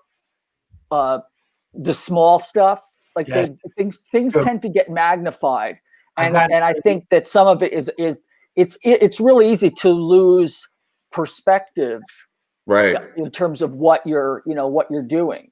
And that's the one thing I think about having a collaboration and a communal aspect, is that because I reached out and I just spoke with I hadn't spoken to Lance Hendrickson in a long time, and it was just he's posted something about asking about Millennium coming back on the air, and I haven't spoken to him in like 2 years, and we just reconnected, and it was just like there is that sense of hey man, I miss you. It's like, where have you been? It's like and you start to put things in context about because I'm totally an isolationist. I mean, not in the Trumpian way, but I'm like, I'm totally fine. But then when I need to reach out, I mean, this is absolutely lovely. I mean, I'm one of those guys. It's like it takes forever to get me out there, and then I get to the party, and like they have to kick me out when the sun's coming up, and I've got the lampshade on. It's like so this is wonderful, and it makes me miss all of you guys even more. Well, thanks for sharing your stories. We could go on for hours. We're getting kicked out of here. I'll just plug myself real quick. I've been working on this webcomic called The Red Hook, published by Webtoon, which is a free app on your phone. And I'm launched season 4 2 weeks ago. It's called Blackout, and that's what I'm working on right now. And to answer Walter's question, I've been doing a lot of writing. I've been very creative. So yeah, I somehow the drawing is a little bit slower at times, but the writing has been abundant and collaborating, and it's been a lot of. I've been energized by this pandemic in a weird way. So that may inspire me. Yeah, right. Very good. Well, I mean, that what gets me is and what this is the other thing that really inspires me about all of you guys is that I feel really fortunate to know so many self-starters. It's like where you guys just sort of jump into it, not knowing necessarily where it's going to go, but you feel compelled and obsessed to do it anyway, to find out and what is the Gertrude Stein, what's the there, and take that chance. And to me, that's magic, and that really is inspiring. So thank you guys. Thank you. All right. Stay healthy and vote. And stay healthy. Love Be well. And at some point we will absolutely, when this madness is over, we will actually, all get together. We'll all get together. Wear your masks. Wash your hands. Exactly. Take care, guys. It's great. Good to see you, Walt. Good to see you, Dean. Dennis, as always. Great to see you. Have a great night, all you guys who stopped by to watch, thanks for coming by. Yep,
Hey, boys, it's John. How you doing?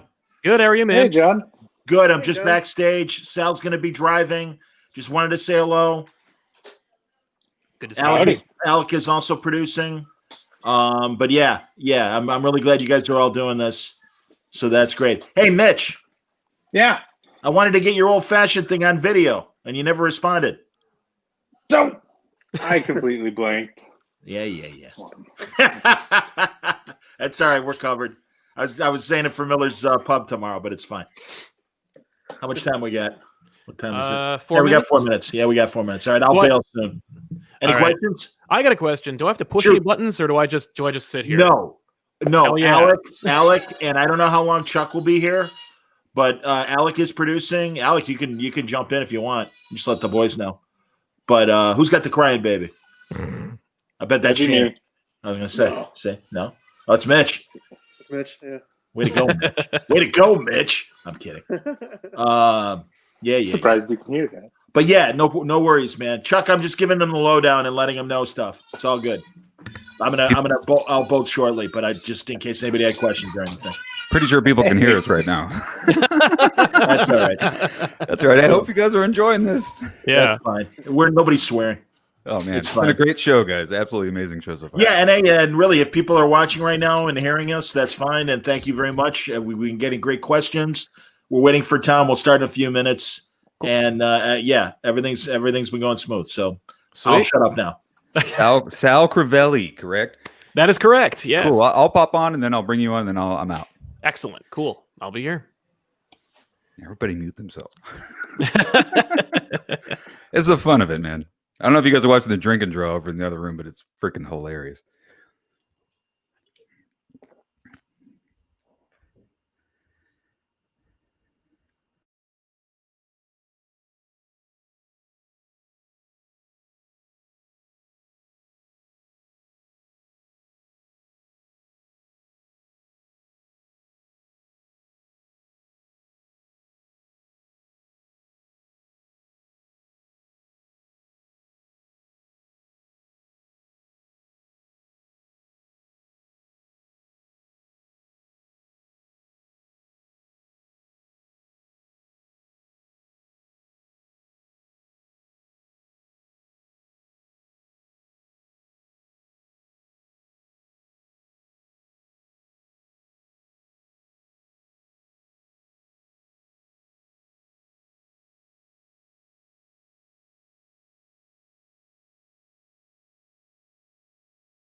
Hey guys, we hope you are enjoying this continued coverage of Baltimore Comic-Con Live. If you're fans of the comic book Strange Adventures, you're in for a real treat. Here to introduce the creators of the book, guys. You know him from Comic Pop on YouTube, Mr. Sal Crivelli. Sal, how's it going, man?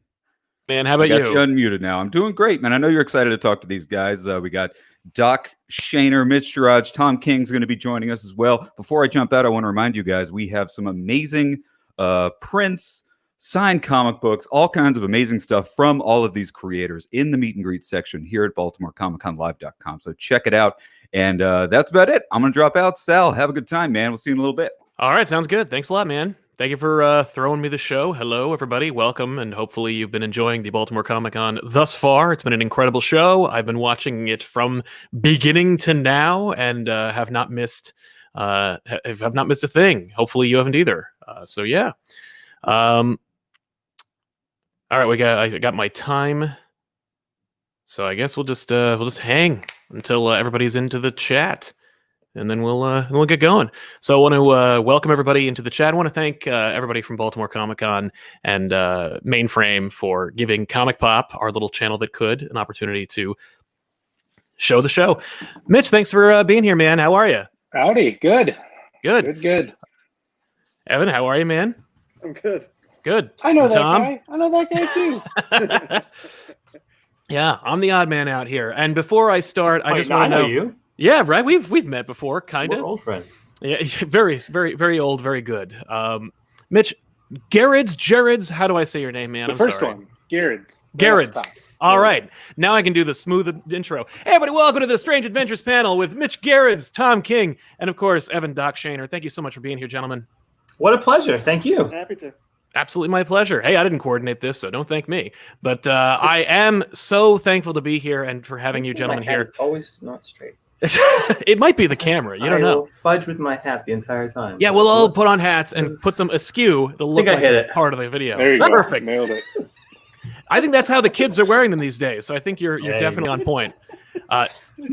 Guys, so This is the all hat humor panel. I know that's what you guys turned in for. This is what we're here for, really. This is the jokes, folks. Hey, fellow youngsters. How you do, fellow kids? Man, Strange Adventures is an incredible series that is out right now. Issue 6 just dropped only about a week or two ago. We are halfway through, which means DC must be putting out a hardcover pretty soon.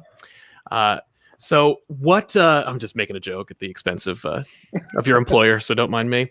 But yeah, so let's talk about how this came about and what everyone's involvement started and your insights into the book. Where did the idea for doing a book about Adam Strange, Mr. Terrific, the war on Ran, all of that, how did that start, and what compelled you to call up these two geniuses to make it happen? I assume he's talking to Doc, right? I am definitely talking to Doc. I mean, I knew I was one of them. But I had to write. I had to be the other guy. So Yeah. I'm like process of elimination here, Right? Well, we were like, we looked in a list of most popular DC characters, and and we're like, we love to sell comics because it feeds our family. We love our family, and we know the more popular character is, the more comics we sold. So then we looked on that list and we picked the person at the very bottom of the list. Well, we accidentally sorted backwards to top. Yeah, Right. we pushed the wrong arrow. Or in retrospect, it was like I put it on alphabetical and just like Adam Strange. I was like, oh, he's number Perfect. one. You'll get to them eventually. Everyone will get a 12 issue mini, and it's start with A. But yeah, man. So what appealed to you about the book is called Strange Adventures. It's not necessarily about Adam.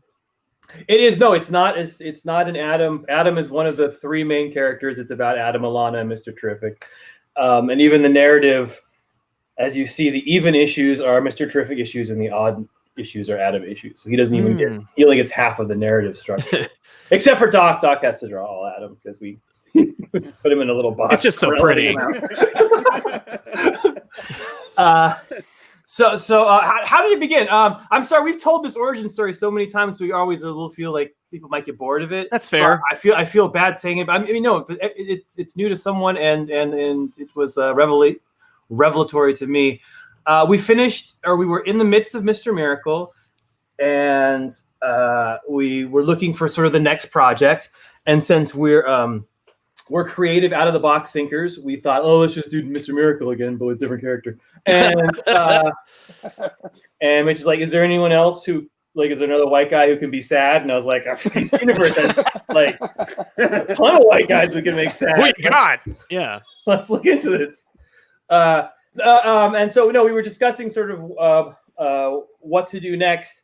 And I had like just a bunch of ideas sort of floating in my head. I wanted to do something that was more about villainy and bad guy stuff, and less.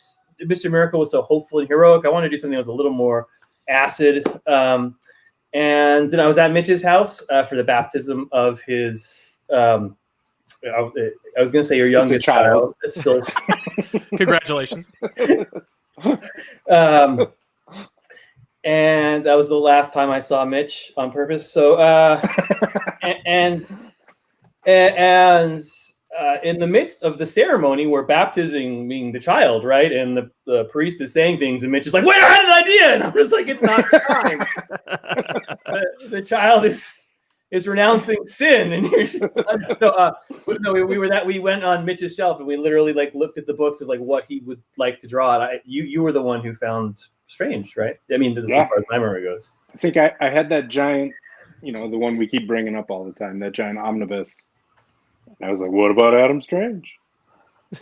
I put my omnibus like as lame as it go. sounds, that is the extent of how it all came to be. The magic was the next day when Tom showed up with like the complete 12-issue thing all wrapped up, and he's pitching it to me. That's amazing. You already had it? Like you were like, okay, I got it. I know how literally sad this guy overnight. is. Here it comes. If you put me in a box, I'll figure my way out. Except this actual box I'm in now. Right. There's no escape from this box. There's no. Here I am stuck.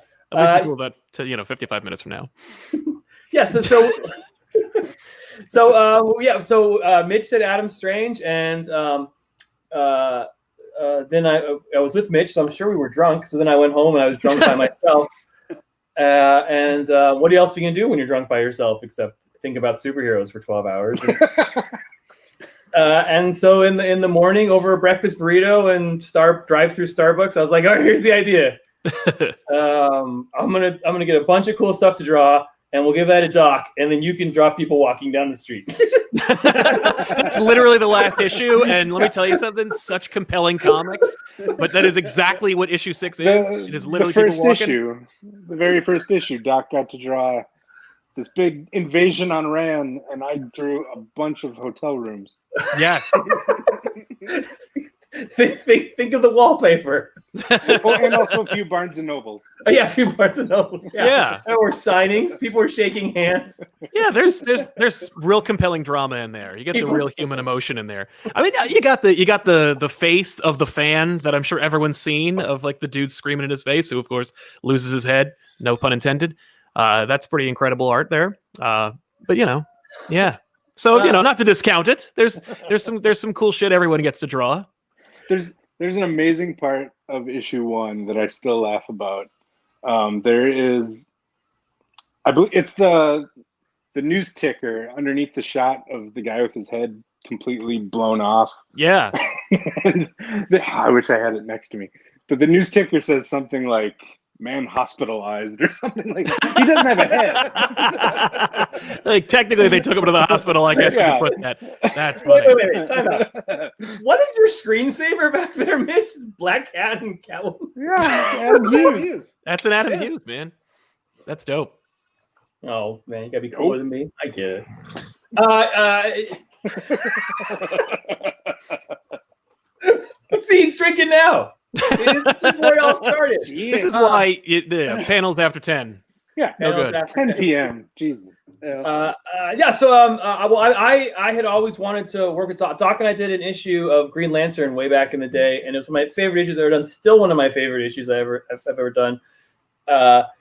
And I always wanted to work with him again, and I was looking to slowly peel away from Mitch. So I was like, I'm gonna do this transition thing, and before Mitch notices, he'll be out the door. And so I could never quit you. I couldn't quit you either way. So X-Men or what do you want? So I had a vague idea of someone had sent me literally a tweet and it's a Tom King just writes comics to cover up his war crimes. That is a mean thing to say. What to a brutal dude. thing to say to And someone. I was like, that's not what I do. But fuck, it would have been so cool if that's what I did, right? That would be a really weird thing to do. Be like, yeah, if I just wrote this book to cover up my war crimes, I was like, damn, that's a good idea. Thank you, mean Twitter guy, for making me a ton of money. You showed me again, got me again. When the Adam Strange movie comes out, I'm sure I'll tweet back thank you to you, and that'll be your donation. So I turned a mean tweet into this wonderful series. It's the best looking book on the shelf with these two brilliant gentlemen. Easily, yeah. Mitch, your designs for the characters iconic, yet also like has this gritty realism to it. How do you get into the mindset of drawing like real people in this fashion? I mean, that's kind of like what I like. What you're known for, like what you do. Yeah. There's just something like that I love about superheroes, but it makes it cooler when they feel real and they don't feel like cartoons on paper. So that's the only thing I have in my head, I guess, when I come up with my style. Right on. You don't want to lose those cats. That's keeping people here. Trust me. I didn't want the distracting zippity doo dah in the background. Sure. I don't think it's pretty dynamic.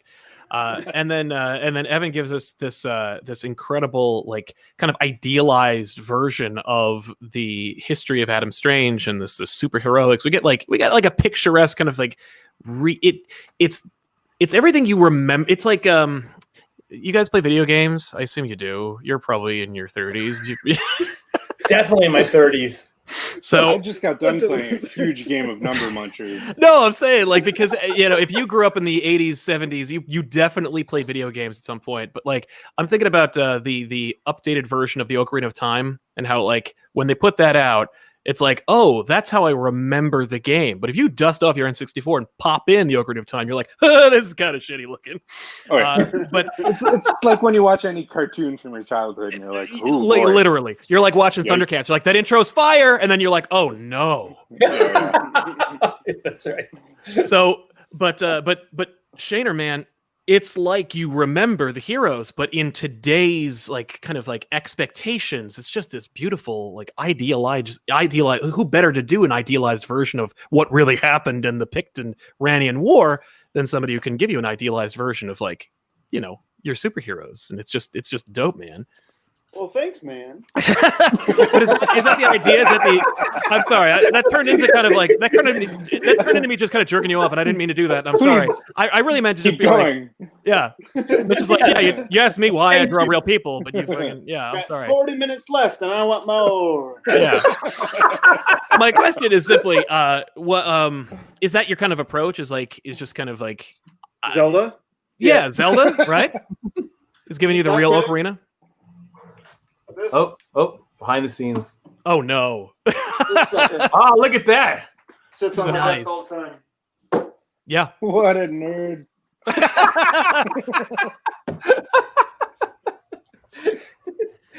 Don't look at my doll. I was going to say, who said that? Was the person with the Luke Skywalker action figure on the shelf? It's old Luke, so it's ironic. Yeah. It's ironic. That's good. So this has gone off the rails. Let's talk about what do you guys want to talk? It's Shaner's fault. He's just like interrupting us. No, yeah, right. He won't shut This up. is exactly what a Tom King panel is like. So this is bringing back good memories. I'm so glad to hear. There's so many less fucks than the usual Tom King panel. Oh, start the counter. But yeah, man. So Strange Adventures. Strange Adventures. Strange Adventures. It's the book we're talking about. You guys make it. It's great. So and we're such goofballs, and we make such sad. It really like books. This is gonna. We are selling so many issues of Strange Adventures. Like this looks like fun. Oh no! Let's talk about dead children, please. Come on, man. But Dead no, children. Oh, you don't read the text. I just draw. Are there dead children in this book? Doc only reads his side of the book. I haven't seen any. It's all going well, Brad. Yeah, it's just big lizards and stuff. I don't know, man. But yeah, It's interesting you say Doc is like the idealized version because his side is getting grittier and grittier. Okay, thank you. We go forward. I've noticed that because I reread the entire 6-issue series over the last like 4 hours, and I was like, and I noticed as I was going, I'm like, it's getting less pretty but more real. And is that deliberate? Are you deliberate, like bridging the two styles together? And it seems like that's actually what you're doing. Well, yes, let's hear the master this plan. is all planned, of course. They don't call him the Doctor for nothing. They don't. And still nothing. But I mean, like Doc got the big sex scene. Doc is got the big war scenes. Mitch got the first sex scene though. Oh yeah, there's multiple sex contractually. I must have write a first sex scene refusal. That's in his rights. It's actually in my contract, not even his. It's like you must write it. What? This has nothing to do with me. And they're like, it's in the... No, you got to do it, man. And for Clay, it's like 6 sex scenes. So Cat 1 is. So Doc's side is, it starts out as a little ideal, but it starts to drift in to show sort of what happened to Adam, sort of as he went from the start of this war to the end of the war, which is where Mitch's stuff picks up. Because the big transition, who Adam is, happens in the Doc in the Doc pages. Right. Well, because I've been getting this impression that the Doc part is the book and the Mitch part is the real. Is that fair to say, or are we kind of getting some kind of like bridge between the two? I don't know if I'm trying to spoil the book here or not. I hope I'm not. I'm just kind of getting some insight, but I really don't want to ruin it because you got to go read this book if you haven't already. Of course you are. It's a critical darling. It's like one of the top Black Label books out there. Come on. But that being said, goddamn Murphyverse. They keep putting out these Black Label books, which by the way are all excellent, and you should pick it up. But yeah. I think the idea started that way, but I think we kind of evolved it as we went along. Yes, because this book is very much trying to be.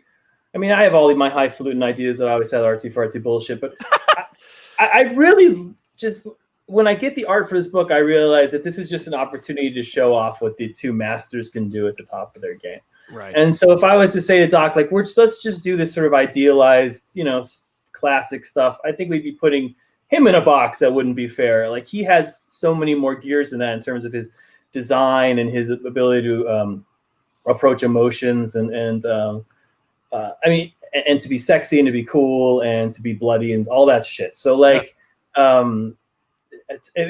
my job here is to show you how incredible Shaner and Gerardus are, and I'm doing my best.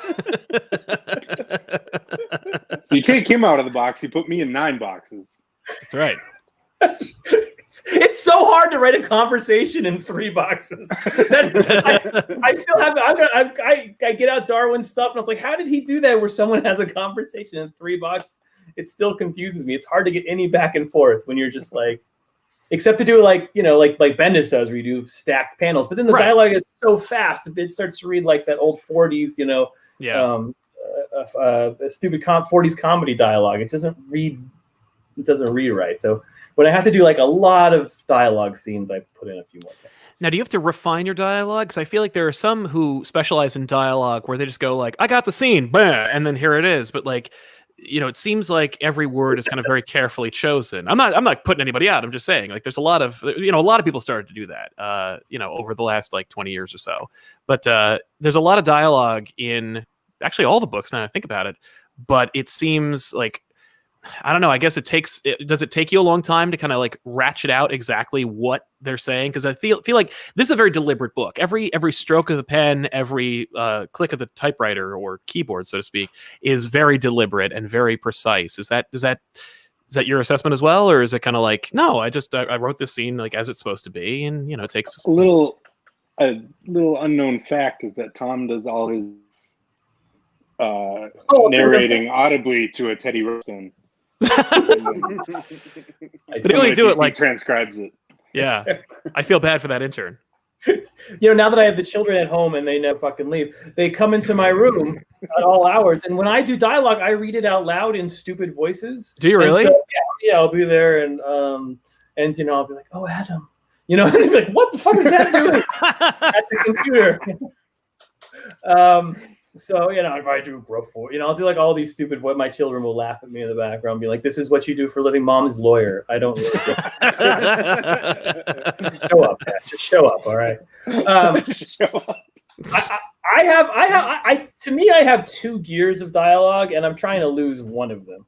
Okay.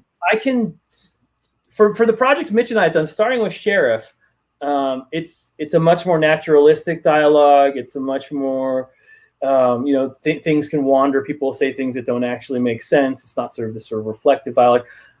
When I do high superhero stuff, and I don't do this, I can switch into that sort of Gilmore Girls, Sorkin, Bendis, like where every sentence reflects the sentence before it, and it's kind of clever, you know? Sure. You know, I always think of Gilmore Girls like, oh man, it's a nice coffee. You like coffee? Yeah, I love the coffee. I got a big coffee. And so that word coffee just starts dribbling down into the dialogue and becomes jokes. And yeah. I can do that dialogue, but I'm trying to throw that out as because I like the stuff we did more in Mr. Miracle and Sheriff, and now here where it's much more naturalistic. It's much more. It's much weirder. It's more that, yeah. Yeah, I like that better. Well, because I was going to say, I was talking to my wife about this book, I guess when issue 6 dropped, and I was mentioning that like the last issue felt very natural. It felt like a really it felt like a real conversation between two people, but there was a line in there where I was like, that felt like I'm writing a book. And she was like, and she vehemently disagrees with me. She's like, no, Alana said that to get power over Mr. Terrific in this scene. And of course, once again, talking to my wife every time, I'm like, oh, I'm a dummy. Thank you for reminding me. But it feels like that's exactly what you're like, where it feels like it's natural, but then you read it again, and you're like, oh, like you're really, you know, you're taking your shots with this dialogue, and of course it's punctuated by the art in such an incredible way. I'm trying really hard not to be like, yeah, so the writing's great, right, you guys? Like, you guys are like, yeah, I drew a cool lizard man, and it was really dope, and he got killed by a helmet. It was really cool. And we word for it. I've never read it. I wouldn't know. And I do, you know, I write. I mean, and Doc's side of it gets a different kind of dialogue. I mean, I use exclamation points and I use bold words. So I use bold words and exclamation points on one side and I don't use on the other side. So you're getting if you read, it's like a little subtle thing, but it's much more, even the lettering that Clayton does is much more comic booky. Even the shape of the bubbles is different if you look closely. Yeah. So it's two different dialect styles for both sides of the book. I love Mitch, your design for Mr. Terrific. It like reminds me of what I know Mr. Terrific to be, but it's just like for some reason there's some subtle differences that you've kind of infused into there. Particularly his jacket is one of my favorite things about Mr. Terrific's design. It's cool. When he shows up in my side of the book, it's gonna be even better though. I mean, if really the only thing I've been redesigning on this book is putting them in normal clothes. Yeah. The costumes, I don't think. Like even Adam's costume, which has the new little side runners and stuff, that was an Evan thing, I think. And then Mr. Terrific, I just kind of, from what I knew of Mr. Terrific. Right. Okay. The sequence in which Mr. Terrific is staying on Ran is one of the most memorable for me in like recent readings, just because of the mundanity of what's occurring, and yet how like you there's subtle moments where you're like, oh right, you're on an alien planet, and it's like it's in a hostile world, and there's like this undercurrent of hostility that I really enjoy from your pencil work. It's just like it's my thing about that issue that I love is that when Tom originally pitched, I don't know, this is what's going to happen with Adam and Alana and all this, and then they're going to bring in someone to foil it, to investigate him, and it's going to be Mr. Terrific. I was like, who? And Tom's like, you know, I had the list. I just pressed the wrong arrow. He was right after Adam. He's the most popular superhero, right? And Tom's like, you know, the guy's got the T on his head, and he's got the balls that flying around him, and a jacket that says fair play on the sleeve. It's got 3 balls. can we come up with someone better? And I was really not into it. And no kidding. The second issue is when I was like, oh, holy shit. No, I get what Tom's doing. But then the fourth issue, I was like, he's the most badass character in the whole DC universe. Yeah. Yeah. I never really, I got it, but I never felt it until I'm reading Strange Adventures. Like exactly. Like I've read him in other things, but he always seemed like, no offense to things in the past, but he just seemed kind of lame. Blasé, another character that's there. I think that's more the art than the writing. I feel like. Yeah. Well, I feel bad because like he always like kind of like ends up being relegated to the side or to the back, and it's only like the hardcore like Earth 2 fans that are like, "What? Mr. Terrific's the best. He's smarter than Batman." And it's like, yeah, well, you know who's more profitable than Mr. Terrific? Batman. And this is the only book where you get away. Adam Strange. Yeah, Mr. Adam Strange. Adam Strange, who's like a second fiddle in his own book. But like you get this is the opportunity for Batman to play second fiddle to Mr. Terrific, and you get to really highlight like who this guy is and what he's all about. Apparently, he's a Columbo fan. I don't know whose idea that was to give him this little like that little gesture, that little just one more thing gesture, but it was very Peter Falk. I don't know who to applaud for that, but it was incredible. That's a Mitch thing. It was me, but channeled through how much Columbo Tom had been watching. So it was kind of a bridge thing. I got such sad Columbo news today, guys. I'll tell you offline.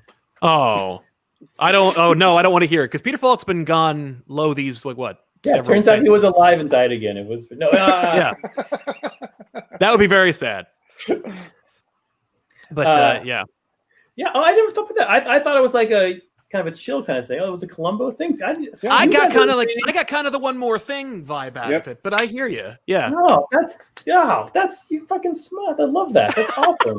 I mean, I'm sure. Well, listen, I don't know. You guys fucking wrote it. What do you want from me? But yeah, it's a dope book. I know I'm just like kind of fanboying out now. I'm sorry. It's a very comfortable. It's a very comfortable vibe you guys have created here. I love this book. It's done. I've written the whole thing. Okay. All 12 issues it is done. All right. It is done. It's in the can. I know how it ends.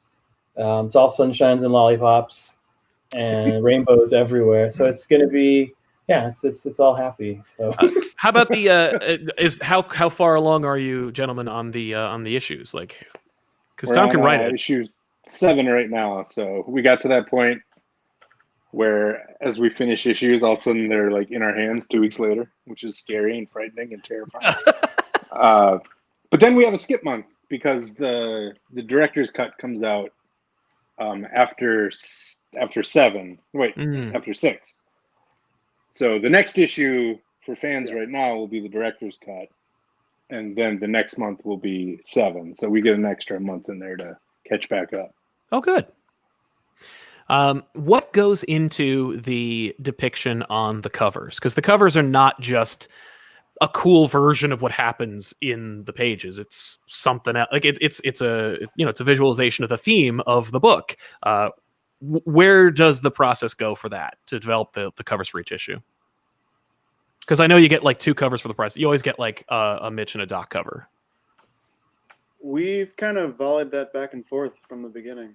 There's been a few issues where Mitch comes up with the core idea, and then I kind of come up with a spin on it, and vice versa.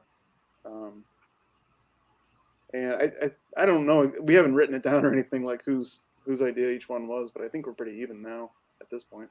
Sweet. I think so. Yeah. But like it all boils down to like when our editor says we need a cover, and then Evan and I get on Messenger and we're like, well, who has an idea? Yeah. Whoever has the idea wins, and then the other person has to figure out their side of it.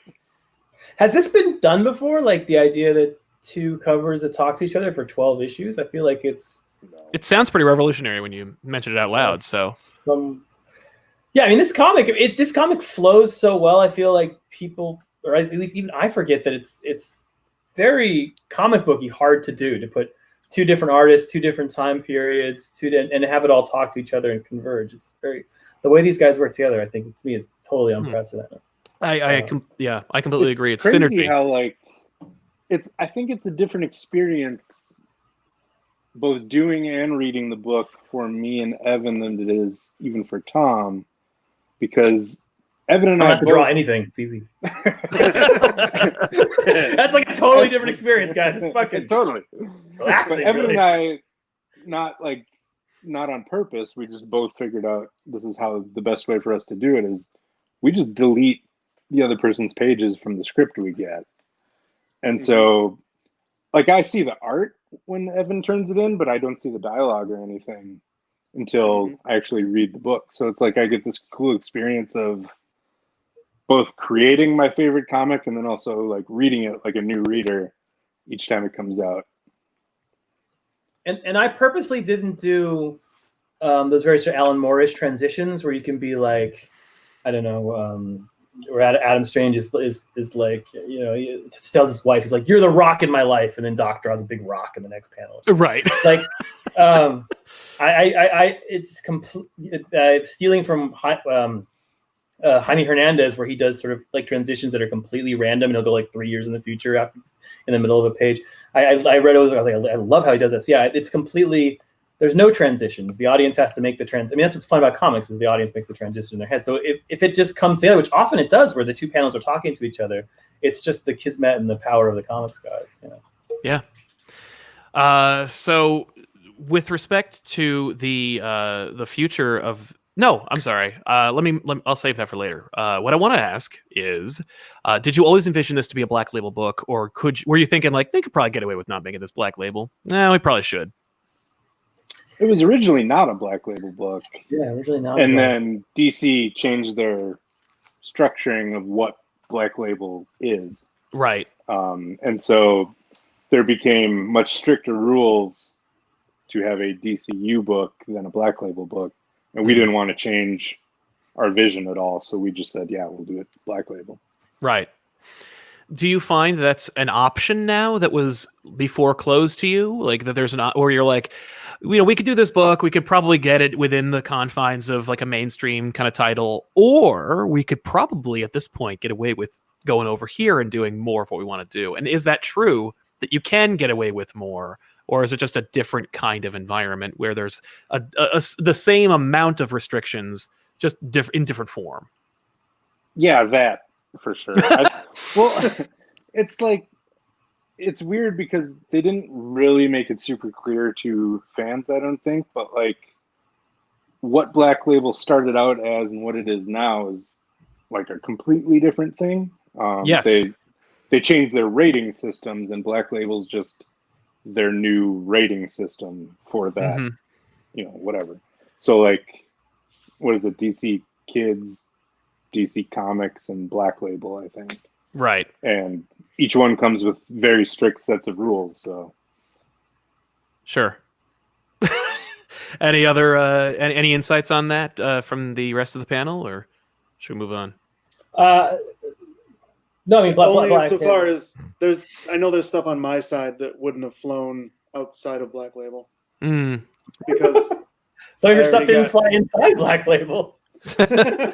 Is that true? Were there things that they had to? They were like, no. I've only had one thing that had to be kind of configured after I turned it in. The sex scene got cropped. The sex scene got cropped. Yeah. There's a sexier sex scene. It was it the full page? Was it the full splash in the cave? Yeah, and it's all mine now. It's Adam Hughes' screensaver.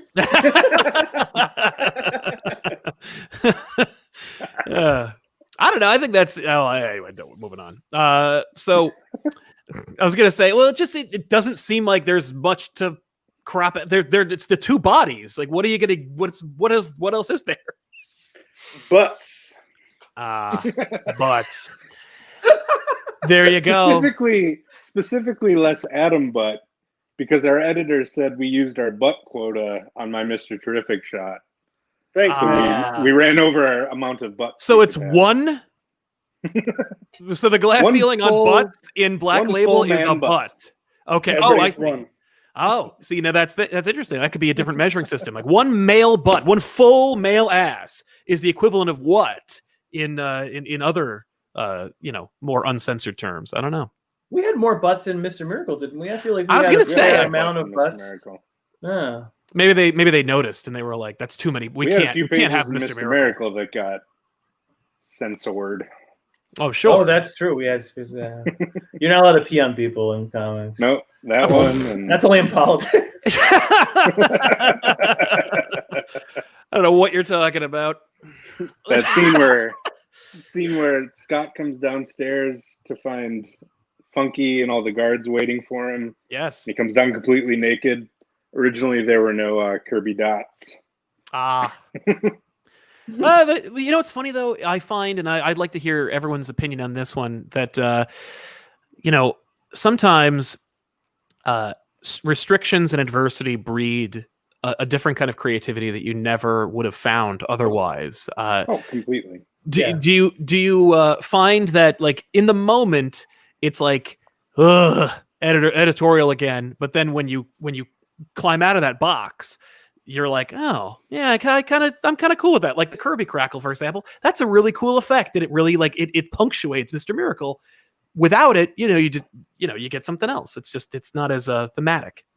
We've been working with Jamie from Sheriff on, like, Jamie's been my only editor since I started at DC, and God, if he's watching right now, I'll never hear the end of it. Every single note I've ever got from Jamie ended up being one for the positive, like after I cooled down. Yeah. On Rorschach, we just had to make the decision. I guess they call them growlixes. I don't even know what the fence. The like pound symbols you put over swear words for fucks and shits. Yes. I kind of love them in comics. I think it's even more powerful to have like pound fuck you instead of just saying fuck you. Like fuck throws me off. And it makes the fuck louder in your head somehow to see it blocked off. It's like that beep or something. Yeah. But in Rorschach, we sort of noticed, there were some things we were blocking and some things we weren't. We had this like the most absurd conversation. Like, okay, so shits don't get growlixes, but fucks do. What about ass? Is ass? And so eventually they're just like, no, Tom, we're just pulling it all down. You can say fucking shit as much as you want, which obviously I could say as much. But I do miss it when I read the book now. I was like, why are these people swearing so much? They should, these little potty mouths. Yeah, it's funny when you're watching, like when you find out like certain radio stations have eased up on certain restrictions, and TV show as well, where you're like, wait a minute, whoa, look, we're in a different world here. You can't just do that, can you? Could we always do that? Riot! Like, it's with comics, I do agree with the pounds and the it is more bold. It draws attention to it in a way that having regular language kind of doesn't. But yeah, so all right, I guess we can ask some questions. People have a lot of questions in the chat. I don't know. I mean, like, we are watching this, right? Well, not for long. Not if I have anything to say about it. I'll tell you that. But I would want something other than a Batman shirt. All right, here we go. Well, Kyle says, just wondering what your favorite characters are. This is for Doc to draw on Future Quest. Loved your work on that series, Hanna-Barbera forever. What were some of your favorite characters to draw? Thank you, Kyle. Space Ghost. That was the one going in that I was most excited about. It was drawing a Space Ghost book is not a thing that I ever thought would be even a choice. So yeah, Space Ghost, Birdman, Johnny and Race, of course, but and Dino Boy. But all across, I loved all of them. Yeah, we have weird jobs, right? It's cool. It's really cool. Ghost, Dino Boy, yeah. Peter says, my big love question for Doc: what's it like to join up with the two guys that have a relationship from working together for a while? What was turning that duo into a trio like? Well, first off, let's not call it a relationship. No, it's a throuple. Carried away. Break my heart. Break my heart, Doc. I mean, I knew both of these guys from throuple before. So, I mean, I've known Mitch for over a decade now, and I've known Tom since we worked on Green Lantern together 5 or 6 years ago, I think now. I walked up at some con. I don't know. It feels like Heroes. I ran up to your table and said, "Do you want to do Green Lantern?" And you're like, Right, yeah. yeah. And that was like how we fucking did it. Yeah. That's what cons used to be awesome. I remember. Yeah, those were those. Remember when those used to happen? We're at one right now, but it's not the same. You can't run. I can't go anywhere. This is actually the first time I've been able to reach any of your booths. By the way, is right now. So thank Welcome. you. I So had I to get got a my ticket to get in. Doc, do you want to do Green Lantern? again. Don't say that too loudly. The internet will freaking lose their minds. Oh, new Black Label 12-issue series. All three of these guys again. If Don't bring me in on this. no, I want to see that. I want to see your You love Kilowog. it. You know you'll enjoy it. It's fine. Do you? Oh, Andrew says a question for Tom. If you could write a world in the DC multiverse, which one would you choose? Oh God! I mean, I guess why get the hard questions? There's 52 of those things. Just pick a number. At least. A 37. That's the one I like. Yep. If we all know 37, right? And watch it. It's like the Nazi world. Like, no, it's Look not at it right now. Ah! Please let it be the Red Sun world. All right, I'm looking it up right now. Go ahead. What comes to my head, and this is a stupid answer, but one of my favorite scenes in all comics, there's a lot of people say, but the end of Kingdom Come, we're in that restaurant and they have that conversation. I just love that scene, and I would like to write just like the sequel to it. So put me in the Kingdom Come world and put me in a restaurant and give me some more characters having lunch. Dude. And I would have a good time. Have you seen? You must have, because you are Tom King. But have you seen that image? I think that Alex Ross did, where it's kind of like a sequel that like shows you Superman through the ages after Kingdom Come. Like it's just like yes, I have seen that. It's beautiful. The only sequel I will accept from Kingdom Come is just that page where you're just like, yes, it's just so incredible. That Batman funeral. Anyway. By the way, Earth 37 is one of the 51 divergent realities. Batgirl and Robin fight a female Joker in the 60s, while Detective Bruce Wayne becomes the Batman after Robin's death. So I don't know what the hell that is, but it sounds ripe for some That is the Tom King. goddamn classic, man. Yeah, first appeared in Thrill Killer #1 in 1997. Oh, the costumes are dope. I know that cover, the pulp. That's the painted one. pulp cover, yeah. By Dan Brereton. Oh man, Nice. you guys nerd me up. You gotta show me. You gotta one up me. Fucking. That's called a layup. You see, you tossed it to Mitch. Boom. Oh, that's right. I had the assist. Jay Park says, I'm an aspiring cartoonist and you guys are my idols. Is there any advice you could give for both writing and drawing on doing a maxi series? Thank you. Start smaller. Yeah, why maxi? Why not? A 8-pager. 8-page. What's the key to a maxi series? I feel like I do these things all the time. Right? Maxi series are they're easier, I think, than as someone who did 85 issues of Batman. To me, they're easier because they have a beginning and a middle and the end. So when you come up with the pitch and the original idea, you actually know where you're going and you can just aim your plot in that direction. As for advice on how to do it, pick your favorite movie, you love it, and then imagine it with superheroes and see if it works. Oh, that's actually not bad. It's a good place to start. And that's that's old. Like when I first started, I got like John Gardner's book on how to write. It's like the most famous book on how to write. And he wrote Grendel, right? So it's like he's like, if you can't think of anything else to write, steal from someone else. I stole Grendel from Ancient and I just modernized it. So like that's another thing. Like go back and find something that really appealed to you when you were young and see what that structure and see if you can apply that structure in a modern way.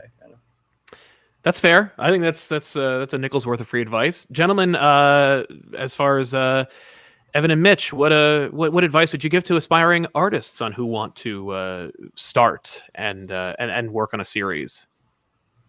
I think the thing, like, my favorite thing to tell like new young artists is get really good at backgrounds because nobody else is doing. Everybody wants to draw Spider-Man doing a kick flip, some big splash blade.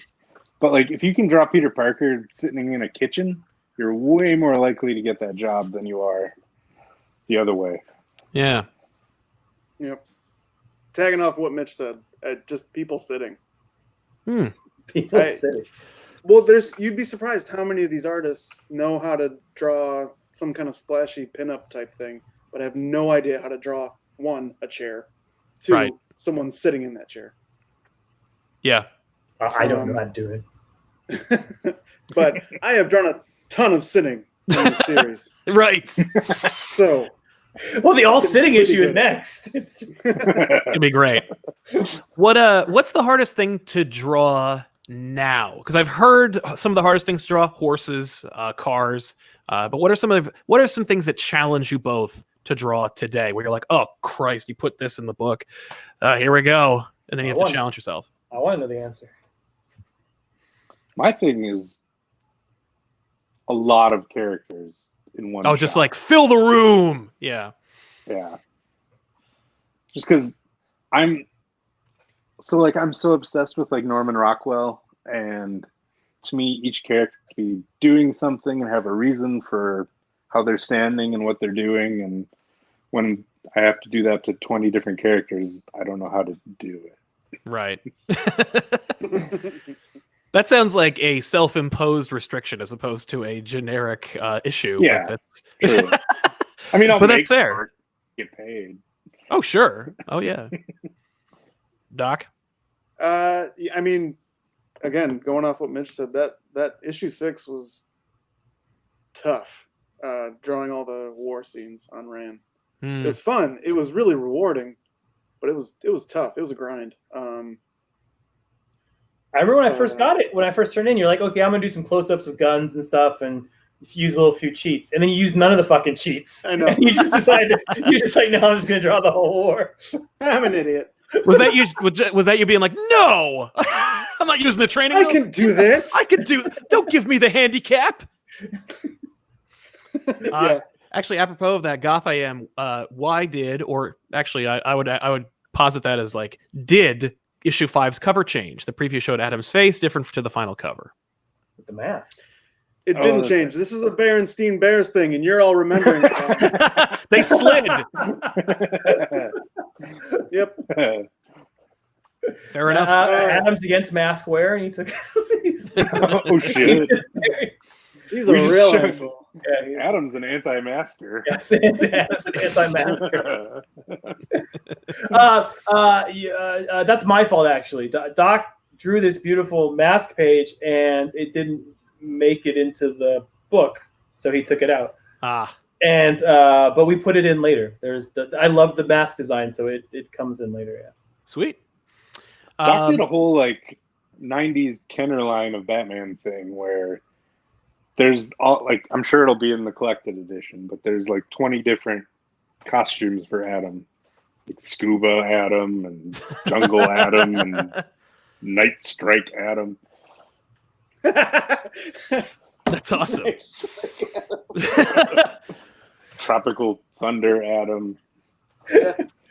I see a question in here that I really dig, and I just want to hear your opinions about this one. From Ricardo, he says, "What is a comic you love that seemingly nobody else does?" No one else does. Tom's Batman run. Oh no, that was brutal. I got my Lee Weeks fucking trade today. It's good. I read it. I fucking wrote that good, man. Elmer Fudd's shit and fucking dirty stuff is good. And y'all river with this I'm looking at my wall of stuff I love. I like William Messner Loeb's Flash better than Mark. Well, I like Mark Waid as a person, but I like William Messner Loeb's Flash better. I think I'm the only person in the world who says that. Maybe I like that. I like that middle version of the Wally Flash that goes from like issue 12 to issue 57 or something. I'm not familiar with Loeb's Flash. I'm only familiar with his Wonder Woman and Max. That's where I know him from. I love that stuff. I also have Challenge of the Unknown, the first Loeb and Sale series. I mean, Bendis also loves this. So I feel like I'm not unique in this, but that's like one of my favorite books of all time, and nobody ever talks about it. It's like the first Loeb Sale joint. I'm shocked we haven't gotten the Challenge of the Unknown from you yet. I feel like that's like almost here. Like that's like 2023. I have trouble doing books where someone's already done it perfectly. I don't, so it's like I feel like they did that book. They did that same with Legion of Superheroes. Like if I did Legion of Superheroes, it would just be Keith Giffen's Legion of Superheroes. He already did Keith. Yeah. Mitch, Doc, any of your favorite books from from in the bottom of the barrel, the barrel bottom of the long box? All of mine are such crowd-pleasing hits. I don't know. Yeah, same. I just These have guys such are good main taste. streamers, man. Yeah. I just have such great taste that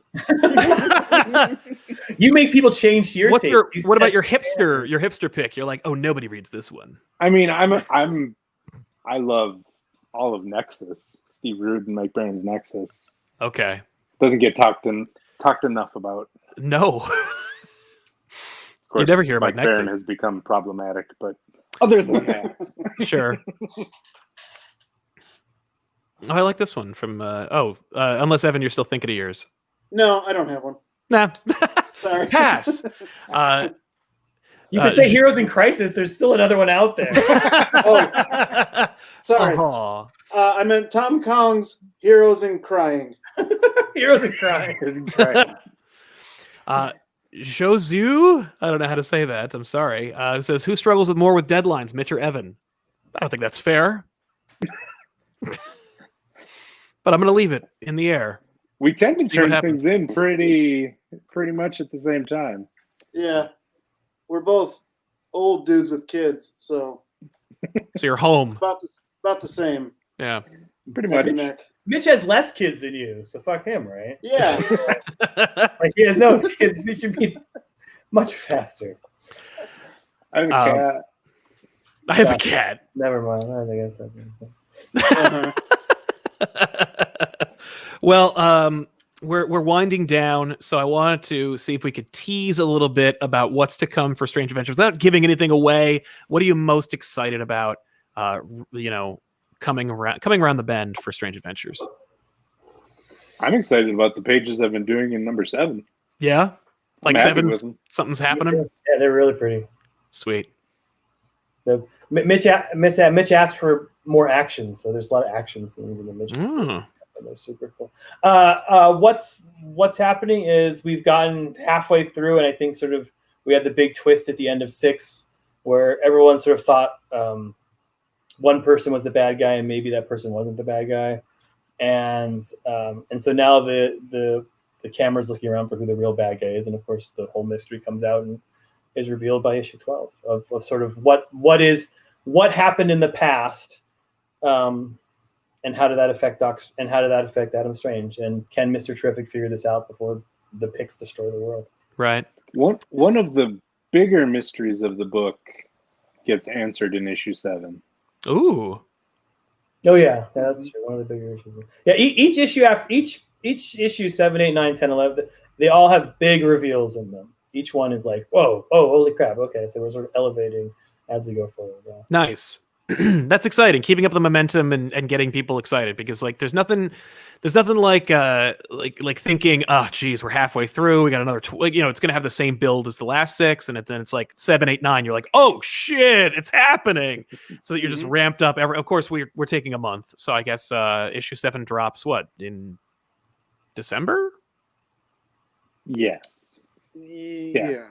Maybe? Yeah, it's like December 1st. It's early December, yeah. Cool. Sweet.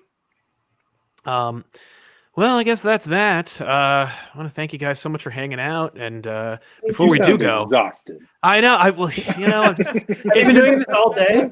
No, I have not. It's actually my first show, but we exhausted you. Oh, no, I think Tom, you made this comment on another show we did where you were. It just feels like I'm Chris Farley being like, so you guys remember when you drew this awesome thing? It was awesome. I have to interview Dave Gibbons on Sunday. So, yeah. Just ask him about Batman versus Predator. He loves that book. Yeah. Oh, I'm asking about Batman versus. It's all Batman versus Predator. Yeah. My kid read it and got legit scared. Like I can't sleep because I read Batman versus Predator. I was like, good. Good. That means you read a good book. That's well done. Let it affect you. Where can everybody find you and follow you? We'll start with Doc. At Doc Shaner on Twitter. Nice. Mitch? You can find me in my office, but don't follow me. Now you tell me? I'm outside. At Mitch Garrett's Twitter, Instagram, homing pigeon. Nice. I'm at Tom King TK on Twitter, and then I'm at Tom King _TK just to throw you motherfuckers off. The gram. On the gram. Well, thank you guys so much, and thank you for just an incredible book. It's such a good series. You guys, if you haven't picked up Strange Adventures, you must. It's a must buy, and it comes out every month. The minimum commitment is 12 months. That ain't bad. Pick it up. Thanks for being here, and we'll see you guys with the next show. Thank you. This was so much fun. I really appreciate it. You're Oh, my pleasure. All my pleasure. Thank you, gentlemen.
Hey, everybody. Welcome back. It's Baltimore Comic-Con Live.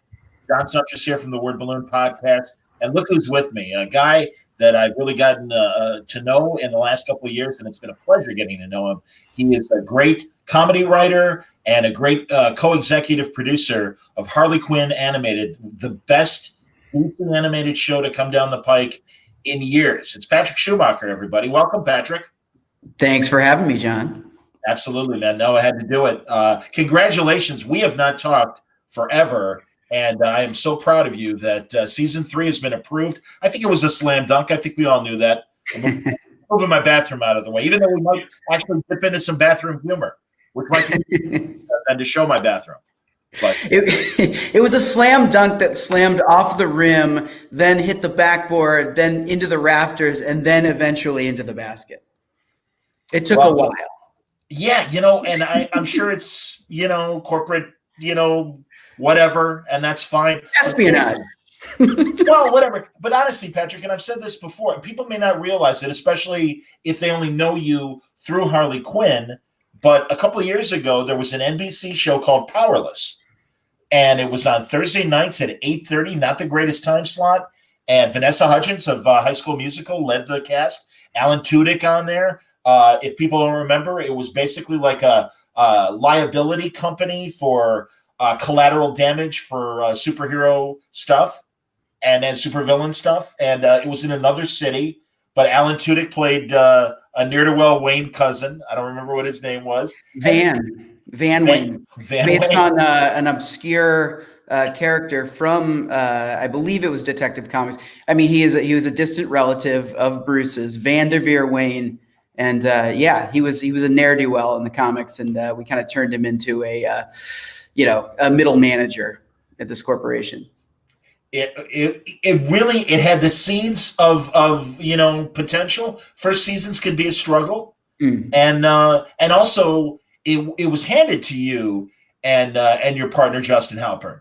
That's correct. Yeah, we started out as consulting producers on it, and then eventually we're asked to take over the show. And then it went through kind of a pretty large creative overhaul because we had spent, I don't know, it was like 20 weeks of pre-production, kind of banging our heads against the wall, and we sort of, with the help of Jeff Johns and DC, we sort of, reconfigured things and turned it in. It was an insurance company, and then it became a company that sort of specialized in making consumer products to help people, the common person, deal with the fallout of superhero battles. So it became kind of like a Better Off Ted meets the DC universe.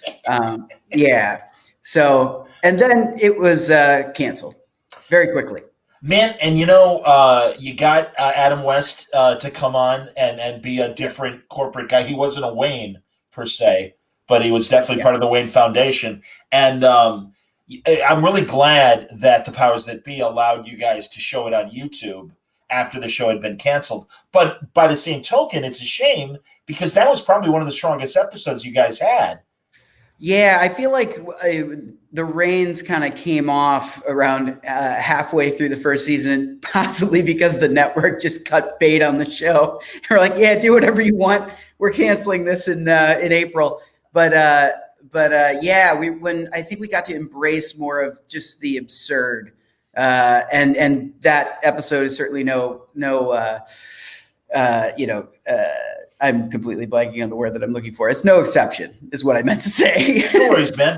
We had portals to different dimensions and warlord references. Yeah, that's right.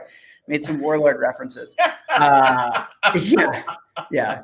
And Danny Pudi, I'm sorry, shame on me. Forgot to mention him. Excellent cast member. No, man, that's the thing. You definitely had the ingredients. It's just like every other than the CW. I think it's a crapshoot of these shows surviving on the original 3. And all you have to do is look at that Supergirl was on that first season of CBS, and they didn't know what to do with it. And CW's like, we'll take care of that, no problem. Yeah. And here we are. So yeah, I think it is interesting because obviously we've seen the shift in animation, but also in movies. And it does seem that other than CW and a little bit of Fox, it seems like the classic 3 are still struggling, I think, with genre fiction. Yeah. I mean, we had we've struggled with genre kind of outside of Harley. Honestly, we had a pilot in the CW that we shot a few years back. Now, based on this YA novel called "It's the End of the World as We Know It," and we. I think honestly, for us, the sort of nexus of like comedy and genre has been a really tough sell. I think Harley, we finally kind of found the sweet spot. It's those sort of calibrations of like, is it a drama? Is it a comedy? With the CW thing, it was, hands down, it started as a half-hour pitch. Once we decided to take it to CW, it necessitated an hour long because that's the only kind of programming that they were doing at the time, at least. Sure. And that sort of meant that we were in the domain of the Warner Brothers drama department. They saw the show a certain way. We saw the show a certain way. We ended up pairing up with Rob Thomas of iZombie and Veronica Mars. We knew Rob from having worked with him on iZombie for one season. And, at the end of the day, I think it became kind of a different show than we had intended. And I think everybody kind of felt that. And, it didn't end up moving forward. But we had a great cast. It was Josh Hellman, Gage Golightly, and Quinta Brunson of a Black Lady sketch show on HBO, who we're now developing a half-hour single cam for ABC. Great. So very excited about that. Not a genre show. It's just it's about teachers, but we're very, very excited about that one. That sketch show is amazing. And seriously, like from moment one, I'm like, oh, this is a show I'll be watching. That's fantastic. Very funny. So that's really, really cool. And I'm glad that even, in between Powerless and Harley, Warner Brothers thought enough of you guys to keep you in the mix.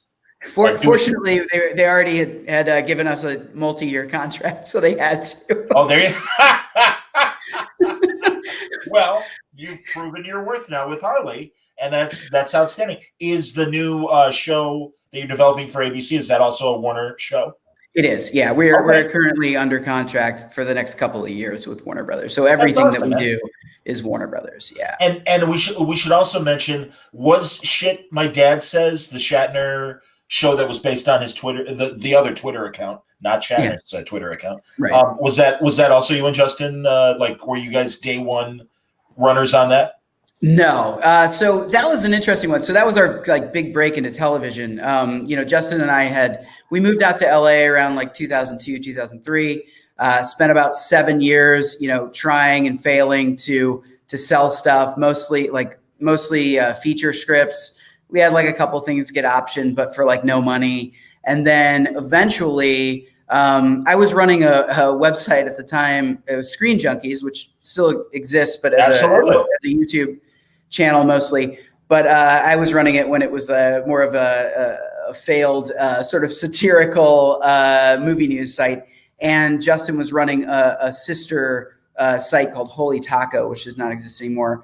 And it was kind of just a comedy site. And so those were our day jobs, kind of working under the same roof, but in different offices. And all the while, just writing stuff together. And then he started this Twitter account, Shit My Dad Says, which was because he had moved to San Diego, back down from LA to San Diego. This is 2009 now. Yeah. And had moved back down to San Diego to be with his then girlfriend, now wife. At the time, she broke up with him. He moved in with his parents just out of quick necessity. He had a job, but he ended up just writing down stuff that his dad was saying to him as a 30-year-old son at that point. It was all true. He probably paraphrased every once in a while to fit it into Twitter, but he didn't even he was so at the time anti-social media. We had friends who were just you should absolutely put this on Twitter. And he was like, what's Twitter? Who cares? And then, lo and behold, good thing that he did. He got a book deal out of it, and with HarperCollins. And then, all of these book publishers are parts of a conglomerate. And so the movie studios and TV studios were catching wind of this book that was being written. And so they sent excerpts around, or HarperCollins sent excerpts around, Justin's book agent sent excerpts around to these various studios. And then all of a sudden, he was getting courted to adapt it. And he was he and I were well, anything TV or movie related, we're going to do together. So we both got very lucky. I got very lucky that I had been longtime writing partners with him. And we actually were able to break in that way in this weird kind of role reversal, because the studios were courting really the property. And so we got an agent out of it, who we still have to this day at ICM. yeah, we ended up, that was where we started our relationship with Warner Brothers over 10 years ago, which has been kind of off and on, but mostly on. We've been on a deal there since 2014 after our Fox show Surviving Jack with Chris Maloney, which was sort of a single cam version of Shit My Dad Says, based on the exact same character, but kind of done in a way that we felt was how we originally envisioned the show, which was a much younger version of Justin and his, 40-something dad.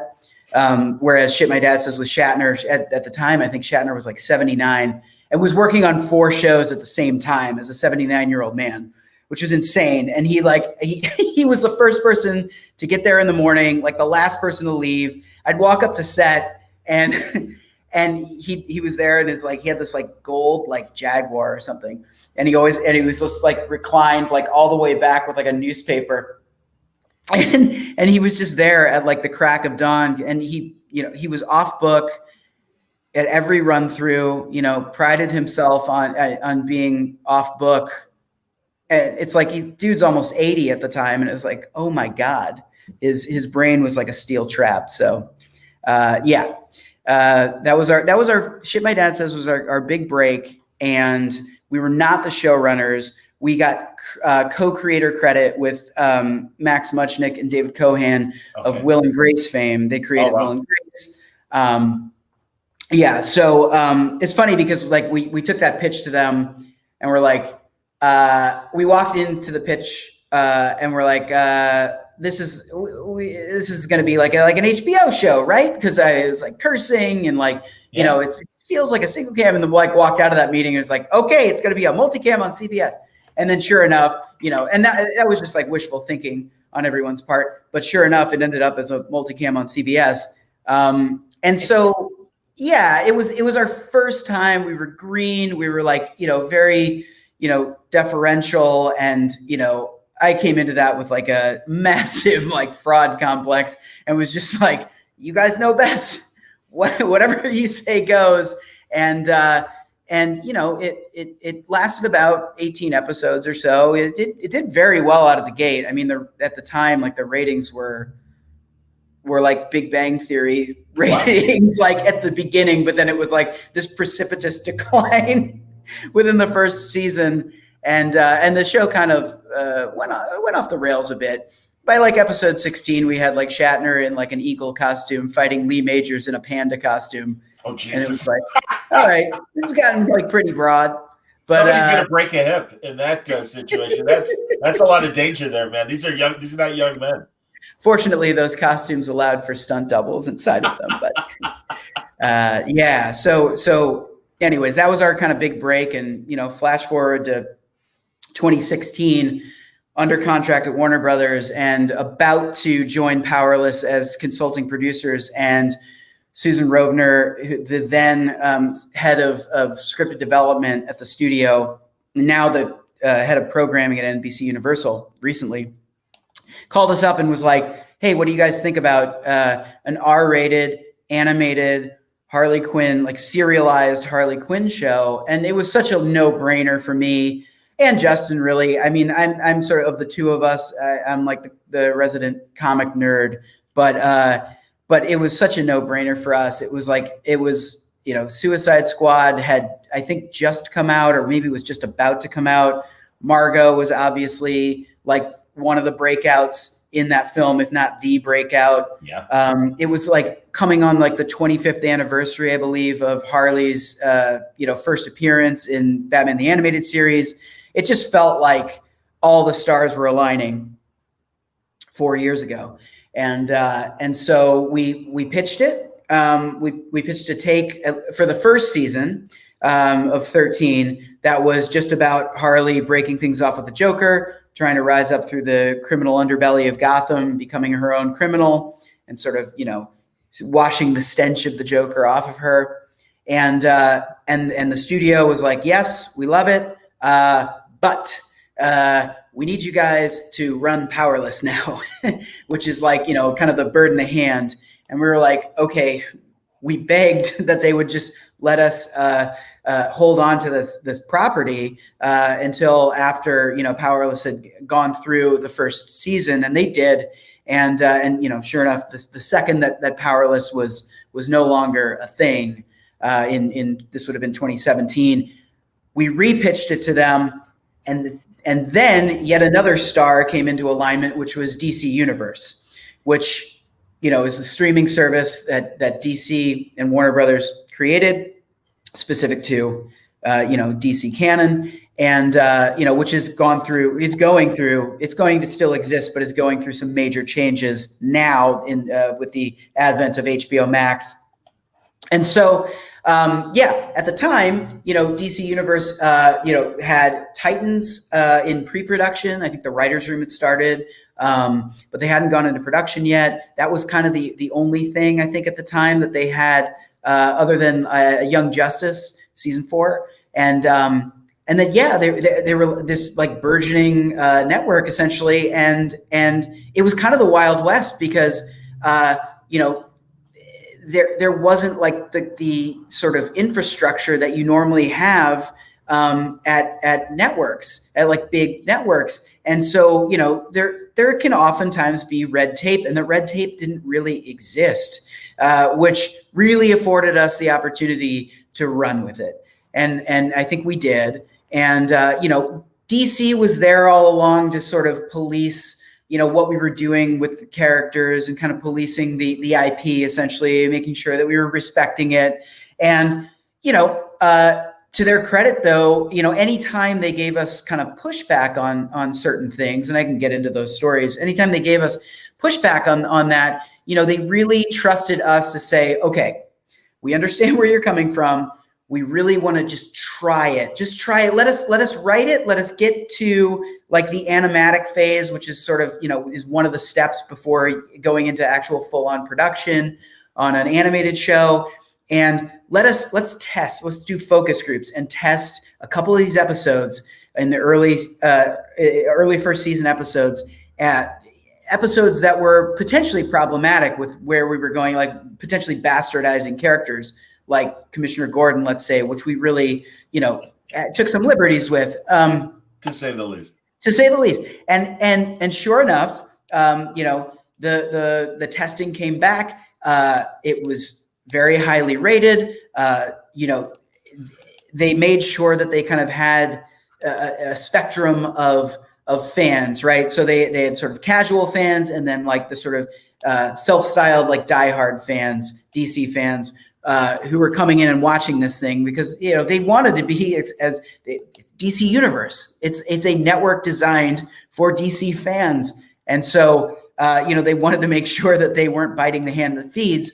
And so, but we tested these things. Sure enough, Bane, Commissioner Gordon, Clayface, they like tested through the roof, and I think people they understood that we got the source material, and we're sort of making fun of it with the maximum amount of love involved. I mean, my therapist tells me that's how I love, through sarcasm. So that's, I guess that came off during the testing. But but yeah, once that happened, and I think everybody understood that, like, okay, the fans get what's going on here, and nobody's offended. They're laughing. We're all laughing with each other, essentially. They really it was kind of like carte blanche to do whatever we wanted. Very few conversations where they were like, absolutely not. I mean, yeah, I could count on 2 fingers the amount of times that we were told like, absolutely not. And they were for like lines of dialogue, or like Aquaman was an example of like, oh, the approach that we originally took was this kind of broed out sort of hyperbolic version of Momoa. And he just kind of came off as too, I think, dense. And then we were like, okay, let's try something where he's kind of like a regal, like he's like Gaston from like Beauty and the Beast. He's just, he's like this pompous prince. And, they were cool with that version. I still think he's dense, but It was less of an egregious interpretation, let's say, of Aquaman. Truly, man, the voice casting for all these characters were amazing. People are obviously praising Bane, and yeah, and we could talk about Bane for a second, but I'm looking through IMDb on the show's page for various images. It has every single person on IMDb in it. That's how amazing. big our cast is. I understand. It is indeed. So again, remind us who played Bane, because really, I think taking that weird Tom Hardy choice of a accent and then just covered by the mask has really provided a lot of people with comedy, including yourselves. So yeah, tell us about Bane. Yeah. So the actor who voices Bane is James Adomian, amazing comedic actor, voice actor. He's such a chameleon. But you've probably seen him at some point he does this incredible Bernie Sanders, like to the point where like they've gotten him in a room with Bernie Sanders, like meeting Bernie Sanders dressed as Bernie. It's like, you can't tell them apart. Incredible. And James came in, the mandate was to do like a version of Tom Hardy. And, James kind of put his own slight spin on what Tom did. I mean, I think at the time, especially that we were doing it, it was so hard to separate Bane from that Tom Hardy voice. I don't even know what you would call it, but Tom Hardy for that performance from Dark Knight Rises is going to be, it's immortal. It's immortal, yes. Whether you love it or hate it, or anywhere in between. It is a piece of cinema history and meme history, of course. And credit to, I think it was Jonah Nolan and Christopher Nolan who collaborated on that script. I'm probably getting it wrong, but the screenwriters, the dialogue that they came up for Bane in that film is incredible and poetic and very flowery. And then when you put it into a ridiculous context like our show, like in an office, coffee clutch setting, where he's talking about caffeine is my reckoning, and and that sort of like operatic quality of Bane, but in these very mundane settings. I think that's just a classic comedic juxtaposition that was too good to pass up. But we just loved the idea initially that Bane, for as powerful as he is, was kind of the butt of the joke of all of the other supervillains, the Legion of Doom in our show, and that, he could crush any of them at like a moment's notice, but he doesn't want to. He's kind of gentle, and he kind of just, lets it simmer. And then every once in a while, somebody sets him off, like Todd at the Jamba Juice, getting his name wrong, where he writes bang on his Razzie Zazzy smoothie, or when he gets the trivia wrong at the Wild and Wacky Wings down the street on trivia night about who won like the Super Bowl in 2013, and he gets it wrong and he's gonna blow up Gotham Stadium. There's things he holds it all in, and then eventually, there's hell to pay. But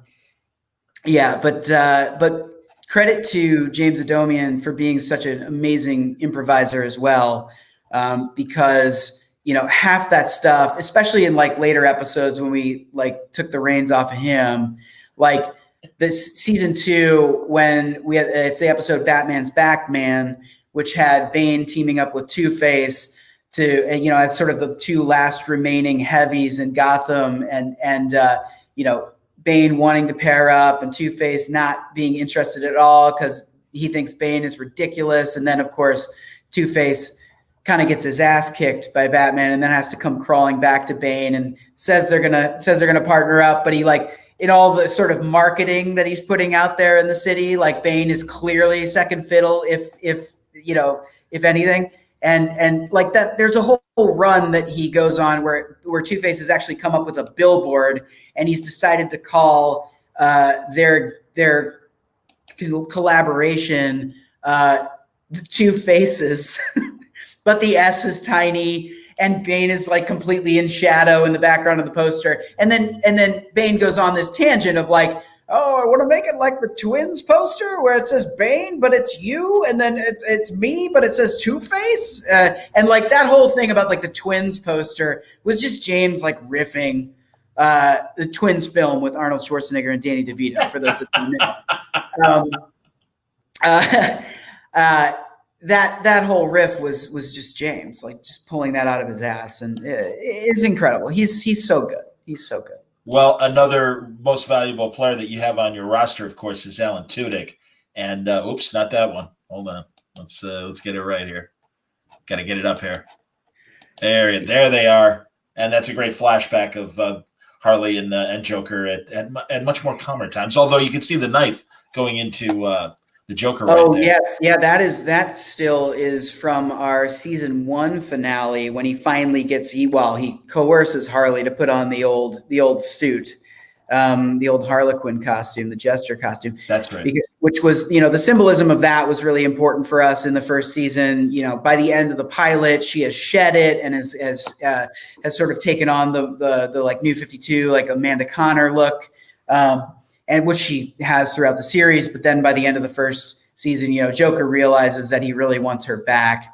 And, and by getting her to put this suit back on in order to save her crew who he has kidnapped, is this big sort of sadistic win for the Joker. But yeah, Alan voices Joker and Clayface in the show. And yeah, I mean, it was. I think we had originally thought of Alan as Clayface first. Alan is this Juilliard trained actor, and he went through school with like the best of the best, and he sort of is so tapped into that theatricality, that it's such a, like, he just flips a switch, and like, I don't know if he's like going back to like Juilliard or something, but like, yeah, when he goes into Clayface, it's just like automatic. And so we were like, well, yeah, no brainer. Alan's Clayface. Cause we were like, oh, we want this kind of like pompous, like bad actor, which I'm not saying Alan is at all, but we knew that he would be able to access that. And then, yeah, we were like, oh, you know what? Like, can you just for the hell of it, like try your hand at Joker? And I was like, yeah, sure. And like, I think within like an hour, he had come back with what you see in all of the episodes that Joker appears in. I think there are shades of Hamill in it, but yes, Alan does petulant man-child better than like anyone I've ever worked with. And, he was able to access that part super easily as well. And like, just, I know, like, if you talk to Alan, I think he talks about how kind of cathartic it is to be able to, just curse a blue streak, which feels natural. He's like, he's the Joker. Like, he's this agent of chaos. Like, of course that's going to bleed into his language as well. Well, I wish that, and I'm hoping that, like, moving forward in season 3, that with HBO Max behind the show and stuff, that we can talk early on about getting some more resources for like behind the scenes footage. Oh, because that'd be great. Yeah, we really have like a dearth of behind the scenes footage watching our actors in the booth, and it's incredible. And there's like, most of the time, it's literally like, it's me. It's our George, our sound engineer, and a producer, and then the actor, and like, that's the audience, I really want people to see it. So I think that's something that we're going to try and do moving forward. It's going to be down the road, because we literally start, today's Friday. Yeah. Today we literally start the writer's room for season 3 on Monday. That's fantastic. Yeah. That's all right. And also, and I know that writers rotate in and rotate out, but seriously, man, and we've talked about this before on Word Balloon, you've been incredibly kind with your time, but it is so great, the amount of women comedy writers that you've, collected for this show, and especially given a lot of the women-centric humor. And yeah, man, I mean, that's great. Well, and I mean, again, the fact that Warner Brothers and the DC people were cool about it being as raunchy as it got, and also that writer's room that is like, give me the ball and let me run, coach. I'm ready. And really, these women came to play and they delivered. Oh, yeah. I mean, we had an incredible roster of writers. You look at the IMDb page, and it's deceptively large because it was like a revolving door, and that's just the nature of working in animation, where most of the writers are on a weekly. They get other jobs. They're like higher paying, or they're jobs that are gonna like employ them for like another 6 months or whatever extra, and they've got to take those jobs. We never begrudged any of them, and we welcome them back if they ever become available and we have it in the budget. But yeah, I mean these budgets for these animated shows are not big, and so we had to get pretty creative with it. But we were absolutely blessed with an amazing staff from top to bottom, and but yeah, some incredibly talented female writers, many of whom are coming back to the show, and a couple of whom, actually 4 new ones that we closed deals on recently to come back for season 3. There's actually there's a pair of writers, Chrissy Petrosh and Jessica Goldstein, who we worked with 7 years ago on Cougar Town, Bill Lawrence and Kevin Beagle's show that started out on ABC. Courtney Cox. And Courtney Cox, yeah. And we love them. We worked with them 7 years ago. We've maintained a friendship. And Dean Laurie, who was our co-showrunner for the first 2 seasons of Harley, unfortunately for us, was unavailable to come back because he is working on a Disney Plus show right now that is actually in production during COVID times, which is terrifying. Yeah, he sends me pictures all the time from set where he looks like it's like the Hurt Locker. He's like, he's got like a mask and then the visor and like a jacket over it. And but they're doing it. They're doing it. Wow. It's like, it's an hour long starring John Stamos that Dean and David E. Kelly are producing for Disney Plus. Crazy. And so Dean's on that. And, we needed to find a really, really solid replacement. And we were like, it is important to us that if it's not Dean, that we have a female co-showrunner, especially now, given where we went with the first 2 seasons where we ended. This 3rd season is going to be a very Harley Ivy centric story.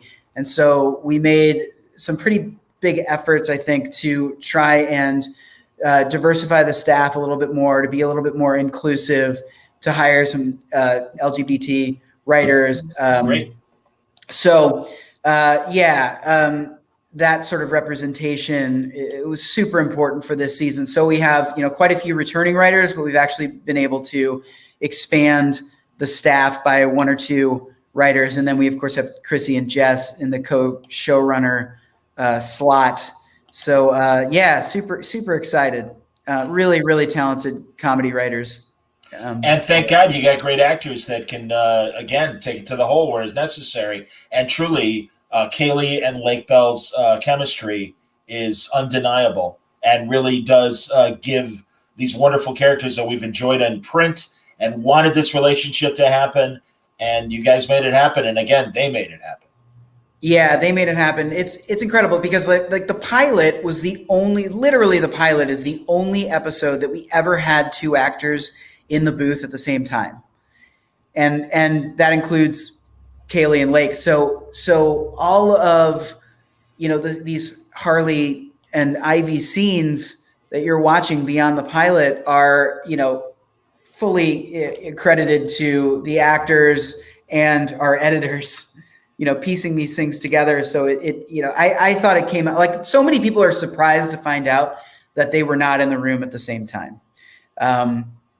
And it's just, so Charlie Adler directs like all of Kaylee's performances. Okay. So huge credit to him as well for that side of things. Kaylee and Lake, I think they know each other a little bit in real life. That's amazing. Go on. Yeah. They just I don't know. They just seem to get each other And anytime you see them, like the rare occurrences that we do, press or whatever, where we're all able to be together, like we did DC Fandom, they just they seem like they've been longtime friends, but I don't think they know each other super duper well. Yeah. And same thing with a lot of our cast members. In the pilot, we had, at one point, it was Diedrich Bader, Jim Rash, Alan Tudyk, and Chris Maloney all in the booth at the same time, which was like incredible. And to have all four of those guys in the booth playing off of each other, riffing off of each other. I think it was like really just for that opening boat scene in the pilot when we just had all of these like rich white bankers on a yacht, and they were doing like second or third voices as those guys. And Alan, of course, was the Joker in disguise as a sort of Thurston Howell III looking dude. Just getting, anytime you can get those guys together, it's incredible. But I think in the time we've talked about in moving forward, especially now because we're going to be doing a lot of this stuff presumably remotely, we talked about it being a little bit easier to potentially schedule actors to be there at the same time. So we're going to try some of that stuff. I mean, I think the show came out really well, even, directing actors kind of one-on-one, which Dean did a ton of, Charlie Adler, who I mentioned. I got to do a ton of it in season 2. And I think it really came out pretty well, but we're absolutely willing to try getting people in the booth together, separately, but together at the same time. Yeah, just to see what happens. Because they're all, like, everybody on the show is an amazing improviser. No, I understand, man. And again, you think of shows like The Simpsons where they do have table reads and everybody gets together, or did. I know. I see the value in that. Greg says a great thing. You're amazingly, though, for wanting the Harley Ivy relationship from the get-go. You guys did do a fantastic job of making me not want that for a good while with Kite Man. And someone else asked as well, we don't want you to spoil, but we certainly hope too, after 2 seasons, that's not the end of seeing Kite Man, because he is such a great addition to the cast. Yeah. Oh my God. Yeah. Matt Oberg voices Kite Man, did an incredible job. So first off, thank you for the comment, Greg. Not everyone shares your enthusiasm for Ivy and Kite Man. Sure. but yeah, absolutely. I mean, so the inception of that whole relationship, we knew in season 1 that Harley and Ivy weren't going to get together because we wanted season 1 to be, as far as Harley is concerned, to really focus on her vocation, her sort of rise through that, those sort of ranks of Gotham's Rogues Gallery and all that. But that left Ivy, open to potential romantic storylines. We had brought Kite Man to the table fully because of Tom King resurrecting him in The War of Jokes and Riddles, that interlude story. Yeah. Obviously, the hell yeah catchphrase comes from that. Again, we're doing our own spin. We wanted him to come into the storyline because we were like, okay, we need a villain who essentially has either really lame powers or no powers, but thinks that he has powers, just to show how misogynistic the crime world is. And that, Harley is struggling as a female supervillain to, have any sort of street cred, have any sort of pull with the sort of goon pool in Gotham. And, who better than to show that like sort of inequality than somebody like Kite Man, who's a guy with a big kite. And he bursts into Noonan's bar and he's like, hey, I'm thinking about like pulling a heist or something. I don't know. And he's like, he doesn't even have a plan. He doesn't have a plan. He's like Trump talking about healthcare. Exactly. And yet everybody's like, oh, hell yeah, we're going to, we'll join you. And then, Harley has just, delivered like a rousing speech on top of the bar at Noonan's, and no one's giving her the time of day. And so we wanted to use him as he started out as a prop, essentially, right? As a symbol. And then what Matt Oberg had done, and so Matt's neighbors with Justin. That's how we know Matt. But like, oh, great. Matt gave this performance on an episode of 30 Rock as this marketing executive for a company called Bro Body Douche, which was clearly like a rip on Axe body spray. And he was just this like Syracuse frat bro who had, done well in the marketing world. And if you can find that clip online, it's such a great indelible performance, guest star performance. And that is really like the seed of our interpretation of Kite Man. And he started out, he was a douche, but as we sort of started to, demonstrate his place in the pecking order and also his sort of, sleazy attempts at, sleeping with Ivy as he does in the second episode of the show, in the Bar Mitzvah episode, we were like, well, we want to give him a little bit of redemption. We like our characters to be three-dimensional. And like, as we did this, we were like, okay, we started to believe that maybe our version of Ivy would actually kind of eventually fall for his charms. I mean, Ivy is, she's an introvert. She's not a people person. She doesn't make the greatest choices in romantic partners. And, at the end of the day, she kind of fell for his charms, and he was kind of a weirdly like safe choice. He really worshiped her. And so as time went on, we were like, well, this could be something. And we knew that eventually we wanted to get Harley and Ivy together, but we were like, well, what if Kite Man is that obstacle? And I know, like, it's not for everybody. There were a lot of people that bristled at it the whole time. And a lot of people have said online, like, yeah, I love this show so much, and the only misstep was Kite Man. Screw that guy. But I there's also a lot of love, from a different subset of fans. So, that was kind of how he came into the story. I absolutely want him to return. I do not want Kite Man to go anywhere. He may be more of a recurring character than a series regular moving forward, but I want to give him a win. I absolutely think, we now, again, the writer's room is starting on Monday.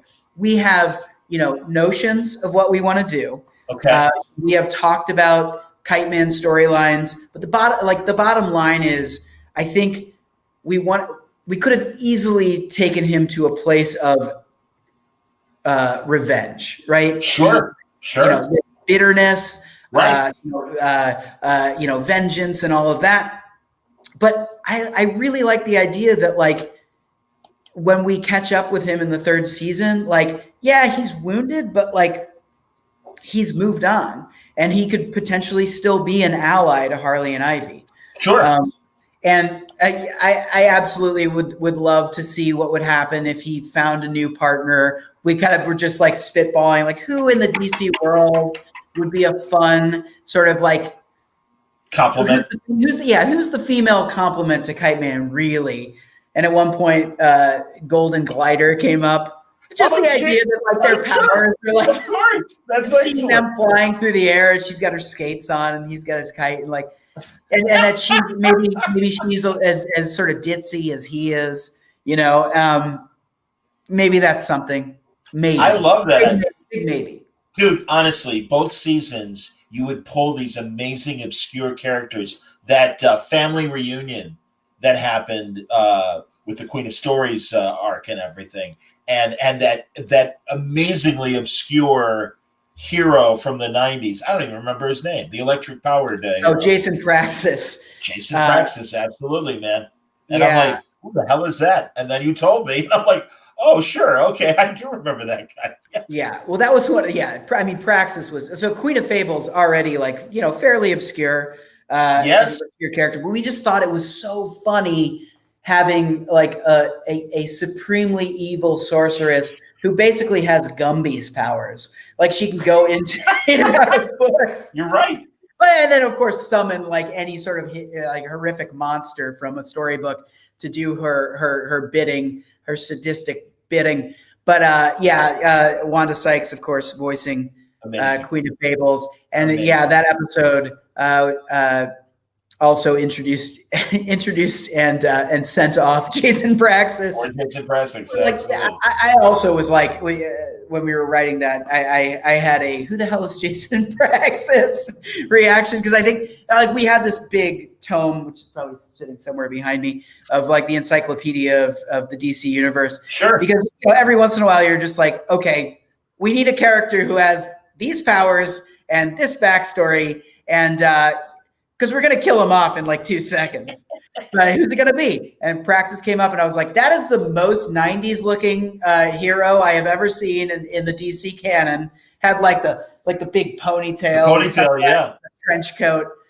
And that was a huge thing. The ponytail was a huge thing because we wanted there to be, in that episode, we have this misunderstanding where Harley has the opportunity to kill off the last of a bloodline at this family reunion so that there's no possible chance of revenge. This was per the advice of the very evil Queen of Fables. She's like, you got to end the bloodline. And then Harley, who has a heart, sees that there is one living remaining member at this family reunion. She sees the back of his head. She sees the ponytail and just makes the incorrect assumption that he is female.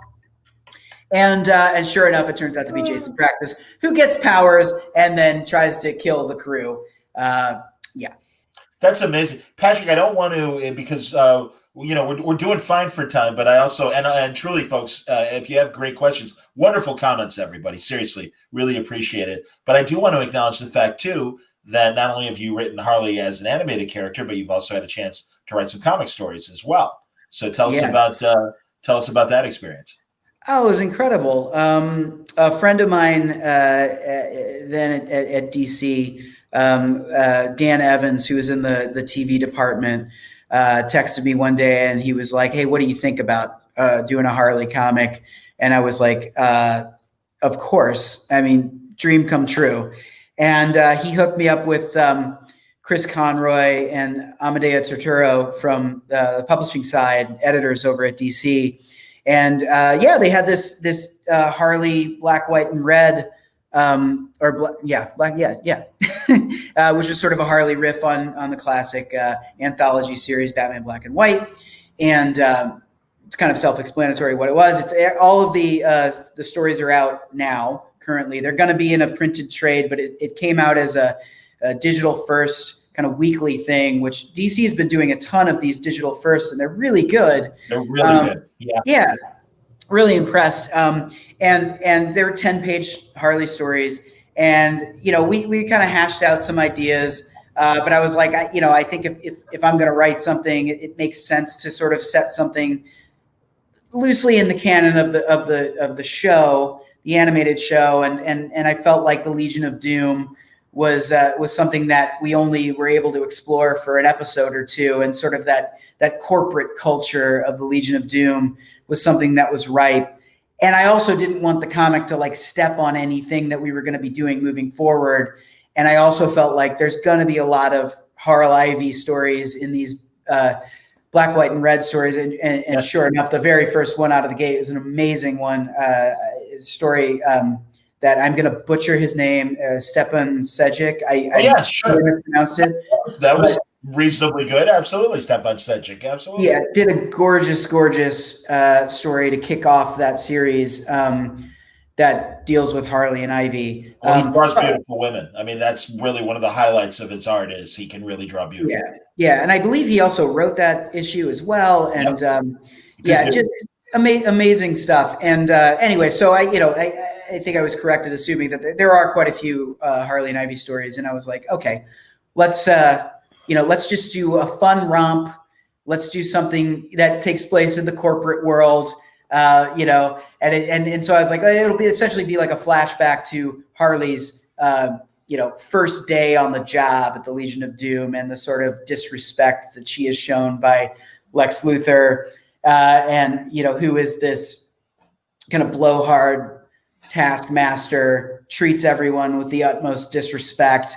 And Harley gets, kind of she clams up a little bit, and then Bane takes her under his wing. I knew, I was like, I know I want to tell this story because I can have a scene in the Legion of Doom's executive gym, and I can have a scene where Bane and Harley are doing cardio bar.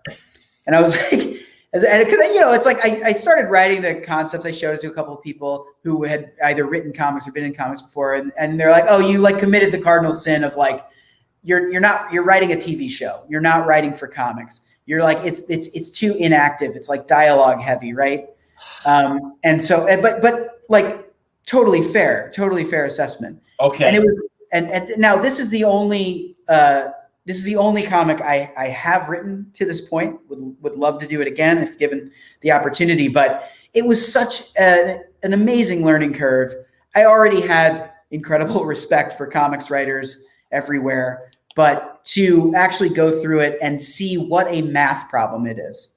It is such a math problem, and figuring out the layouts and I'm probably saying like the most rudimentary things, but like until you do it, you have no idea just how I had read Bendis's Words for Pictures and, you know, scribbled down. I have notes in the, you know, in the alleys on the sides, but like, sure, you don't know until you do it. And, you know, I spent more time, I think, writing those 10 pages than I've spent writing like an episode of Harley, because that's probably maybe exaggerating a little bit. But I remember like at the time, my wife would like come out at like midnight and she'd be like, are you like going to go to bed? Or are you still working on that comic?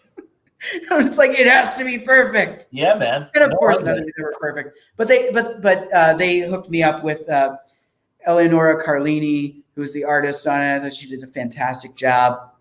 It's like, because it's tough having to, you know, do these comedic performances with these characters as well. And I thought she really, really did a nice job with it. Well, I mean, Patrick, I'll disagree with some of the advice you were getting. I do understand it's a comic. I understand there needs to be action. But that said, I kind of subscribe to Bendis's theory of we've seen a million fistfights. What we haven't seen a lot of are great character conversations. And I really think that the audience has shifted. There's a portion that still wants their meat and potatoes, but I can only speak for myself, especially being an older reader, that it's those quiet moments where character emerges and it really gets me incredibly excited, where a writer has the right handle on two people and in a room, and all of a sudden it's this amazing conversation. Yeah, well, and fair point. And I think at the end of the day, I didn't really change anything fundamentally. Okay. It was really about where I was staging it. You know, like sure. The cardio bar thing. It's like, okay, this is going to be interesting for the artist to draw, at least the poses, you know, and making it as kinetic as possible. Even though Harley and Bane in the comic are having like a conversation about, like, Bane just finished reading like Bob Iger's memoir, and he's talking about applying like the tenets that Bob Iger, you know, has in the book to like his role on the board of the Legion of Doom. So it was cool being able to work in like weird pop culture stuff that you don't necessarily see, which is, I mean, that was also a function of like that project being such a freeing sort of, you know, outside of normal continuity kind of thing that they pretty much were like, you can do whatever. I think at one point they asked me not to include a joke about, I had a joke in there about, there is a joke in there about, there's an email leak at the Legion of Doom, and Lex is pissed off because they found out that they had Michael Cohen on retainer, and that now the world knows that. But the original joke was they got Lex was shitting bricks because they had the whole world knows that they had invited Jeffrey Epstein to their holiday party. And they were like, nah, I don't think you can do the Jeffrey Epstein joke. But I was like, okay, that's fair. But I want to try and do something topical. No, I think that, well, that and, you know, the two big, like, I can't believe they let you do it, Dr. Cyclops dropping the C word on Wonder Woman and literally the world stopping. And it was I mean, from the dog urinating to literally the world stopped spinning. And I was like, and of course, Lex's public statement, we have nothing, you know, we don't associate with that. Certainly goes against Legion of Doom, you know, credo. It's, oh yeah, well, I tried to continue that in the comic with Lex caring about optics. You know, even though he, you know, one of the most evil people in the world, but he's all about the optics. But yeah, Dr. Psycho calling Wonder Woman the C word. again, like back to that sort of the thematics that we tried to bring in with Kite Man and like the gender inequality that exists even in these sort of operatic worlds of comics. And yeah, I believe that was Bruce Timm's contribution to that episode, having the dog pee and then stop peeing midstream as he realized what Dr. Psycho just called Wonder Woman. Very Scooby-Doo, you know. Absolutely, another Warner Brothers property. many of the artists who worked on the show also work on all the Scooby-Doo DTVs. Does working in animation make you want to do anything with Looney Tunes or any of the other animated characters and stuff? Oh yeah, for sure. I mean, we took a pitch out actually. I mean, I think I can talk about it in vague terms. It's dead. It actually didn't end up going anywhere. We had a version. We had a Yogi Bear pitch that we wanted to do. That the concept of it was that essentially climate change leads to Jellystone burning to the ground, and Yogi and Cindy and Boo Boo have to relocate to LA. I was going to say they have to go to the city. That's fantastic. Yeah, so it was totally just bears in the city, and was kind of like a adult, but not like adult like Harley is. Kind of primetime animated show, kind of in the vein of like Bob's Burgers. That's cool. Wow. Yeah. And we took that to streamers, and the appetite for our version of it wasn't there, but yeah, absolutely. Every once in a while we sit down with Warner Brothers Animation and talk about what may be available, and we're working hard on that Peter Potamus show. No, if only that were true. I love Peter Potamus. Absolutely, man. Come on. There is a show, I don't believe it's out yet, called Jellystone that is coming to HBO Max. Wow. That uses a ton of those Hanna-Barbera characters. Sure. Yogi is but one, but it's like the entire gallery of Hanna-Barbera characters. And I think it's going to be really cool. That's awesome to hear. My God. Wow. Yeah. So yeah, I mean, we have another show in development that we're going to take out that we're doing with Shay Serrano, who's a really, really funny writer, writes a bunch for The Ringer, does a bunch of podcasts. Fun. And it's a show about a luchador, and it's that's all I can probably say about it. But it's an original piece of IP, not part of the Warner Brothers stable. But yeah, I mean, if given the opportunity to play around in that sandbox, absolutely, we would take it. That's cool. I'm excited about Animaniacs coming back very soon. Oh God, me too, man. I talked to Rob Paulson last year about it, and yeah, we're actually trying to get him for Baltimore, but New York beat us to it. Oh, wow, what are we gonna do? Yeah. But that's good. No, it's all good, man. So Greg asks Patrick, who are some of your favorite artists that you've never seen draw a Harley comic that you'd like to see them draw in the future? Oh man. That's an interesting question. Yeah, like an ongoing series, or well, I guess it could be kind of anything. Man. Yeah, whatever. But yeah, I'm trying to think of because obviously like Amanda is such a great, I think, female artist. Adam Hughes. Although Adam Hughes, it would be too pretty. I don't know. It needs that comedy bent as well. I'd love to see it though. I just bought an Ivy commission from him. Really? Matthias. I was about to say sorry. Matthias Bergara, who did this incredible watercolor painting of Ivy that just came. I posted it to my Twitter account. I'd love to see what he could do. That's cool. With Harley. Yeah, I mean, there's a million. I love what they're doing in the new Harley Quinn spinoff of Batman White Knight.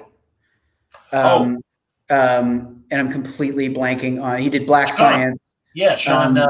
Sean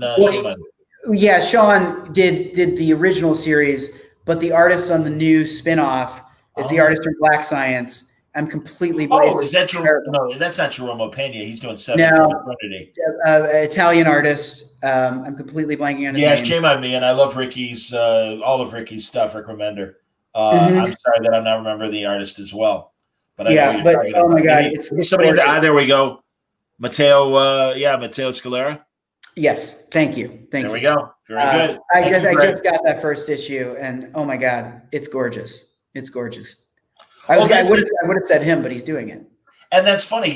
Greg points out that Stelfreeze has an indie book, Gun Candy, that invokes Big Harley vibes to him. And I would agree. I think Stelfreeze would be a great. Love to see Stelfreeze do Harley Quinn. Absolutely, man. Good stuff, dude. And really, we're all excited. This is great. So the writers' room starts on Monday for season 3. That's amazing. We're gonna write for I think 25 weeks or something. It's a 10-episode order for season 3. And yeah, we'll see what happens. We have general areas where we want to take it. It's going to be very Harley Ivy relationship centric, but we don't want to put them through the ringer. There's no stakes that they're going to break up. We've already put them through so much. Yeah, 2 seasons of it, man. Yeah. And it's important for us now to show these 2 women in a very healthy queer relationship. I think that's important 100%. To a lot of people. It's important to us. And so, yeah, we don't, they are ironclad.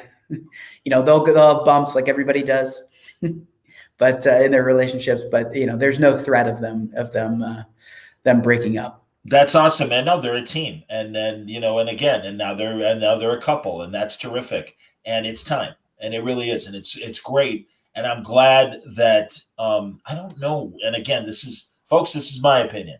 This is not Patrick speaking. I want to be clear because I'm going to say something. I don't know why the comic book side is having the troubles that it is, coming to terms with that. And I'm glad that the animation side is satisfying the frankly larger audience that has been asking for this for a really long time. I mean, going back to the animated series when we would see Harley and Ivy together and stuff. And it's great. It's excellent. Well, Tom Taylor just had an issue of his Injustice book.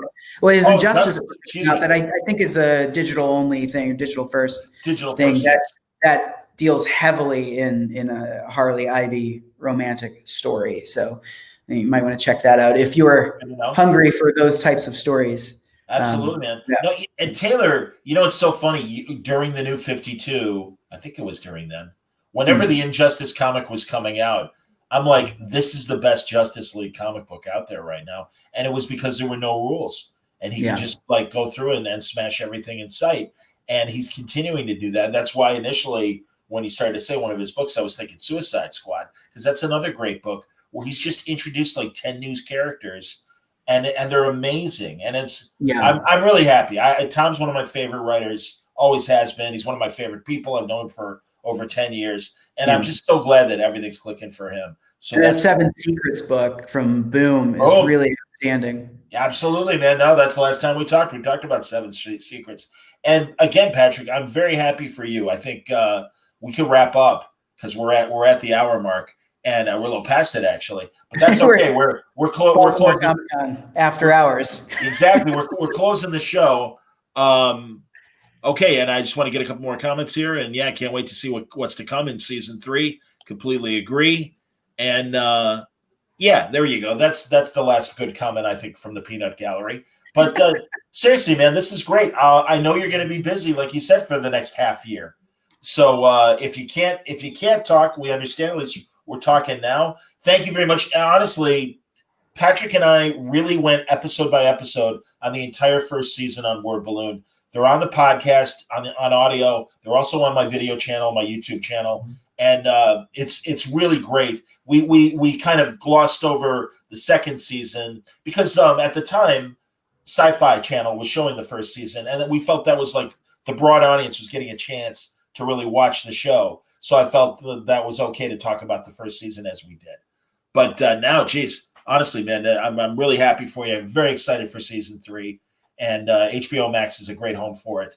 So it's gonna be interesting to see where they let you go, man, and what they let you get away with in the best way. Yeah, we're very excited. We've spoken to the Max executives, and they have told us they're like, just keep doing what you're doing.